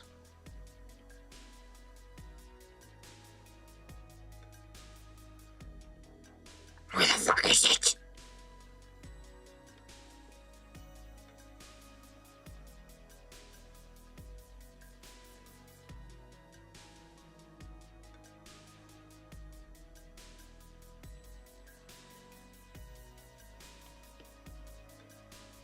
I don't know where it was, but I got it apparently.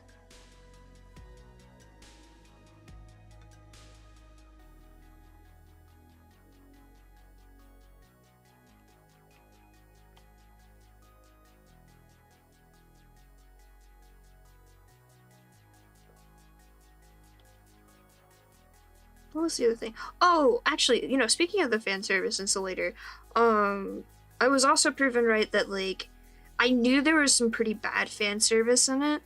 I was unfortunately very scarred. In high school, when I was the president of anime club, we did watch-togethers during anime club, and I had forgotten that Blair is just full butt naked in the first opening of Soul Eater, and we were watching the first episode of Soul Eater, forgetting that fact and forgetting the entire events of the first episode of Soul Eater, which is definitely not something you want to be showing in a high school classroom when there is a teacher who does not know you monitoring the whole anime club thing. I think this teacher might have been familiar with anime and maybe perhaps Soul Eater specifically, possibly, because they did not fucking bat an eye when this happened, and I was incredibly embarrassed. Blair is a very funny character to me still, though. But I was proven right that I was like, okay, I know this is the same guy who's doing Fire Force, or did Fire Force, I don't know if it's done now. But, like, there was a very different energy with the fan service in Soul Eater compared to the shit he was doing in Fire Force. Like, I was immediately uncomfortable with Fire Force's fan service, and I couldn't pinpoint why, and I rewatched Soul Eater, and I was like, oh...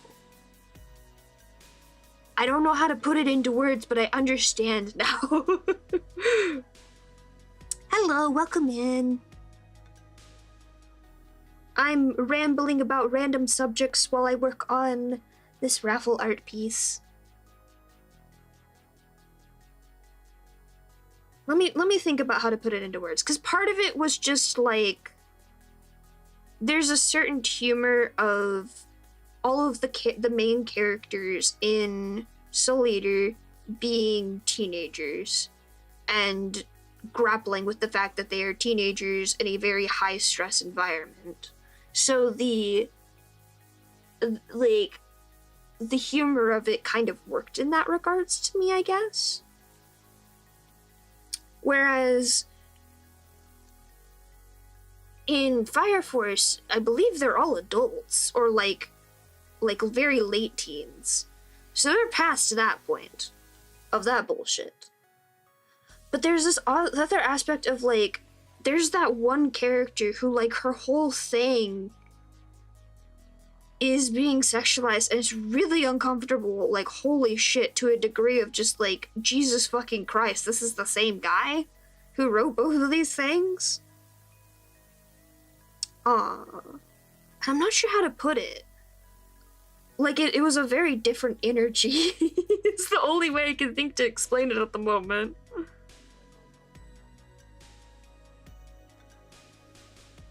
I'm somebody who has, like, a decently high tolerance for weird bullshit fan servicey things in anime because I am aware that it's inescapable.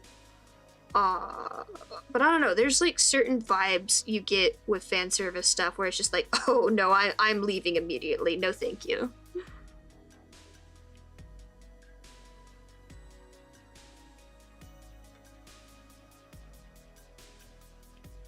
It's very bewildering.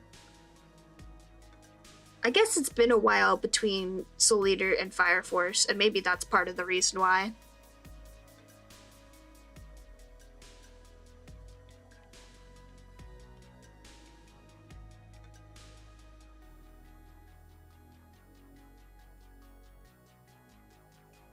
I see that your name has Bookbug in it. Are there any books that you particularly like? Tell me about them. Or you can lurk if you want. I'm not going to force people to talk if they don't want to.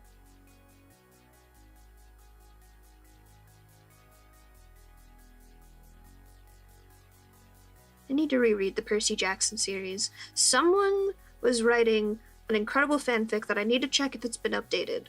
But it was a crossover between Percy Jackson and Omniscient Reader's Viewpoint, and it was making me fucking cackle because it was the funniest. Like, genuinely, if you know anything about the two, it's a match made in heaven for sure. But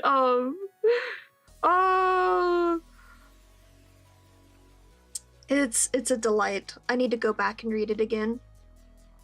Hello, welcome back. Yes, I have been continuing to make progress. My cats have finally calmed down, which means I can actually focus on the frickin' drawing. A Japanese phrase? Ooh, tell me about it. Anyways, what was I talking about? Oh, yes, crossover. So if you're not familiar with Omniscient Reader Viewpoint, basically, Too Long Didn't Read. It's an apocalypse novel. And one of the like major plot points in it is it's basically a gamified apocalypse, to be clear. And all of the characters in it get a sponsor of something called a constellation. In a lot of cases, constellations are just mythological figures, so like the Greek gods, a lot of like angels from Christian theology, historical figures, stuff like that. Oh, that's cute! I love that! Oh my goodness! I mean, moths and butterflies are some of my favorite bugs too, so there's that. But oh, that's adorable! I love that. But yeah, so Omniscient Reader and Percy Jackson is a crossover made in heaven because, of course, Percy Jackson is about the Greek gods.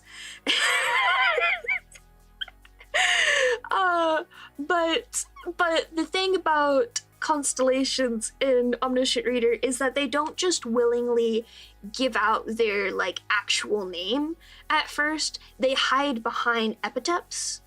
For example, Loki is often referred to as a constellation who likes to change genders, which is very funny.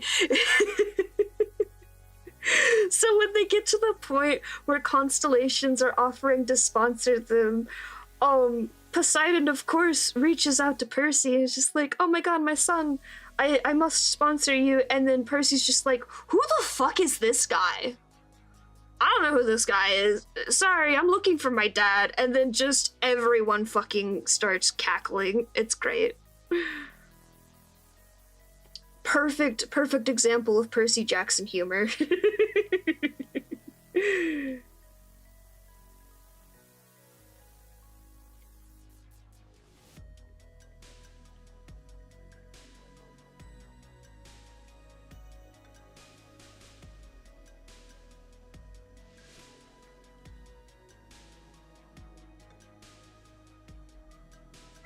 Yes, Mia? Yeah? Is something wrong, Miss Marjorie? Oh, you're telling me it's bedtime. It's already 11:30. I know. I'm working on art, though. Can I get the ingredients done first, at least? Or are you gonna insist I go to bed now? What do you say, baby girl? I'm allowed to do the gradients first? Okay, thank you.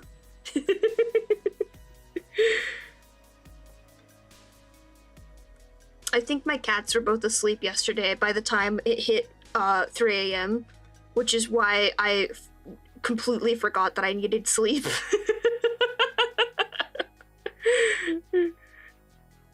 Because normally, around this time, as you can hear, or maybe you can't hear them at the moment, that they did quiet down, but Marjorie does come over to me and she's like, "Hey, it's bedtime now." It's so cute every time.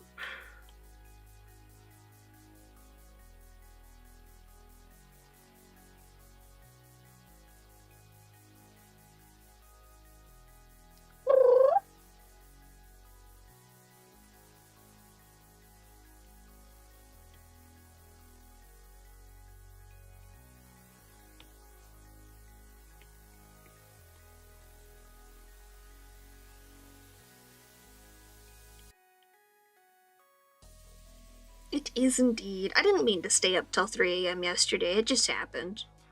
I took a nap before stream, though. I'll get lots of sleep tonight. Oh, I need to pull out chicken. I was gonna make chicken. I'm working from home next week because I'm tired of listening. I'm tired of listening. Tired of being around people. So I was like, fuck it. Let me work from home.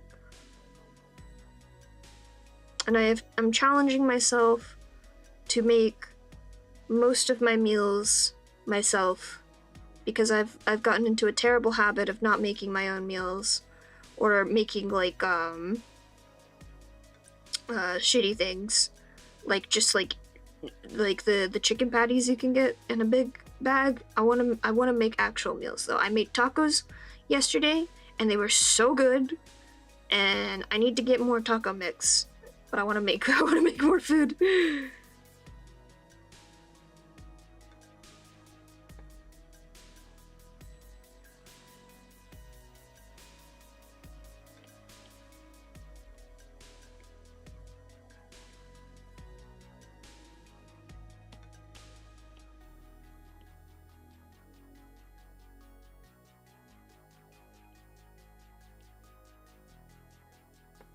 Oh, god damn it. It's doing the thing again.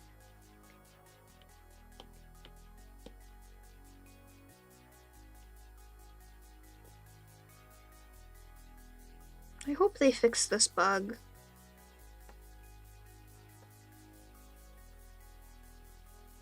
It's probably hard to see on stream, but there is a very, very, very slight color difference when I color pick. And it bothers the hell out of me, because I can see it.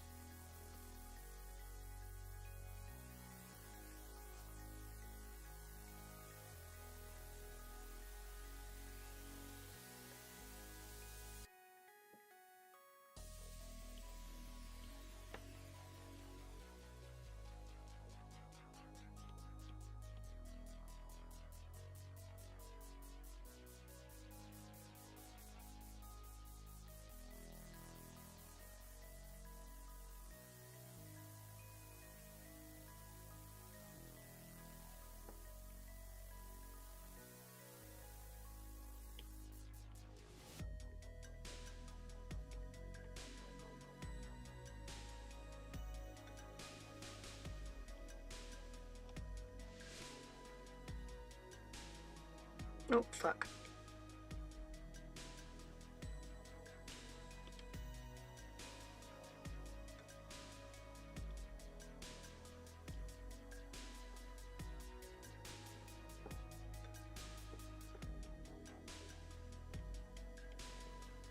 We're almost done for the day. I should probably start seeing who's available for raids on both sides. I'm starting to follow a lot more people on YouTube, so hopefully somebody will be alive at this hour. I need to find people in a different time zone than me. Ooh, Kamuli's live. Ooh, Akira's streaming The Binding of Isaac. We might go over there. Wait, Akira's title is just your mom. Yeah. We'll go over to Akira for that side. Let me look on YouTube though. Nope, there is no one live for me on YouTube. Well, if anyone has recommendations for YouTube raids, let me know.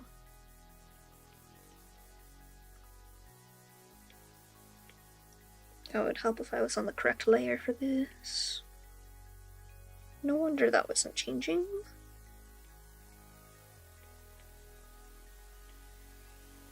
Wah! You got somebody for me, Dai?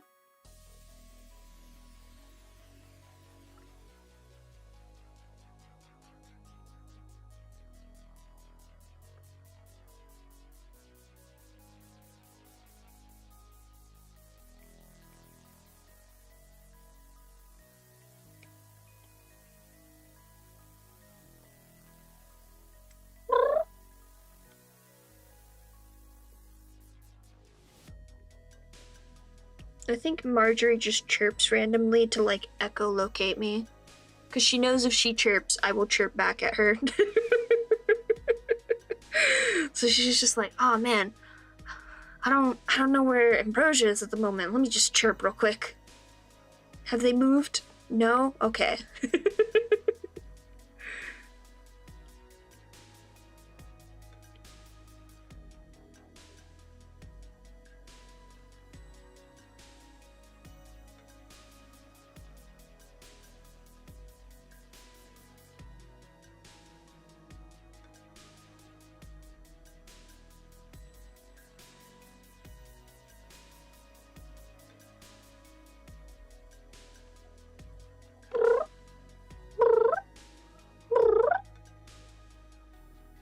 Mia, there is no reason to hiss at her. She's chirping at me, not you.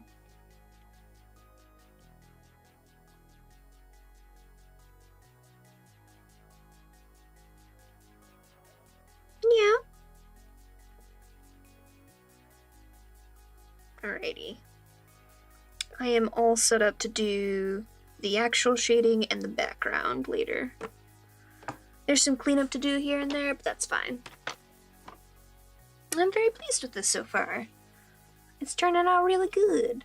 I was very worried at first when I was struggling with Mawile. that took some time to get to get somewhere. Alrighty. Let us raid into Akira.